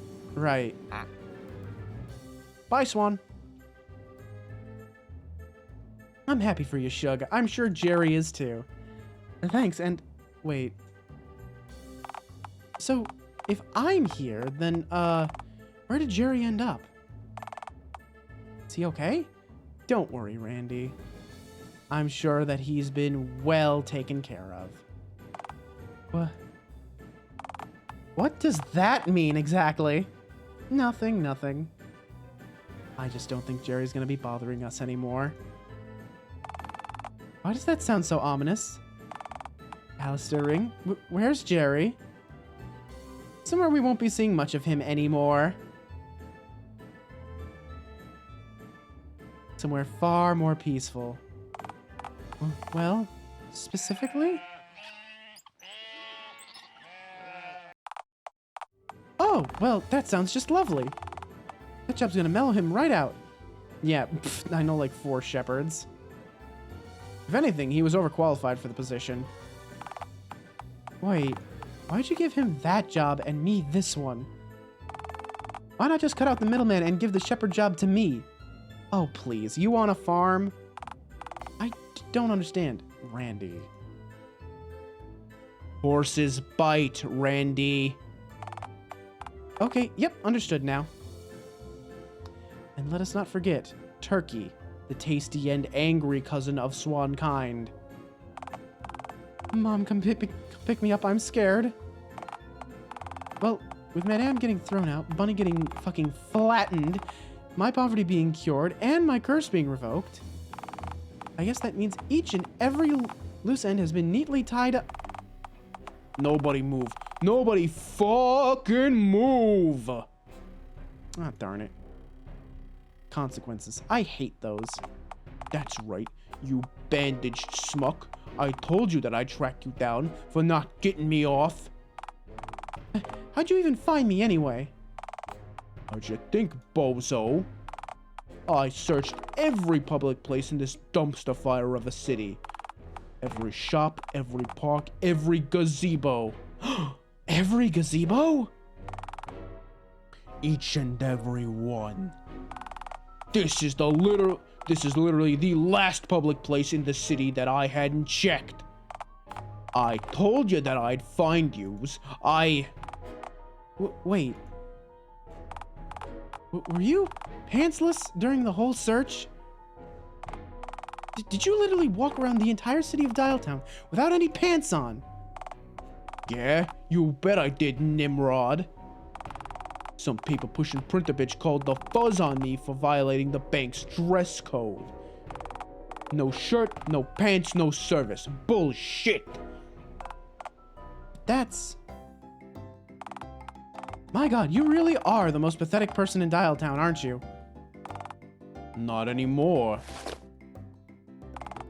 I've got 1 bullet, and by phone god am I gonna use it.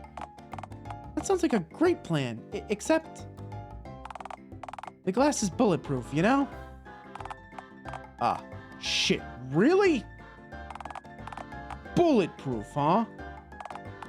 Jeez, for a place with rides that kill people every year, you guys really go all out on employee safety, don't you?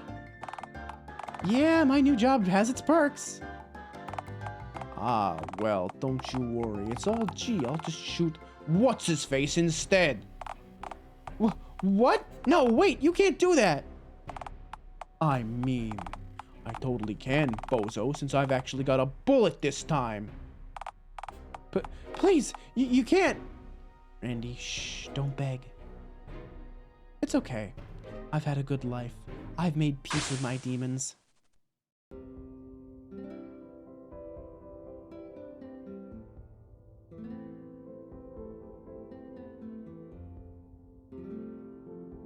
Look, there it is.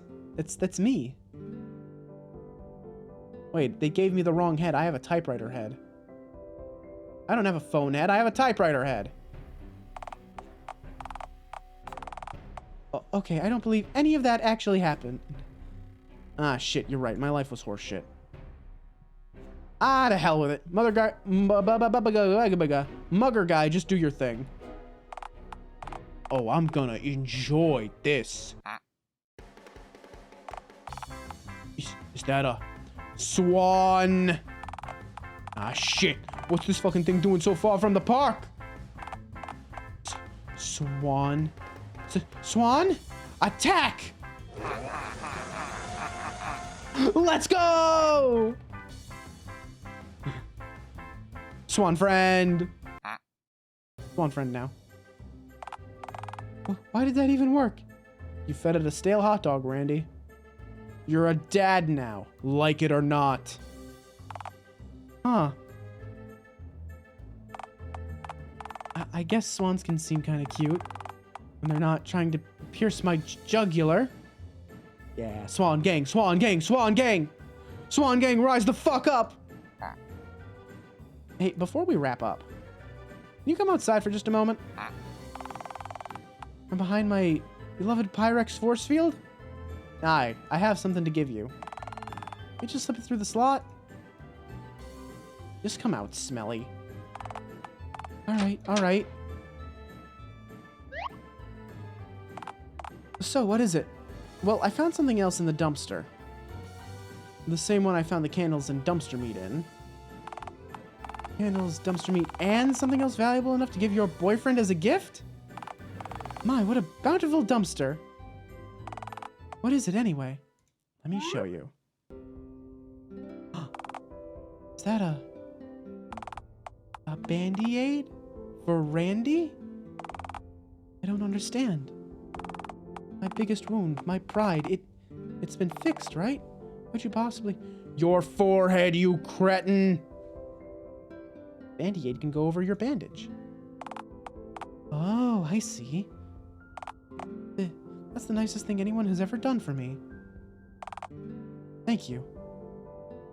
Just need to make one little adjustment. Oh God, you're writing something on the bandage. What are you gonna write?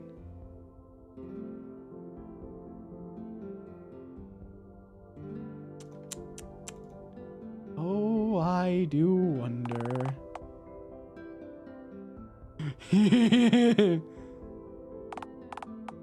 Hold on, let me quickly check my reflection in this puddle.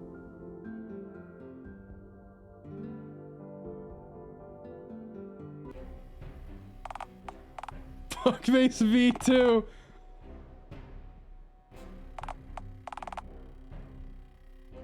Wait, I can't believe you'd raise me up just to throw me back down at the ground at terminal velocity, shattering me into a million bite-sized pieces! Oh, you'll get over it. By lifting me up, you just gave me further to fall. Oh God, my heart. Why? Well, now that you work in the ticket booth, I've got an inside man. I don't understand. This was never about love, Randy. Life is merely a game of chess. Egg chess. Now that you're in there, I'm no longer at the mercy of strong-willed Ticket Jerry, but instead weak-willed Ticket Randy. You are cowardly, Randy. Malleable. Now there is nothing stopping me from accessing my nest. You're an inhuman monster. I do lay eggs, yes. Now, let me in. Do you have $2, sir? We both know that I don't. We also both know that you lack the will to stop me entering. I've taken all that you had left. Goodbye, Randy. Can you still name one of your young after me, please? So I can say that my life amounted to something? Sure. Lie.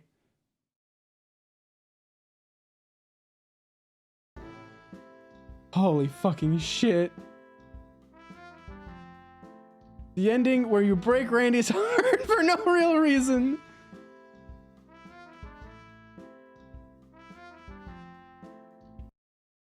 Yep. Okay. Let's do not that this time.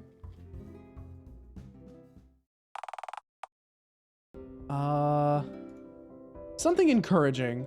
I think he needs it. Oh, hold on. Let me check my reflection in this puddle.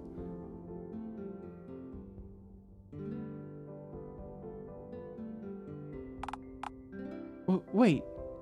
Tough guy. I like it. Tough guy? Are you... You're not making fun of me, are you? No. But I'm not a... Oh, please. You think any scallywags, ne'er-do-wells, or hooligans are gonna mess with a bandage-certified tough guy? Bandages don't usually just say things, you know. I know you can prove the bandage right, Randy. I believe in you. Tough guy. Yeah, sure. Hey, you know what? If he believes it, maybe he really can be a tough guy. Thank you, Alistair Ring, for everything. Yay! Happy ending!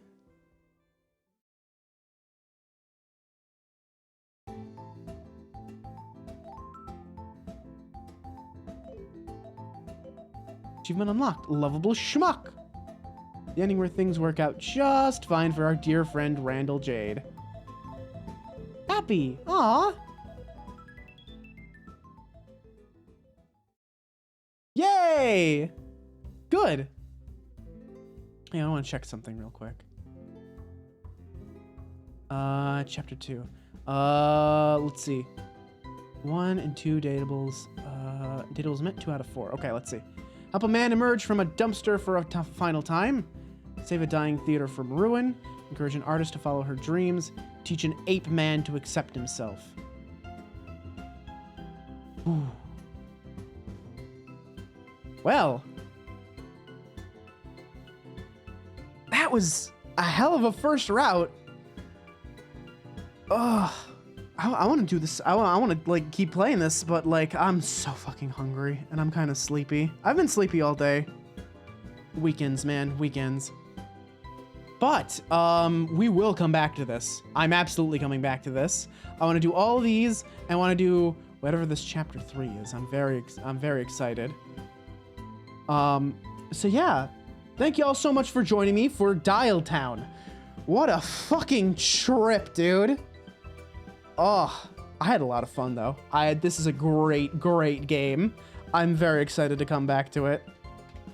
So, let's see. Oh, I do see a friendo mine streaming, and I'm going to go crash into his stream, and we're gonna break his door down.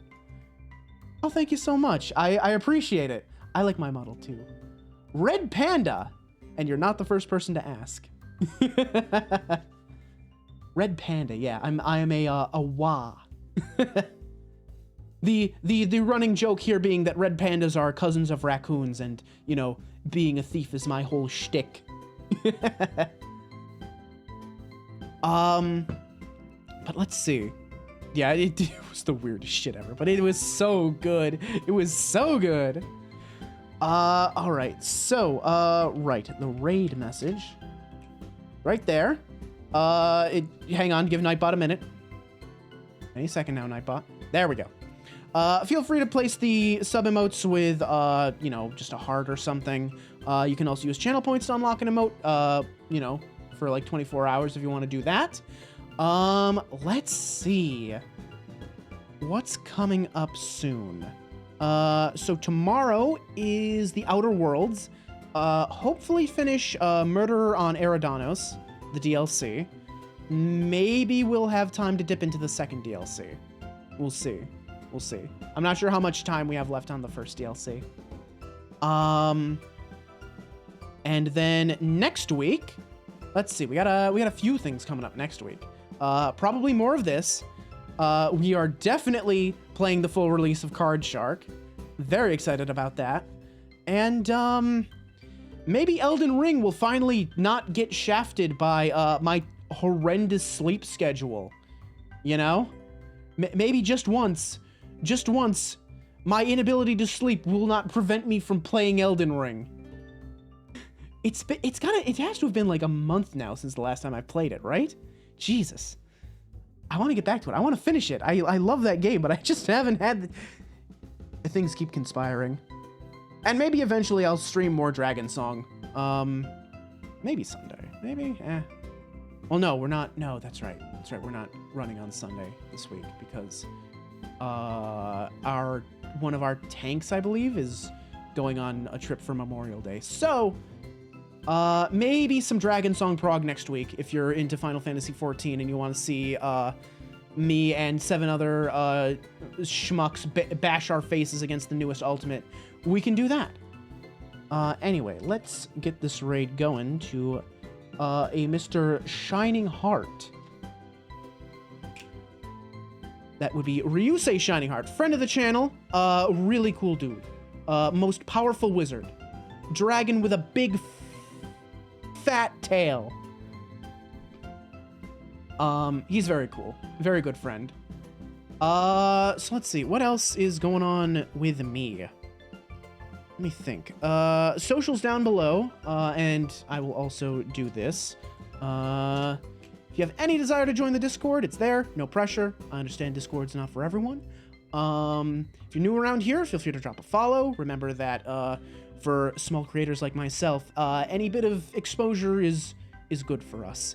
If you enjoy the channel, if you enjoy the content, clip it, share it with people, you recommend it to your friends. Anything's good. It's the only way little guys like me can get any bigger.